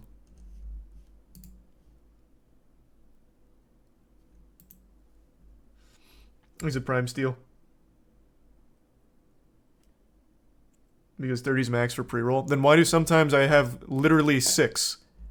Is that just terrible timing with the streamer taking a 3-minute ad break or something? Because I've had that happen multiple times. Like, it's not uncommon.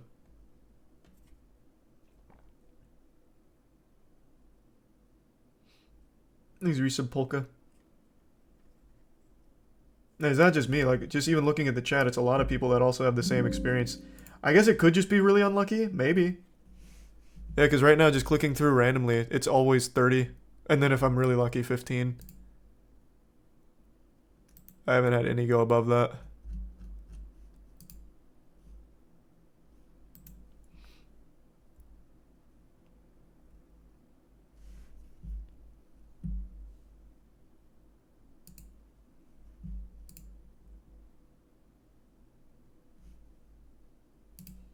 He's a resub Ramon.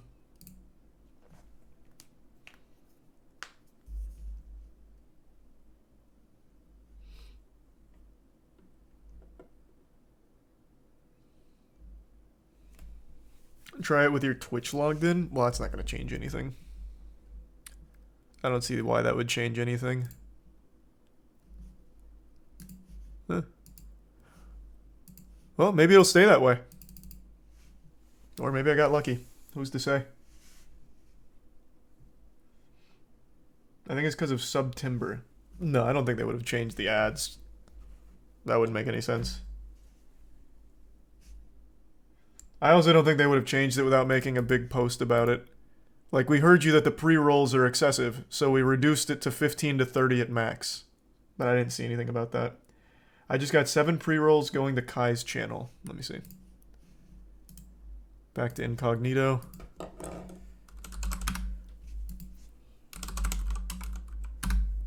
Let's see. I actually didn't get any going there. Oh, now I did. Oh, it just took a little bit to buffer. But yeah, it's still only 30. So you got 7 for the pre-roll here? Yeah, like I said, man, it just seems super fucking random.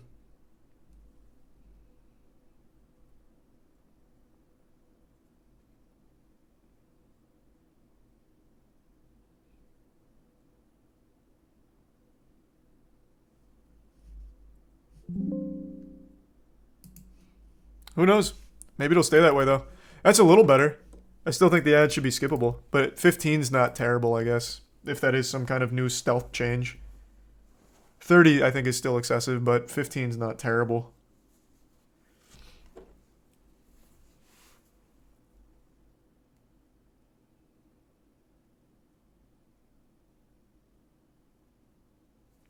Everyone's saying I just got lucky. Trying your phone.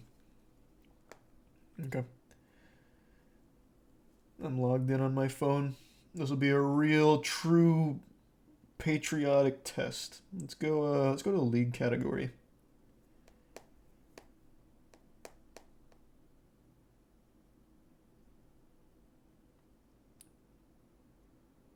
I didn't get any on Sure For, but he might have actually just run ads.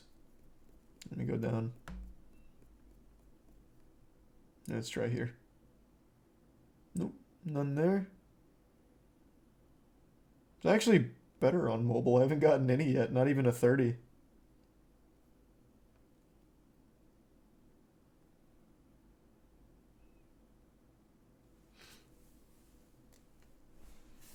What the fuck is going on tonight? Yeah, I don't know.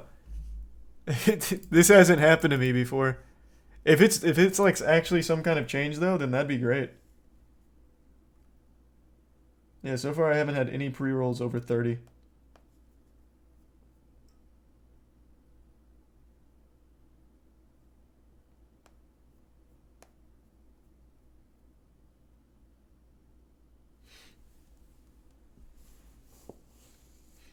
Thanks to the resub, Polk. Whoa, God, and the 30 gift subs, Maki. Thank you, Maki. Thank you for the fat drop. Thank you, Maki. God damn.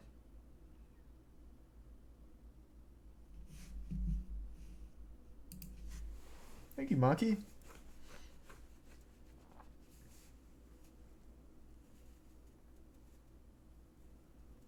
Thanks to the resub, Noah.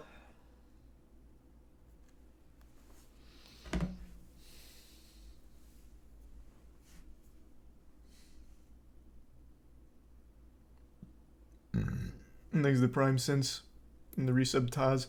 No, I just keep forgetting to post VODs, man. That's really about it. There's no, like, cool story or anything. Let's try it on my actual account here.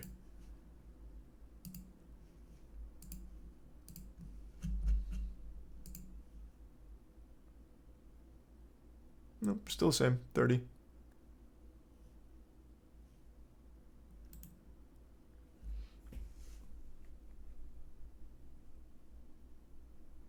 Oh, sweet. Thanks, Garbage.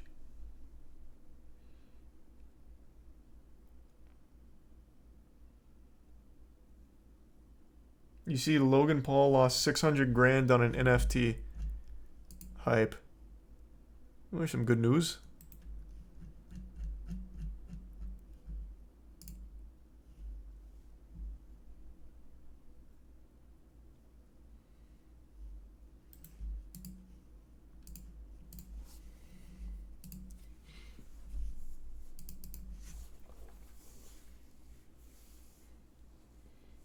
Yeah, we went over the gender reveal with the waterfall.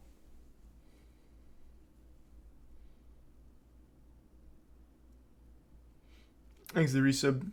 Cannibalized.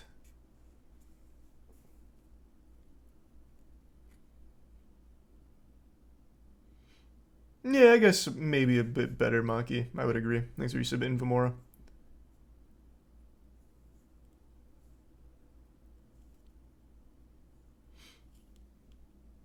No, I don't really like Don't Hug Me. I'm scared. The first video was good, but then the next 6, I don't know, I wasn't super interested in. Thanks for resub, Echo.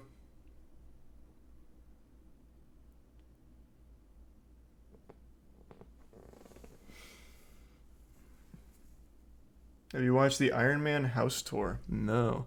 They actually went inside that house? That house has been used in so much shit.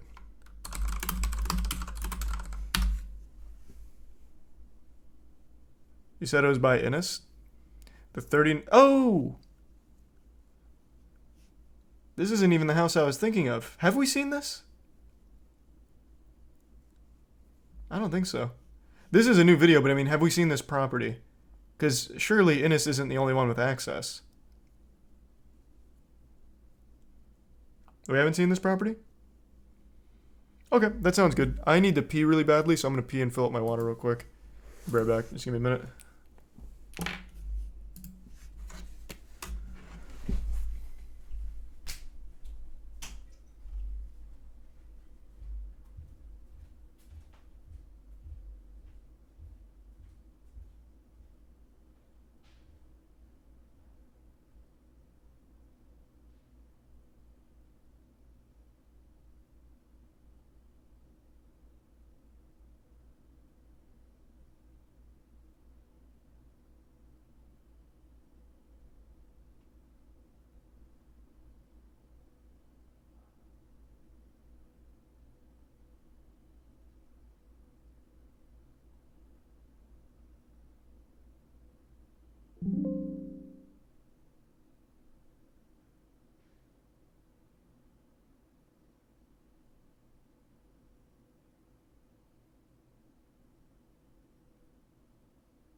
I'm fucking back. Oh.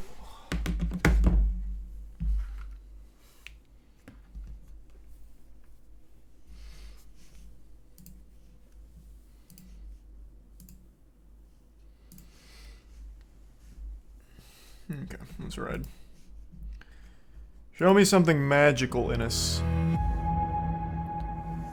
I'm David Victor Johnson. I'm blessed to have had the opportunity to create Oil Nutbag. We've seen a lot on this channel, all the luxurious real estate that spans the globe. We have seen a lot. Occasionally, we come across something that is different. When the team at Oil Nutbag reached out to us and explained what they were doing on this small stretch of land in the British Virgin Islands, I couldn't help but get excited. Is this not the Iron Man house? See it for myself. We just arrived at British Virgin Islands. Wait, this isn't Iron Man house, is it? Did I click on the wrong one? Fuck, is it? I can't recognize it. Exit Tier 1 Sin and the Prime Michael.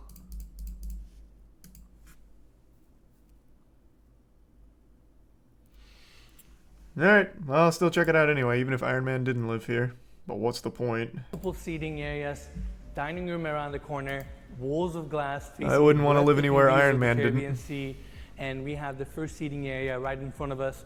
U-shaped couch, 2 chairs on the left, dual elevation, courtside coffee table, and around the corner we have the TV perfectly positioned, floating. That way it takes nothing away from these incredible views. It is a pretty nice view, I'll give you that. Furniture in this house was So far it doesn't look designed like by shit. a company called Roche Bobois, and it looks phenomenal. Yeah, it really does. And you can kind of see that it matches the outline or the design of the home. There's a lot of round furniture. It's really cool. And I don't know if we've ever been to like a more scenic location. This is incredible. Absolutely. Views here are phenomenal. Yeah. Property looks great. The developer here, David Johnson, and his architect, Ken Kahl, did a phenomenal job designing this home and integrating it into the landscape. Architect Ken Kahl was an amazing individual that we connected and were bonded. Right Ken was a good man. The vision for Lionheart, Halo, Rainbow was, again, to fit into Exit the Tier land, 1 worst player. to be green roof, to be soft contemporary all glass. So that you have 270-degree views where you're looking at whales swimming by on one side, or you're looking Show me some cool shit. I don't give a fuck about the views. Now, table is nicely dressed, and on top of that, they wanted to bring the water element into the home since we have ocean all around us, and that's why we have this beautiful water wall. It's not that beautiful, LED man. lighting on the bottom.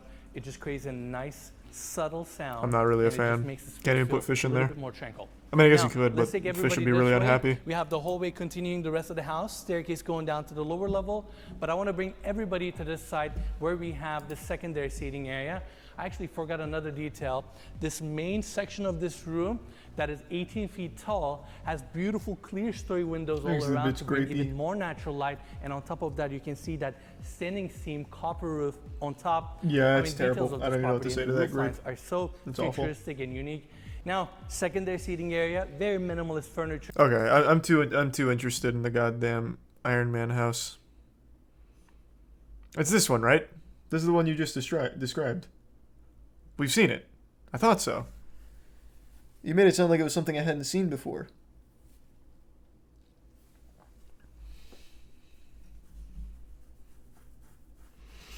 No, this first video is just a look at the house from the outside, not like an actual walkthrough, I don't think.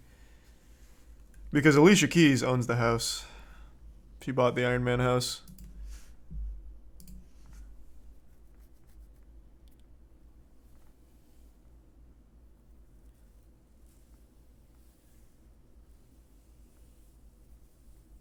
It literally says inside. It is not a full walkthrough. This is a brisk tour, I suppose. We all know the comic book and movie with an inside with property. See? Alaskan cliff that's overlooking the Pacific Ocean. Repeatedly. But there's a big This difference. is one of the The YouTuber Malibu things. residents in the movie allowed Not an 30 actual million walkthrough. He was the original owner declared bankruptcy. This is a walkthrough.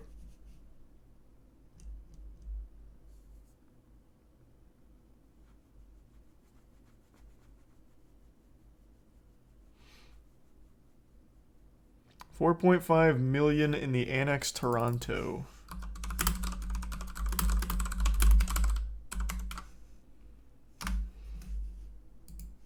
Inside $4.5 million custom modern home in Toronto.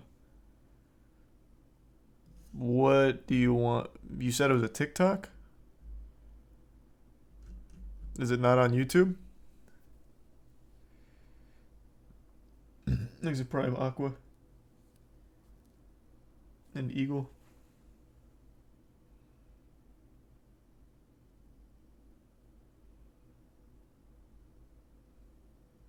And the Tier 1 Platinum.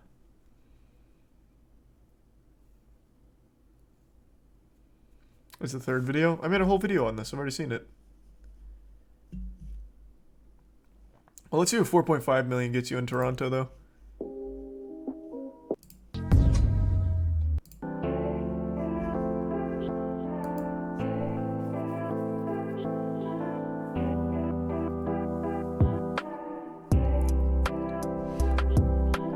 Hey, hey. Hey, thanks for inviting me over.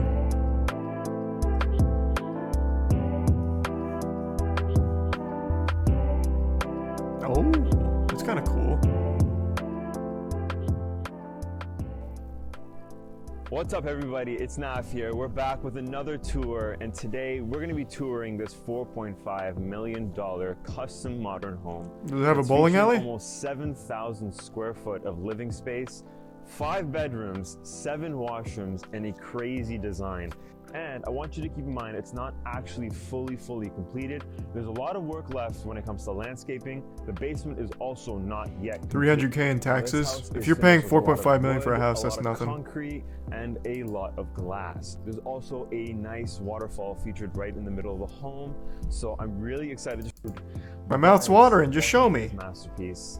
Now, right now we are right in the living space, and it's featuring 25-foot soaring ceilings. Like, it's absolutely crazy.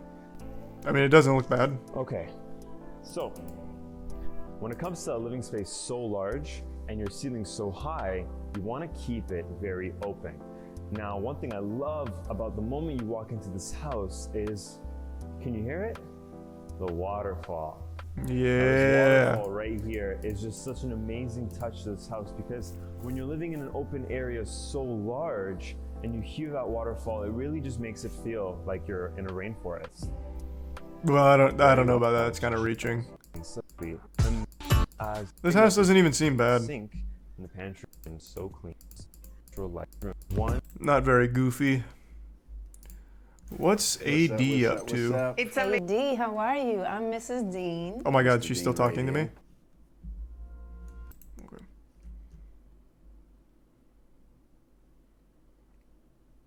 Inside Demi Lovato's modern California farmhouse.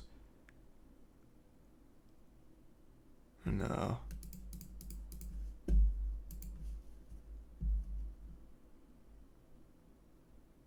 Inside D. Oh, hey! I used to wear their clothes when I was a kid.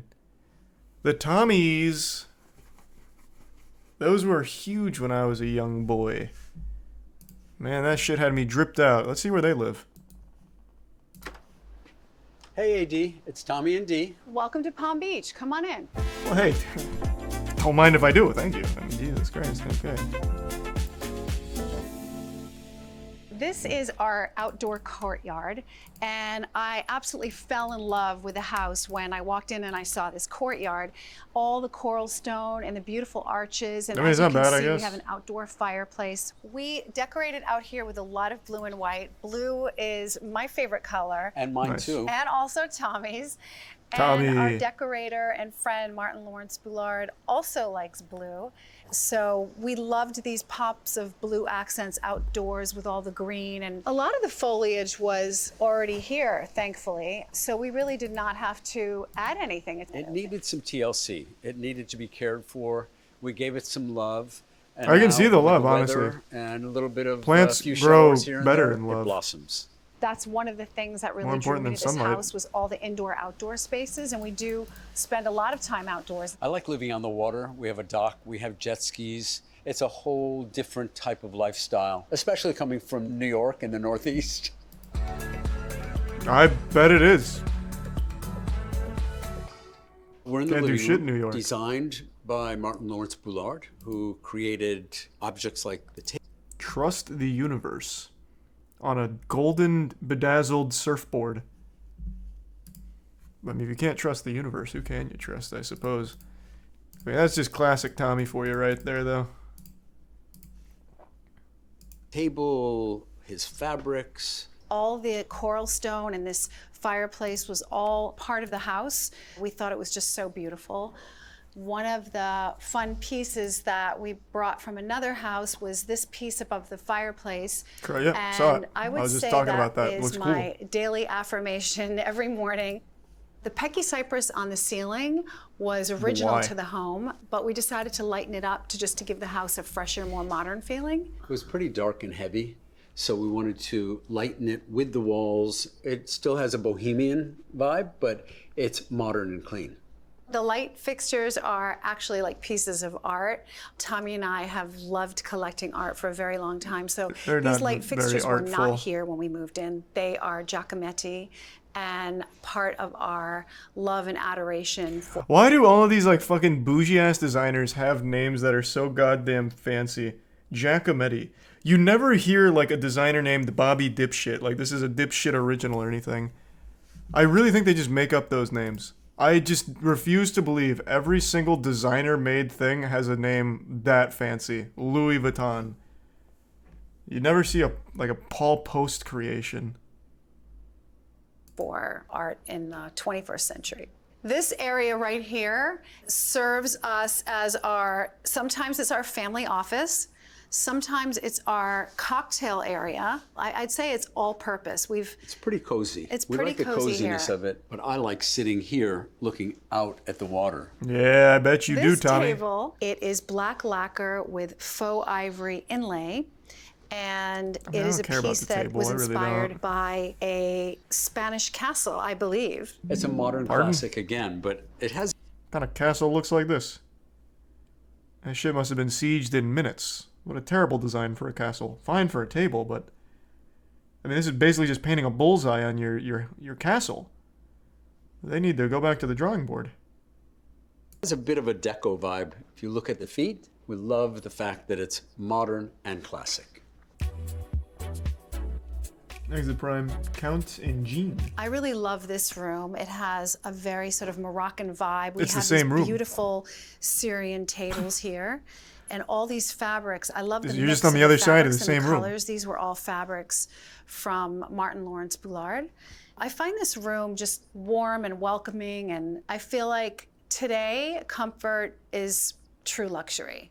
We feel very, very blessed and lucky to be able to enjoy such a gorgeous spot. But I love the touches of khaki and olive green piping. It's a little safari-esque in my mind. And I love the French rope work on the stools. But again, it's the mix of Syrian, Moroccan, French. It really is But a why, mix though? of modern and classic, modern vintage. I would say inspiration from different parts of the world. And we are detail obsessed, so we're continually looking at ways to Man, I don't improve care about that. Between our dining room and living areas, separated by these beautiful coral stone columns. And again, we did it light, modern, simple. I'm so tired of hearing the word collective- modern. There's nothing modern about a fucking Flintstones dish, all right? When will you understand? Just show me the cool stuff. How about that?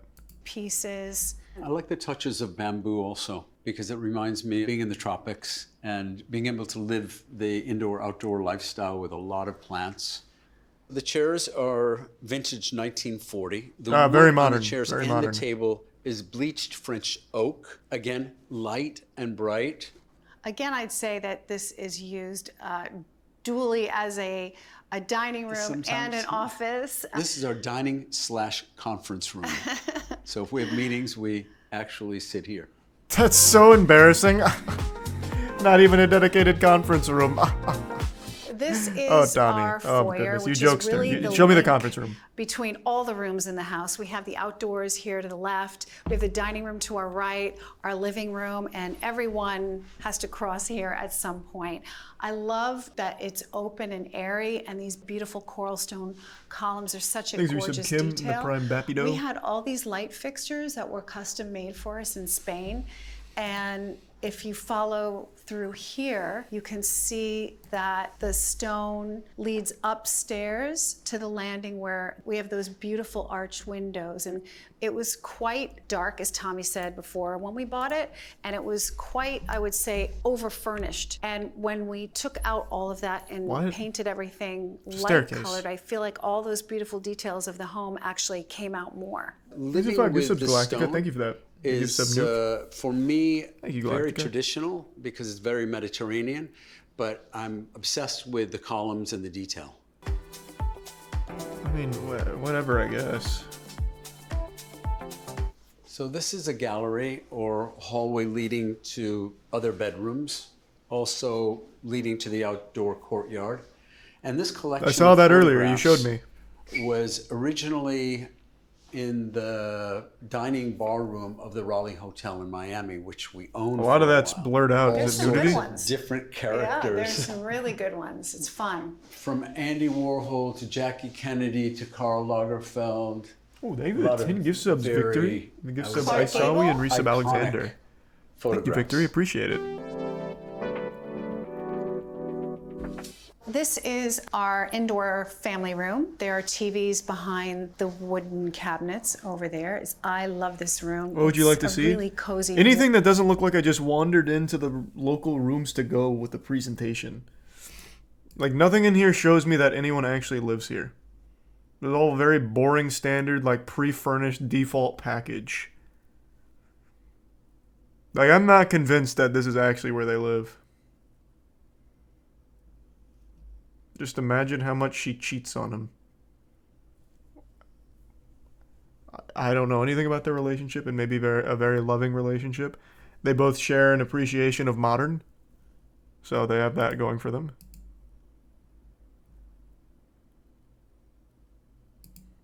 This is such a boring house.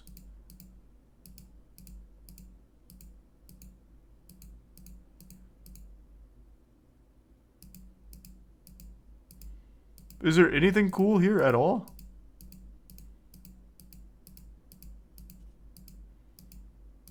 This is the most replayed. On vacation because it seems like we're on vacation when we're out here. At night, the buildings twinkle. The sunset is right here every night at 5:30, 6 o'clock, but it's comfortable and relaxing. That's the main thing. My son and I took the jet skis up about a mile from here, and we saw manatees, and they have like a migration of manatees. And fortunately, there are police boats around slowing other boats and jet skis. Actually, I do. Did you think take that one of the there manatees are as a pet? A lot more Like a things supervillain? in that water besides Oh, we see the manatees. we see things jumping out of the water all the time. Yeah, there is a lot more than the manatees. I think there's some more nefarious creatures. Sometimes we see a fin. Actually, this is what the original ceilings looked like throughout the home. Oh, They were disgusting. this color. Disgusting. We thought outdoors this would be yucky. good to Jesus, leave the way disgusting. it was. Disgusting. This is our really best place to have All right. a cocktail at around 5 o'clock. I don't know what I was expecting, but Tommy did not deliver. I'll tell you right now. He did not deliver. That was a very uninteresting home. I don't care how modern it was. I wasn't having fun in there. Who is Sienna Miller? This one really popped off in views. She must be pretty noteworthy. Who is that?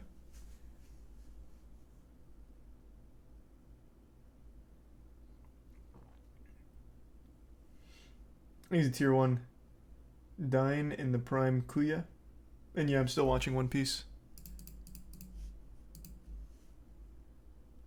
He's a Prime King Perry. Maybe an OnlyFans creator. I don't think Architectural Digest would do that, but let's check. Thank you for the Vibe gift subs, Galactica.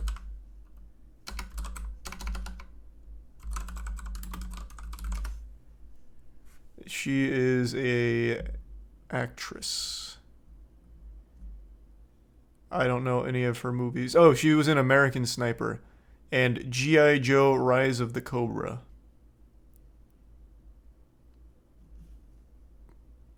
So I know her from those two.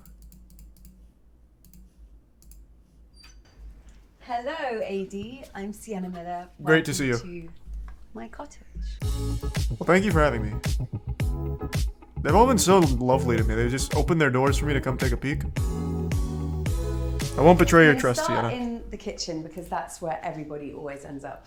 In the last year, I've redecorated the house with my great friend Gabby Dalal, who is a film director but has the best taste of anyone I've ever met. So in lockdown, when she was panicking about what to do because her film was pushed, I said, you can do up my cottage, and she did. I bought this house when I was 25 in a moment of real panic. I was sort of in London and life was very intense, and I just was dreaming about having a place to get away to, and I saw this place online. It's about 45 minutes from London, and it was on to rent or buy, and I thought, looks like something out of the Shire. See it and fell completely which I guess is kind of cool. in love and bought it. It's really my sanctuary. It's where I come to do nothing. 1920s crystal doors bring me a lot of joy. I mean, the new ones just don't look like that, so I'm thrilled with them. And I think that having such an old house, it's a magical thing, but having contemporary touches in it really work. This is probably my favorite thing because it's just the most beautiful Leconte stove. I have dreamt about having a big stove, and I've never ever had one before, and I love to cook, so if I'm in a city or in the country, I mean, the or kitchen's not anywhere, bad. much more sophisticated. What else has Cottage got? Thatch is funny. It's like Somehow this looks like better set design than Rings of Power. Her cottage looks straight out of Middle Earth. I actually think it's pretty cool. I didn't even know things like this existed. Though I guess they just don't exist in Florida, maybe. Hey, Pluto. Sienna, Sienna is a Harfoot, yeah, perhaps. the biggest tiny house you've ever seen. Somehow it keeps on going. It's like a rabbit warren.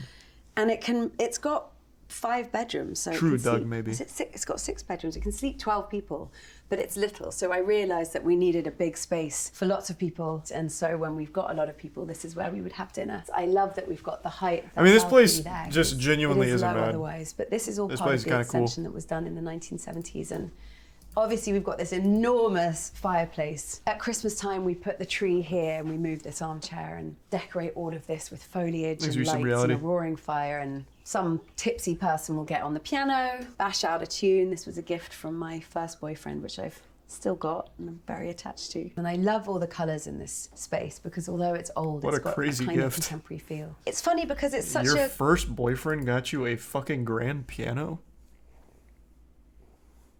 Wow. Man. What an expensive gift right out the gate. Unlucky that it's X now. I don't know if it was good terms or not, but I'd be tight. That's like a fucking... These grand pianos, these are in the thousands. Those are expensive as shit. It's funny because it's such a cozy house, but it really does work in the summer as well. In lots of areas of the house, we've added mirrors just to kind of create... Oh, was that not a grand piano? I couldn't see the back. It looked like it was. There's a one there, which is fun for kids to look at and perform in. And design of this was done, as I said, by Gabby Dalal, who is really my other mother. I love colours and different textures. This is a corduroy armchair. We actually recovered this because it was my mum's from when she and my dad lived in Hong Kong. It was a big white armchair that's completely falling apart, but has sentimental value, so it's recovered. Yeah, it looks like that chair Steve used to sit in Blue's the Clues. Art is from all over the place. This was a gift from my godmother, Christine. This is a Nancy footage. This is the old part of the house, and it used to be the kitchen, so it is very, very low, but magical and cozy. And in winter, we light the fire, and it's a beautiful old roaring fire, and watch old movies at Christmas, and it's about as dreamy as it can be. The colour on the walls, it's a cream colour, all did, but with... Yeah, this place just isn't bad. Pretty cool, actually. That says she got magical feel. All kind of ended where I act like this. This incredible wallpaper look out of the window. This house is definitely haunted, though. Beautiful pairs of jeans when you open the house. I have no doubt those doors are opening and slamming shut late at night. You know, like Zach Braff there any day now to analyze.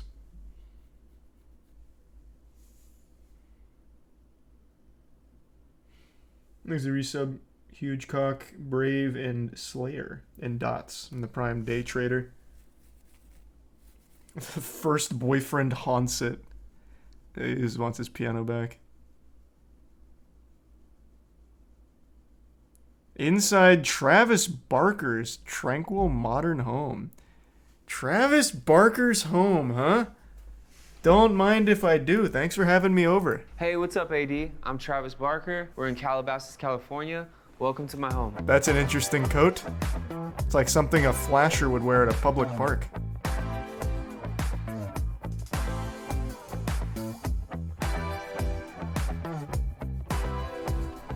It's a jumpsuit? I don't think I've ever seen anyone wear something like Okay, that. so this is my living room. The vibe of this room and my house really was just like zen when I come home from long tours. Like, he looks like someone straight out of like an old sci-fi movie from the 90s. Like, after they've jacked out of the cyberspace, he throws on his shades and puts on this trash bag coat, and then he's ready to beat some ass in slow motion.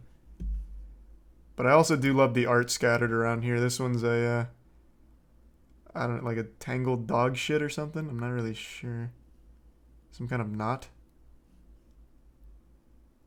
It was just like zen when I come home from long tours or long nights at the studio, just a place to rest my head. And this room is also filled with some of my favorite artists, two of which are Raymond Pettibone and Wes Lang. Raymond Pettibone created the Black Flag bars, along with many other cool punk rock graphics. I like to do a lot of phone calls in here, photo shoots, turn the fireplace on and chill. There's also like a painting over here that is my 5 favorite albums that changed my life that Courtney got me for Christmas last year. This used to that's have actually pretty cute. a wall with I like that. windows, and Waldo Fernandez decided to knock it down and just create doors that open and you could see straight to my pool in my backyard. So I bought this house about 16 years ago. When I bought it, the way it was designed wasn't my favorite, but my kids learned how to ride bikes in this house. They skateboarded through this long hallway that you'll see later. I think they even rode like 50 that's pretty dirt cool. bikes in the house at one point. So we really lived in it and we really got the most out of what I had bought. And then there was just a time where I was touring so much and I felt like it was the perfect opportunity to do this remodel. I had interviewed several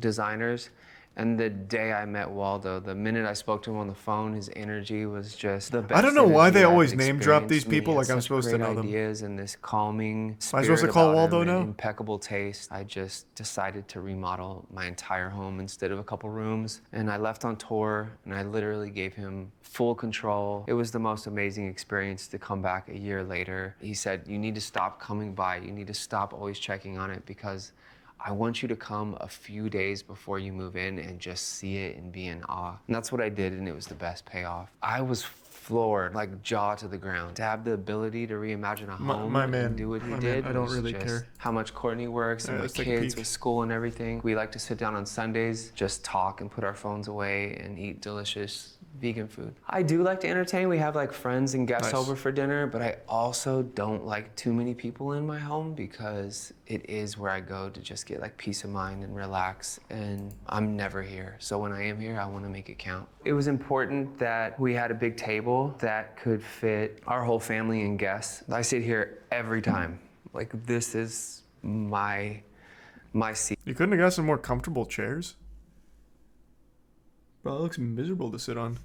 It's just straight wood. That cushion is not thick at all. The way he's squeezing on it, like with no effort, he's going right to the wood. Get yourself some better chairs. Seat. This is Courtney's seat. This is usually Penelope, Rain. This is Atiana. This is usually open for guests, whoever comes and eats with us. This is usually Why assigned seating? Doesn't matter. Mason, Landon, and Alabama. And it literally doesn't change. It's the same seating arrangement every time. Courtney got me these way before we were together. We would spoil each other and buy each other Christmas presents and birthday presents. They've stayed in this room. That's she sweet. still has like a candle I got her like years ago that's still in her closet, and like bags. Like, she'll be like, "Oh, do you remember you got this for me like 3 Christmases ago?" And I'm like, whoa. Fucking epic. All right, so this is my kitchen, and this is my fiance. What are you doing? Drinking this matcha that you made me, your famous matcha. Actually Let's make the just go best back to the matcha. house tours. Way It make me better than uncomfortable. The best. Any matcha place in LA, Alfred's, Cha-Cha Matcha. My matcha is actually the best. It is. Why don't you show the little matcha station? One of my favorite things is like this matcha station over here where I have everything. Cinnamon, I have What the fuck is I have matcha? cacao. You know, I can heat up tea really quick. My kitchen used to look a lot different. There actually used to be a wall here that just had an archway where you could like walk through. These windows were not like this. It was more It's like green a tea. wall with Okay, thank you. selected windows. So I like now green you tea, just have like this but I like amazing matcha. view. And I did that everywhere in my house. Like I love those windows. I love the lighting and I love that it's like kind of industrial. And I love this like wooden posts. I love that it just looks like old. And my aesthetic would be like minimal. I just like minimal. I don't like when people put a bunch of things everywhere. Everything looks like I can cabinets. respect that. Obviously in the fridge and the freezer are here. So I like very like clean space because it allows me to think and doesn't like crowd my vibe. This is the table we eat dinner at, like on normal nights or breakfast, or just like sit and have like tea, or when I used to drink coffee, it would be right here. When the kids like need to do schoolwork, sometimes it's here. This is where we eat on the not special days or the not special occasions. I fell in love with this house. I was Every day living is in special, Travis. Bel Air Crest, and I had a 3-story Don't forget home. that. I had 3 children, and it was just, we had elevators, and it was just too much. So this is a 1-story house that's just like under 10,000 square feet, and it was just so convenient to have. And the indoor outdoor. Under the 10,000 refrigerator square feet? How can you outside, even the move patio, around? I couldn't beat it. Travis. Under 10,000 square feet. Pardon? This is our TV room. Why would you We do that to spent yourself? holidays Unbelievable. here. Oh my God. Like, we actually spent New Poor Year's fucking Eve guy. here. It was so fun. Being We smothered played by his own home. games, Put together like a 1,500-piece puzzle, which took days to finish, but it was a lot of fun. We watched like the ball drop, watched my performance that was pre-filmed. It was pretty cool. From the moment I Under wake up and 10K, start how making pedestrian. matcha or like coffee, I turn on that fireplace. One of my favorite things in the house. So this room used to have like vaulted ceilings and used to look way different. So they got rid of all of the recessed lighting and just flattened everything. Man, this out house is here. boring That as fuck, made man. I thought this was everything gonna be like like pretty interesting. When I fell in love with ping pong, I Googled ping pong tables Well, and it's a this little better came now. up and I was just, I have to have this. It's really heavy. I do love A ping team pong. of 8 people came in and installed it. There was a point during quarantine where we would just play every day and have the coolest ping pong tournaments. I play with my kids, I play with Court, play with guests when they come over. I also have like a lot of cool art in here. A lamp that I designed with Buster and Punch that has like a little skull on it. Also like some cool books, like a Pettibone Nice. book. I love all his art. Extra ping pong balls because we lose them all the time. I'm a big collector of BMX bikes. Most of my BMX bikes are at my studio because it's just like hooked up or hung out like as more than friends. And that's also the day I proposed to her. All right. Well, congratulations. All right, so this is my home studio. During quarantine, I built this. I did all my recording remotely from here. Wrote like Bloody Valentine here. Wrote This most dude of was Jay's kind of album rock and here, roll in played his on Blink-182 everybody's days. album here, Now from, he's like, an neutered. electronic drum kit. I disagree. It's called getting older. I don't remember who said it. It might have been Corey Taylor. Someone said you can only stay angsty and angry for so long before you stop and start to mellow out a bit. And it's super true, right? That's what most bands do. Like, you know, they start very high energy, very aggressive, very upfront. This doesn't really apply to Blink-182 so much. But, like, you know, they start out with a lot of raw emotion. But as they age, which is very natural for people, they start to realize, you know what, we're not angry all the time, you know? They start to chill out a bit. And that's when the music goes to shit. That's when they get fucking trash every single time. Aging is so cringe, don't let anyone tell you anything different. Fucking always ruins them. Then they come out after 10 years with a new album and it's fucking forgettable garbage. It's like clockwork every time, every fucking time. Kit. This Roland kit comes in so handy because like you can pick whatever drum sound you want. It can be as quiet or as loud as you want. Think My it's Tier 1 kids DJ. record here. There's a vocal booth. Like I would work till 4 or 5 in the morning and everyone would be asleep. My main instrument by far is the drums.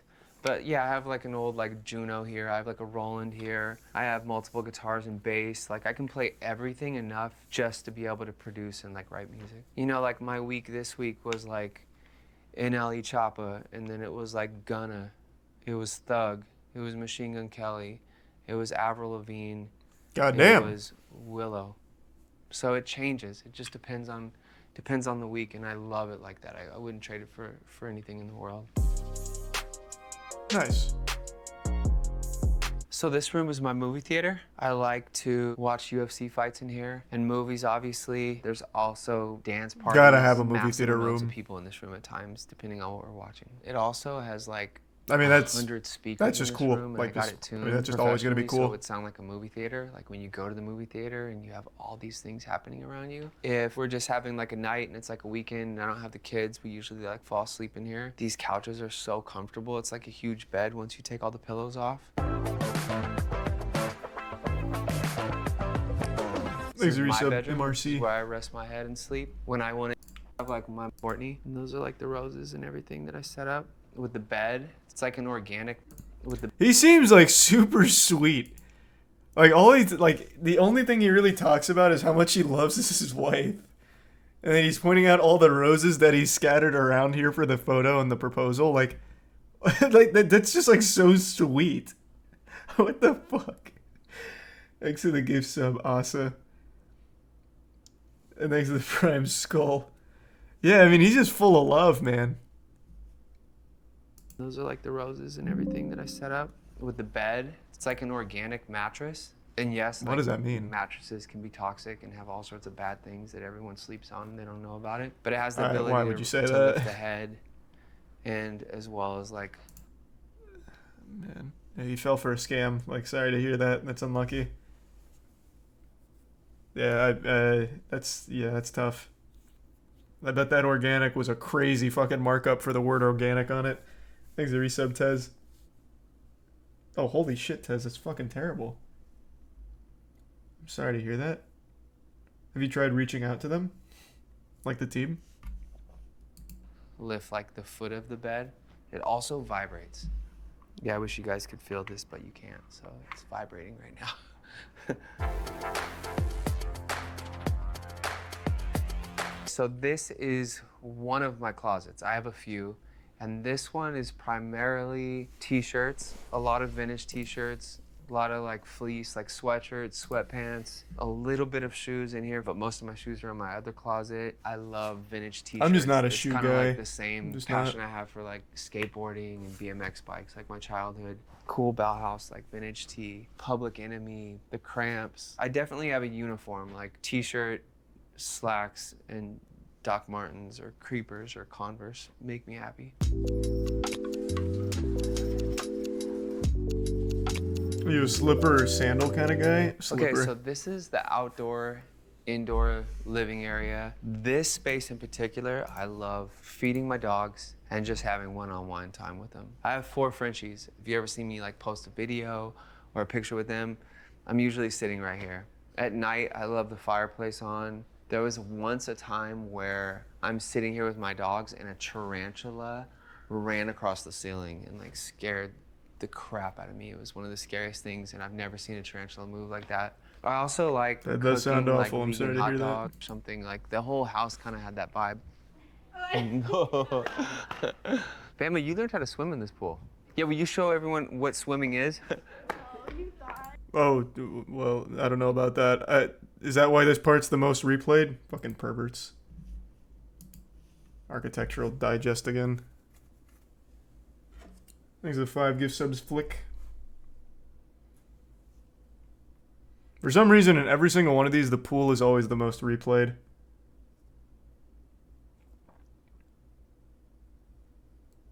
Skip the cars? Oh, does he have a cool car collection? Hello. She didn't tell me she was doing. It's details like that that I just think add. Oh, wrong one. I immediately went to the wrong one. I was wondering what the fuck happened there. It has like the feature where it's like a must. I did nothing to it except like murder it out and make it all black. How it comes stock with this suspension, it's like one of the only vehicles that sits like this. So I'll hold on to this forever. It's one of my favorite vehicles. I've had it Escalade every year since. Can someone, that's a G-Wagon, right? Is that what that is? Can someone explain that to me? Why are G-Wagons so popular? I don't really get it. I think they look like shit. I'm not like a real big like car guy, I guess, but I think they look like shit. Thanks to the resub goth. I've driven a ton and they drive like shit. But what makes them expensive? Like, and why are they so sought after? Like, here, how much does a G-Wagon go for?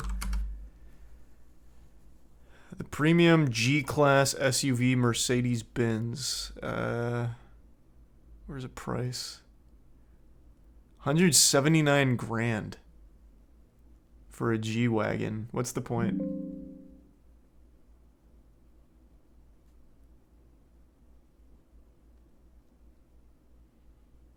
Mercedes made them for rich people since they're so heavy they can be made as a tax write-off. Okay, cool. How hype?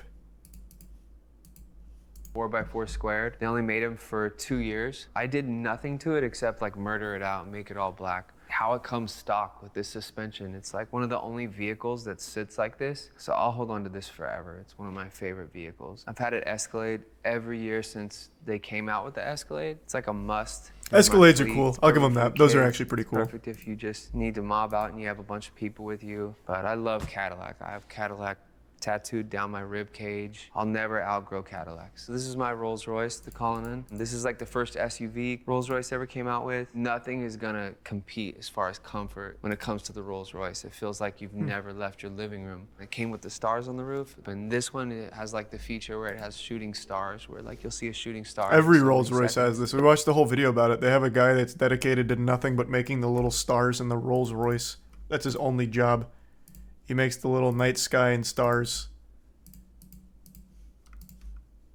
Which I guess is cool. I think Rolls Royces fucking suck. I also think they are extremely underwhelming for their crazy price. It's so comfortable. Like the times I've been driven in it, I just don't want to get out.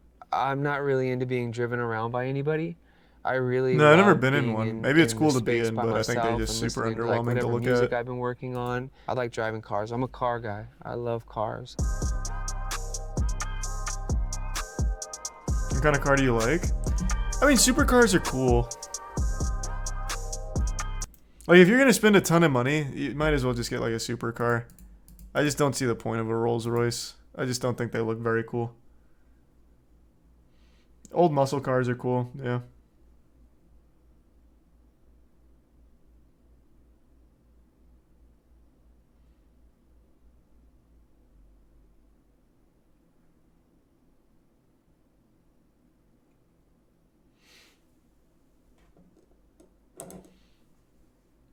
It's a normal car the size of a truck. That's the appeal. It's not the size of a truck. I've seen them. Like in Miami, everyone's trying to flex their Rolls Royce, so I've seen them. They're not the size of a truck, but I mean, yeah, they are kind of big.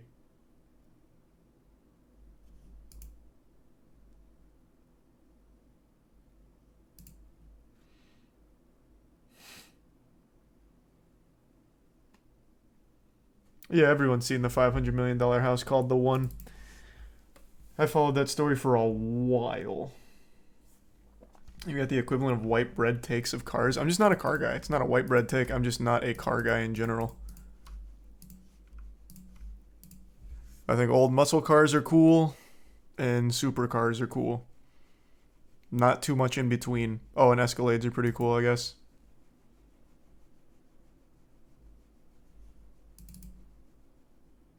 So don't talk about cars. Why are car guys so fucking sensitive? You guys are like the weebs of supposedly manly activity. Like, this one really hurt your feeling. Why do you hate popular stuff to seem edgy? Like, how? How can you be that sensitive as a car guy? It's supposed to be like covered in grease and chiseled. Talking about carburetors and 4 cylinders. You're over here fucking whining in chat because I'm not a car guy. How do you not recognize that as sad and contradictory? Like, all of your chats before that were like having fun and being joyous, and the second I said I'm not a car guy and I think Rolls Royce looks like shit, you immediately flipped the switch. Immediately. The first thing you said after that was, to flex, you broke motherfucker. You had 999 messages, more than that, of all just like having fun and enjoying it until I said I'm not a car guy and Rolls Royce is overhyped. And now you've had a full-blown temper tantrum, baby whiny meltdown. You give car guys a bad name.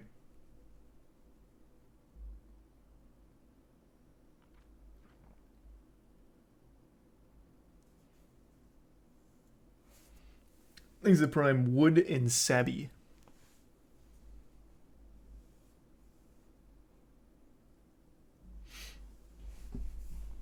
Who's Casey Musgrave?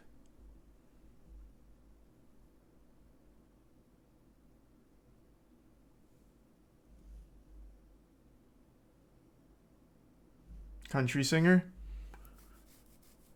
Does she have a cool house? All of these houses are like super boring. None of them are as wacky as like the earlier Architectural Digest ones. Oh, thank you. Jesus Christ, Maki. Thank you for the fucking 20 gift sub drop. God damn. Thank you.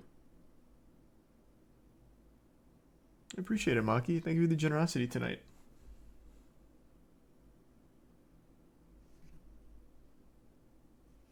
Alright, I'll give her a chance. Well, even just this preview, it looks like a really boring house.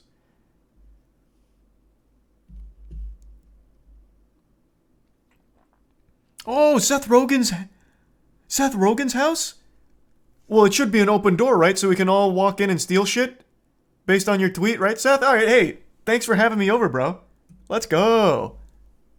This better be in LA. Hello, AD. Are we in LA, I'm Seth? Rogen. Welcome to Houseplant. It's the best city in the world, am I right? Come on. Thanks for having me, Seth. Why do you have a gate, though? What's up with that? Why? It's weird. What's up with the gate? You don't want people in? Operating a lot throughout COVID, so we've had a lot of meetings and get-togethers out here, outdoors. We're finally returning to the indoors, but people love cornhole in America. That's what I've learned. Ooh, thank you for the 10 gifts of Sage.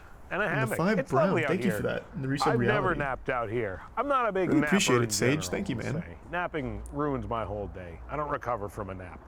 Shall we head in? You hate Seth Rogen? No. I actually really don't. I think he's a fucking idiot, though. Never forget.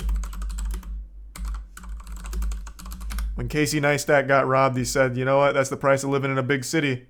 It's fucking great here. Lives here for over 20 years. You're nuts. It's lovely here. Don't leave anything valuable in the car. It's called living in a big city. You can be mad, I guess, but I just don't personally view my car as an extension of myself, and I've never really felt violated any of the 15 or so times my car was broken into. Once a guy accidentally left a cool knife in my car, so if it keeps happening, you might get a little treat.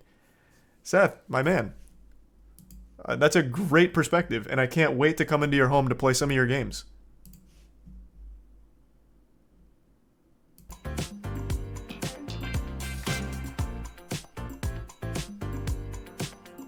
Ta-da! Welcome to the inside of the Houseplant house. I'll be honest, we did not set out to base Houseplant out of a house, which is, as I said, What is Houseplant? something you would assume we would have wanted from the get-go. We created a weed and home goods company called Houseplant, and we needed somewhere to base our operations out of. Well, you just kind answered of like me. a workspace for people to Gotcha. come hang out. We talk about our products a lot. A lot of our products are home goods, so we found to be able to like see them in a home type setting was invaluable. We have actual like an office type setting as well. That would be a very boring tour for Architectural Digest. But this space, we've conceived of a lot of our products in this space. So this is just a full-blown ad, huh? It started out of two things. Fucking we awesome. sell weed and we sell home goods. So on the weed side, we really just want to sell incredibly good, strong weed that is beautiful and the And exact type of weed that I, one as that I somebody can who come smokes a lot of steal. weed is looking for. We wanted it to come in I would hope. innovative and interesting packaging. And as someone who, smokes weed all day, every day, and has a home that they like to. It is shocking. I don't remember who pointed it out, but they're super right. Every single sentence almost from Seth Rogen mentions fucking weed somehow. That is crazy. I never really realized it until it got pointed out how often he just references weed, talks about weed, and how much he smokes weed. It's like the main thing he says. It's like actually his main personality trait. to reflect their sensibilities and who they are and their Thanks for the tastes. gifts again, Maki. I found myself really struggling to furnish my home in a way that complemented the fact that I smoke weed all day, every day, and also the fact that I wanted to have nice things around. And so we started making those things. All right then. This is a vase I made. I do ceramics as well. I've been making these gloopy glazes for a long time. That was like a really early example of them. And we've been trying to find a way to produce at some sort of scale a gloopy glazed ashtray. And these are our first ones. And they're really beautiful. That's something I'm psyched about. You know, it's just fun because we would brainstorm all sorts of just ways we could kind of express our love of weed in as many creative ways we possibly could.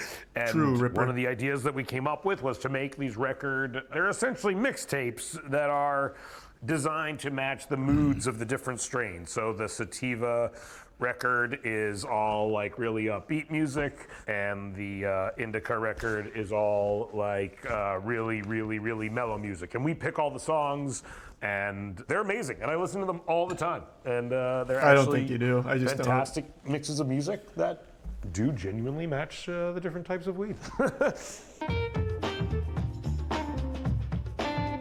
We start our creative process from a very personal place. Even if you don't smoke weed, your friends will, and when they come over, you'll want to host them. And if you're the type of person that wants to have...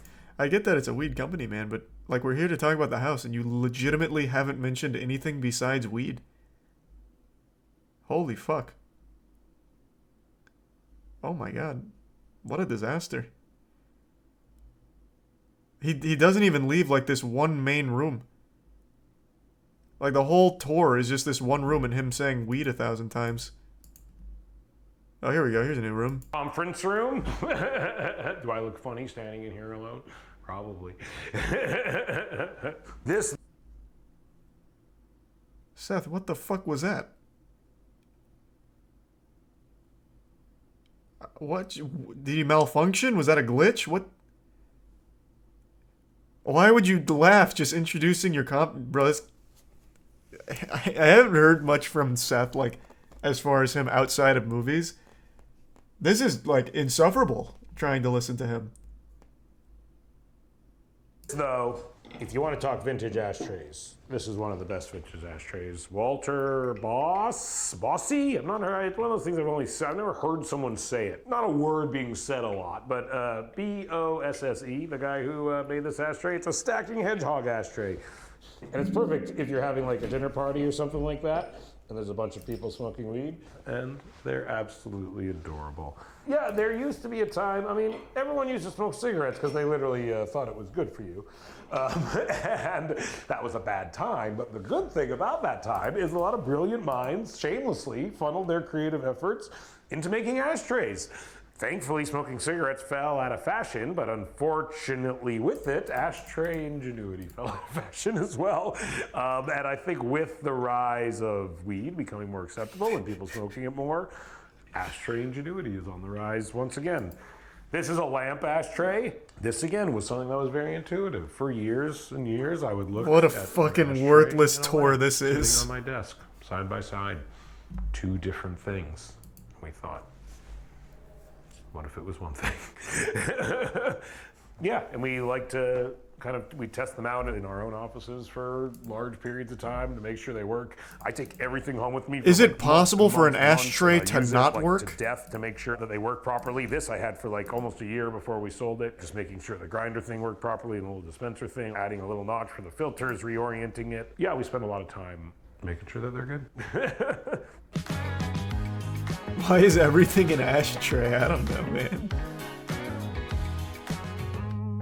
We spend an insanely large amount of time on our packaging, making sure it's a nice experience. Everything comes with instructions. Because I come from a time when things had instructions.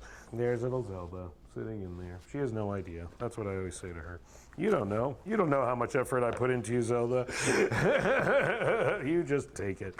These are just some more offices. What is happening? What is going on? Marketing is a thing that we've had a real journey on it. This was one of our more simple kind of like vintage ads, we would kind of refer to them internally as. It's challenging stuff to market sometimes because it is not something that, it's kind of new. Like it's kind of old in a lot of ways, but it is kind of new in a lot of ways. And it is one of the things you sit down, you're like, cars, people are advertising those. Potato chips, I myself have done those.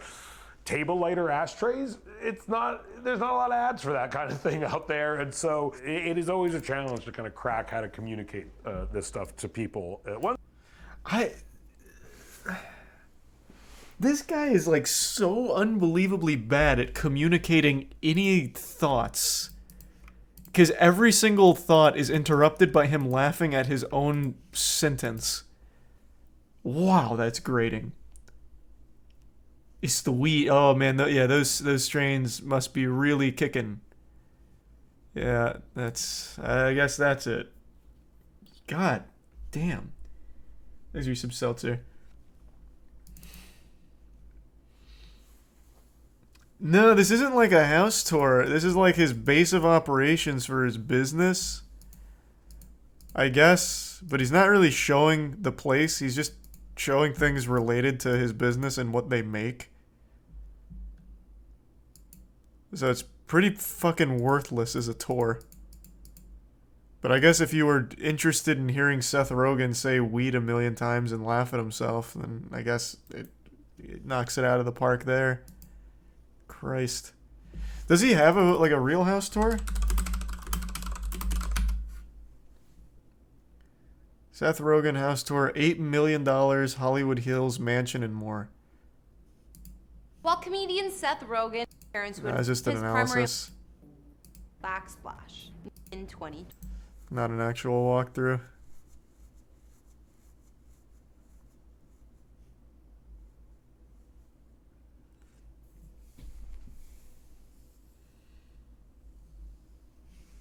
Unlucky.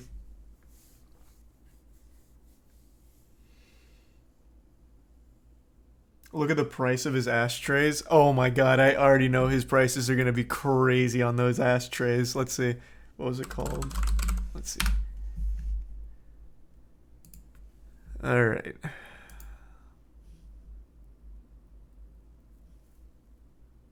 Oh. $98 for this one called Ashtray by Seth. Sand. Oh. Oh. $285. Gloopy Ashtray by Seth in brown and yellow. Oh. Oh, yeah, here. Oh. Oh my.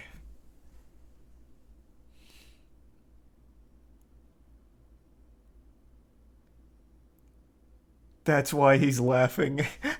Yeah. Maybe. Holy fuck.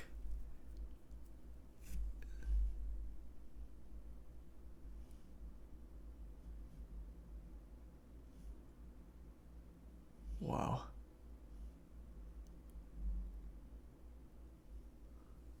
I said resub long haul in Asian. Oh, you're probably right there, Stoned, yeah. No, like I said, I liked Seth Rogen. Like, I don't have a problem with the movies he's been in or anything. I think he's a fucking idiot, though. Based on his tweets, and now based on that, this guy legitimately only mentions weed. It's every single sentence out of his mouth. No, the record player doesn't seem bad. I don't know how much, like, normal record players go for. I haven't bought a record player in the last 20 years, so I have no idea if that's a good price. But I mean, it's not a bad record player. It looks fine. It's really the ashtrays here, man.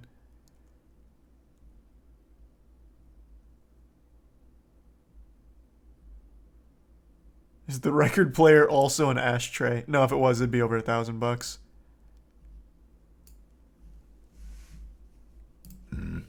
Well,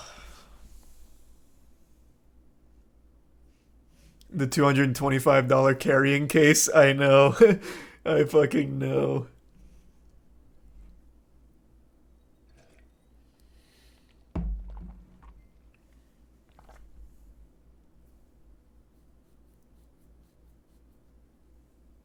What's the Rick Owens one? I don't know who Rick Owens is. But it does say it's filled with wonderful objects, which bodes well. Let me go to the bathroom first, though. Give me 1 sec.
Alright, I'm back.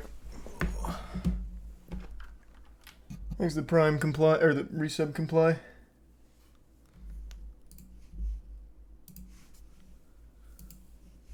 I was working with a dealer in New York who would send me images of sarcophaguses that were up for auction. Finally, this one came. It was so worth the wait. We call her Liza, after Liza Minnelli. Very creepy. Love to hear that. Love to hear that. That's the old household sarcophagus. Hi Vogue, I'm Rick Owens and this is my place in Concordia, Italy. My factory is across the street and this is where I come to do my collections. In this space, I don't like living with a lot of things. I'm not very acquisitive, but the things that I do live with are very special to me and I'm gonna show you around. What just happened there? Okay. This is so avant-garde. What was that?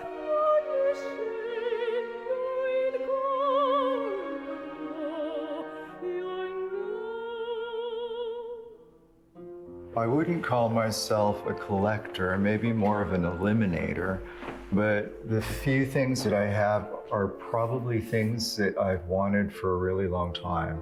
This is a George Mean sculpture. He was a Belgian sculptor associated with the Viennese Secession. It's called Kneeling Youth, and it's a study, I believe, for a fountain that's encircled by these youths leaning over it. It's about introversion, introspection, Narcissism? Well, this is my interpretation. This is one of the most pretentious things I've ever heard in my life. Is the whole house tour like this?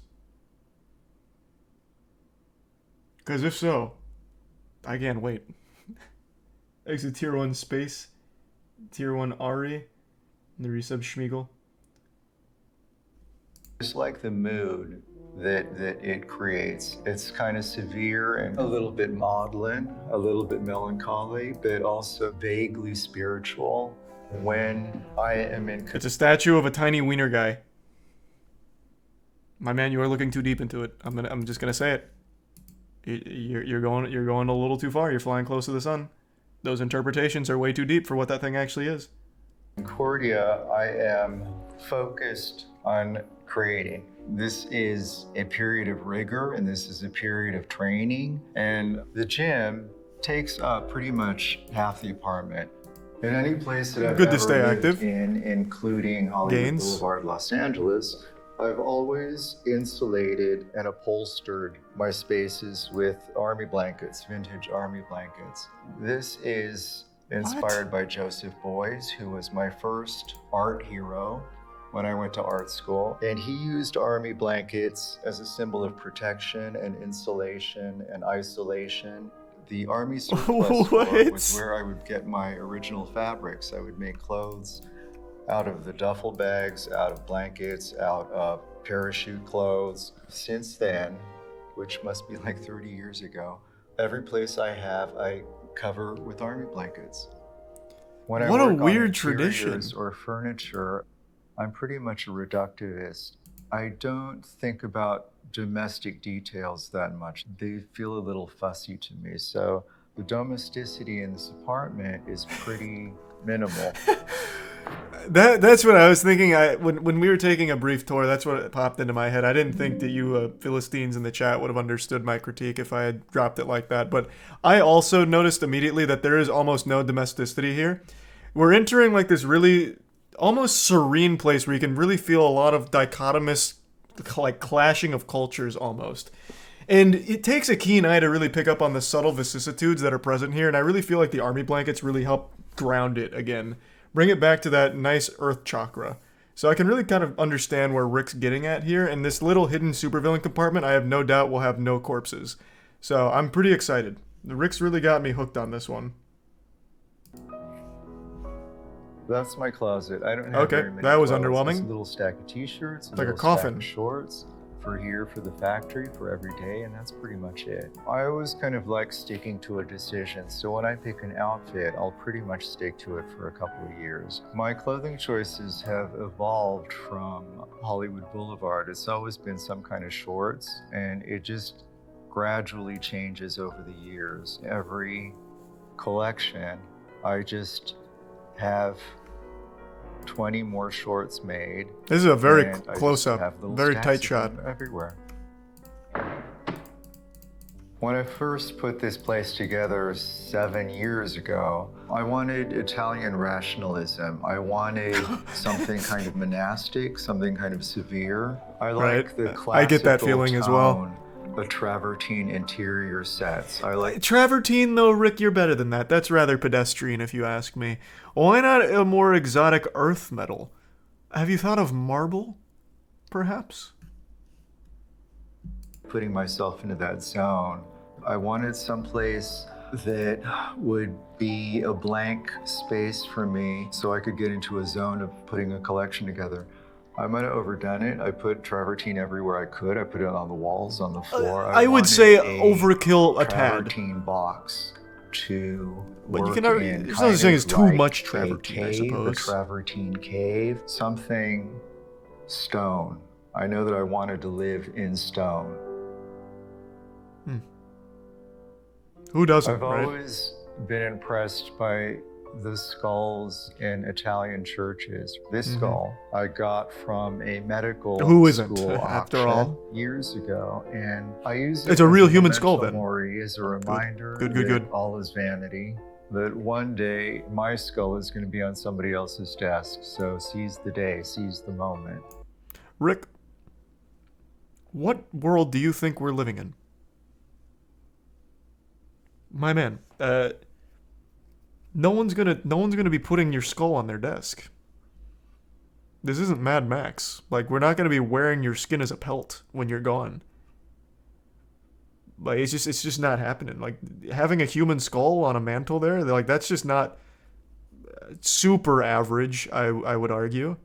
Like, you don't need to worry too much about that. Like, your skull's probably gonna stay in your $50,000 travertine coffin when the time comes.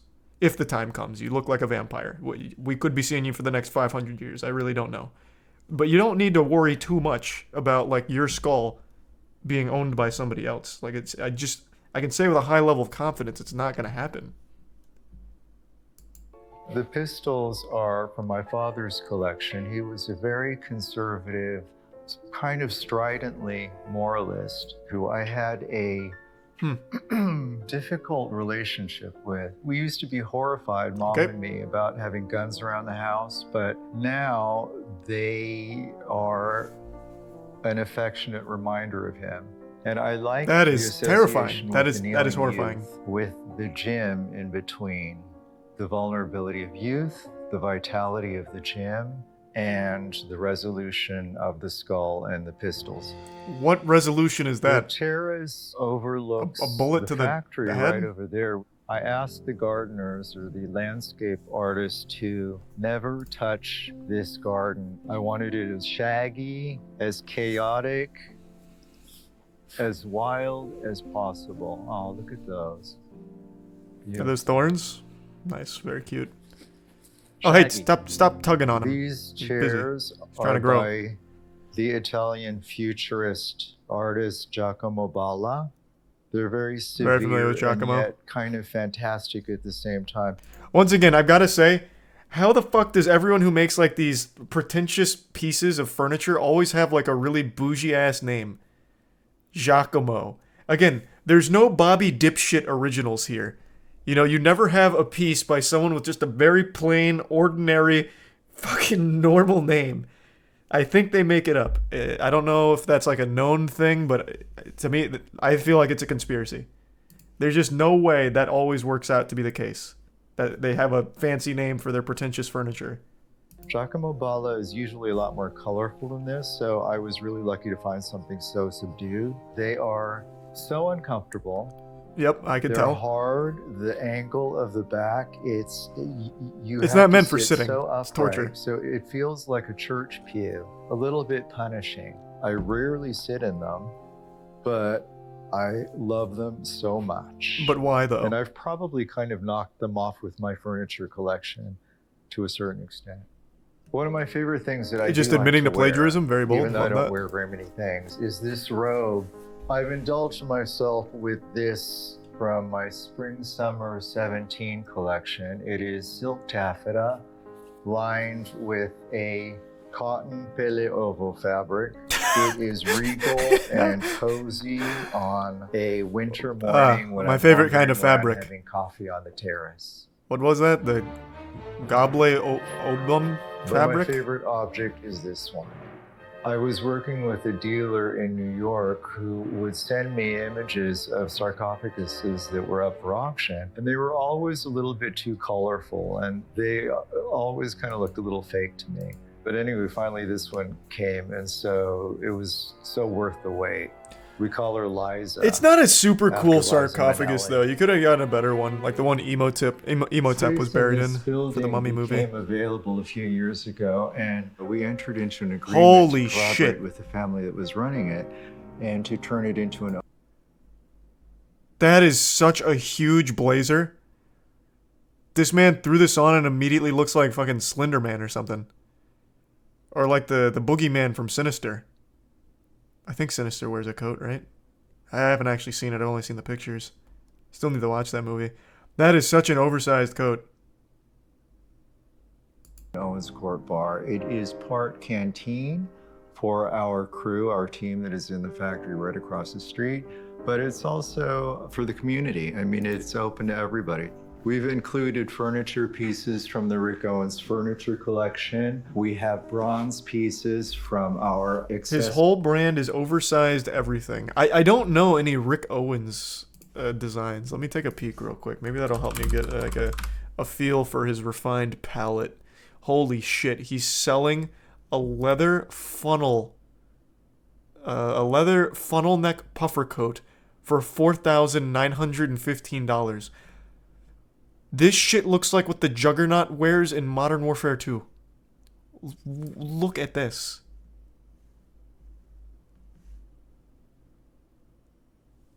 Oh my.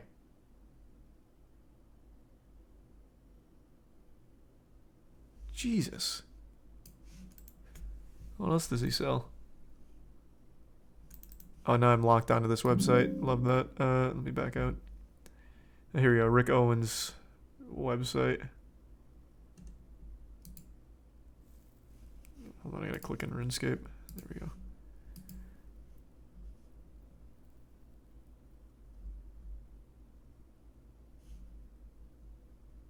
New arrivals for men. Wow, you're right. It mainly is just like oversized everything. Super smart. Legitimately super smart. Take pre-existing clothes, set them to Wumbo. Christ, even the socks are oversized. Oh my god, the socks are $170. Pardon me? What in tarnation? Take a peek at this.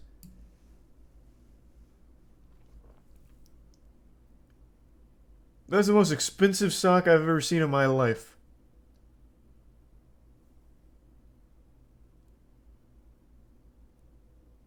Christ. That's leggings? What? No. The Rick Owens socks at the top right. These super long socks. Yeah, those might as well be leggings, I guess. I'm talking about just like the straight socks.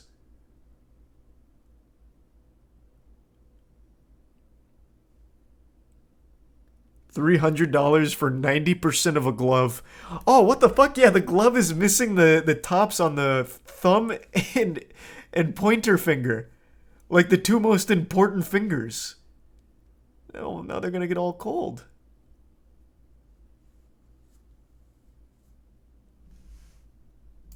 Either go fingerless or go full glove. Why half measures?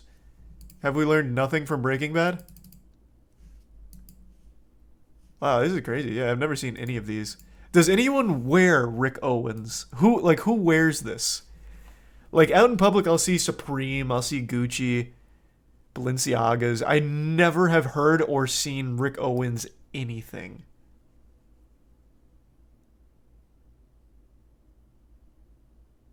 Playboy Cardi wears it. ASAP Rocky wears it. Huh.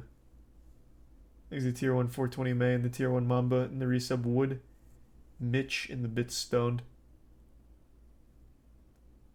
Huh. Who's Jara? I actually don't remember him from Men in Black. Most of his stuff is actually more low-key than what you saw, so you might have seen it, just not noticed. I would absolutely notice all of these pants and shirts because they're all remarkably oversized. Comically oversized. I feel like I would have at least taken notice of that.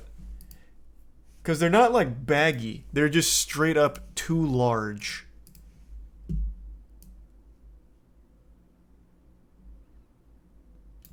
Cool. Alright, back to the house. Accessories and home objects collection. And the pièce de résistance of this space is this mural by my daughter, Scarlet Rouge. This mural was inspired by the Larry the Gatsby show that I had just done. Sorry to hear that, put out Pudge. a book on Larry the Gatsby, and in the book he talks about his fascination with the movie Things to Come by H.G. Wells from the 1930s. This was a movie that independently, before I ever heard of Larry the Gatsby, I had known about this movie and it inspired me too. And I asked Scarlett, my daughter, to reference it in these murals that she did for the showroom for that collection. I love the pop impact of it. They are gestural, quick, drippy, almost violent, reckless lines that give a certain energy to this space. I don't like a lot of decoration, but if you're gonna do a decoration, I want it to be as extravagant and as dramatic and as extreme as possible. And I think that's what this is. I mean, that doesn't look bad. Like, that's the first thing here that actually just doesn't look bad. Your daughter did a great job.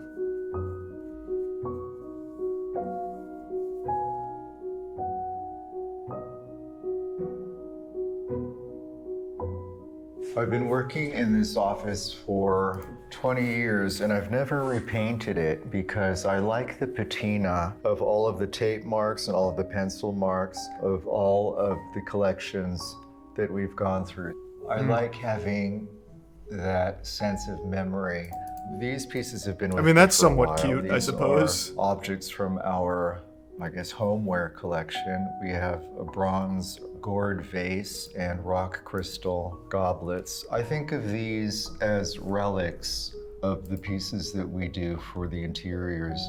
These could be futuristic or they could be ancient. I like that. I certainly we're hope using they're not classical futuristic, because if they're materials. futuristic, that means the human race has devolved. That means there has been some kind of apocalyptic event if this is in our future. That means something has gone very awry in our current trajectory here. I think hopefully this will always remain like an ancient aesthetic. Like bronze and rock crystal. Everything that I do is kind of a blend of the past and the futuristic. Yeah, so that they kind that's of what I get as well. create a retro futuristic aesthetic that I've been developing over the years. For several years, I have been collecting these Onagadori rooster feathers. They were bred originally in 17th century Japan. My father had a library in the basement full of Japanese art books.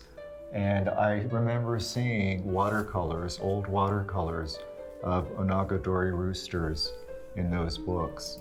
What's great about them is that the roosters themselves live on tall perches, which allows that is interesting. The feathers to be undisturbed and pristine. And over the years, I've been in contact with a farm in Japan that will send me the feathers that fall off. Oh, that's so sweet. Who's going to tell them that those roosters don't just live on tall perches forever? They're going to have to come down sometimes to eat and literally everything else. Like, they'll go to tall perches sometimes, I'm sure. Granted, I'm not super familiar with the Onagadori roosters, but I don't think they're permanently elevated like that. So those aren't really pristine. There's going to be some grime on there, some personality to those feathers, my man. And so I've collected a few, and I'm hell-bent on collecting as many as I can. And I like to have them around to remind myself of unlimited possibilities. I like to start from a clean slate every collection. That's what you get from the rooster These feathers? have stayed here. These have been here for close to 20 years. I had a fantasy of actually breeding them myself, but that's not very practical. But, you know, one day, maybe. Breeding the roosters? I mean, why not, I guess.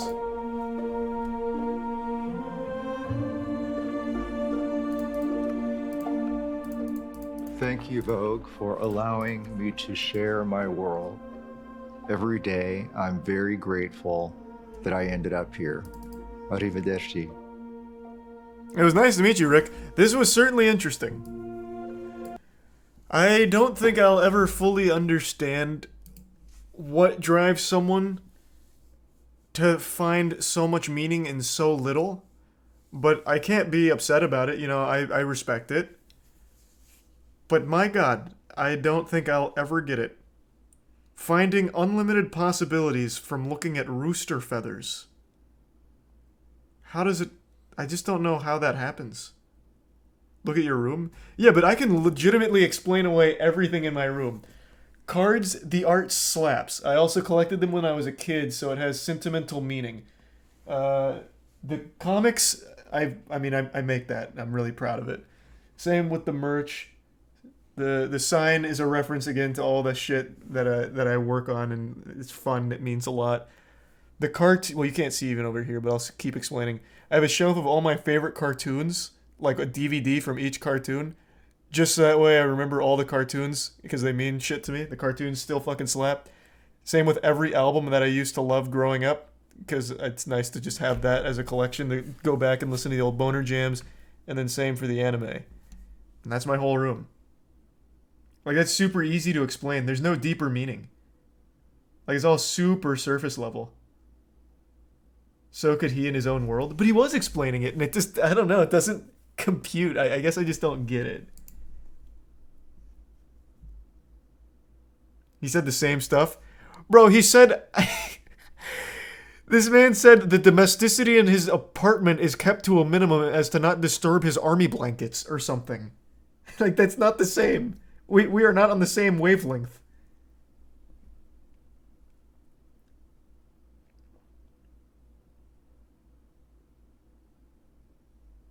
You just said that about your cards. True. Yeah, the domesticity is one of the main reasons that I was drawn to the cardboard. Or rather, the lack thereof domesticity.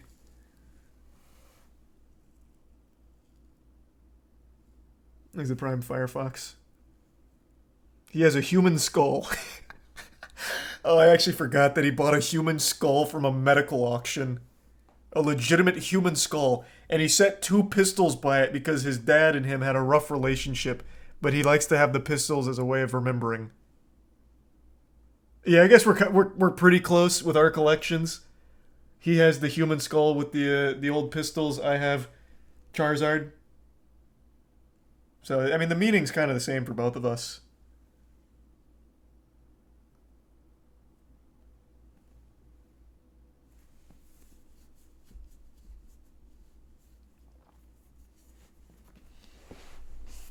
And the mummy in the separate room. Well, it's an empty sarcophagus. I don't think there's an actual corpse in there. Well, maybe there is. I wouldn't put it past him. Maybe there is like a legitimate corpse in there.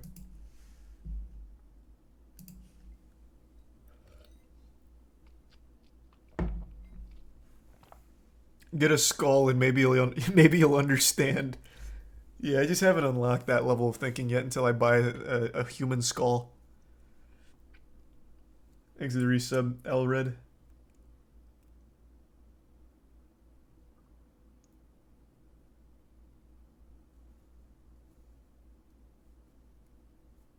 Does he have more room tours? Oh, fuck, that's exciting. This was a very interesting look into his life. Oh, yeah, wait, here, we can go through a lot. I'll save that for another night, though. It's fucking 3 AM. I'm getting tired. Alright, everyone. Thanks for tuning in. To everyone who donated, big thank you. New subs, welcome aboard. Sub means a lot, so thank you for subbing. Hope you enjoy the emotes, and hope you all have a wonderful rest of your evening. Thanks again. Let's see who's streaming.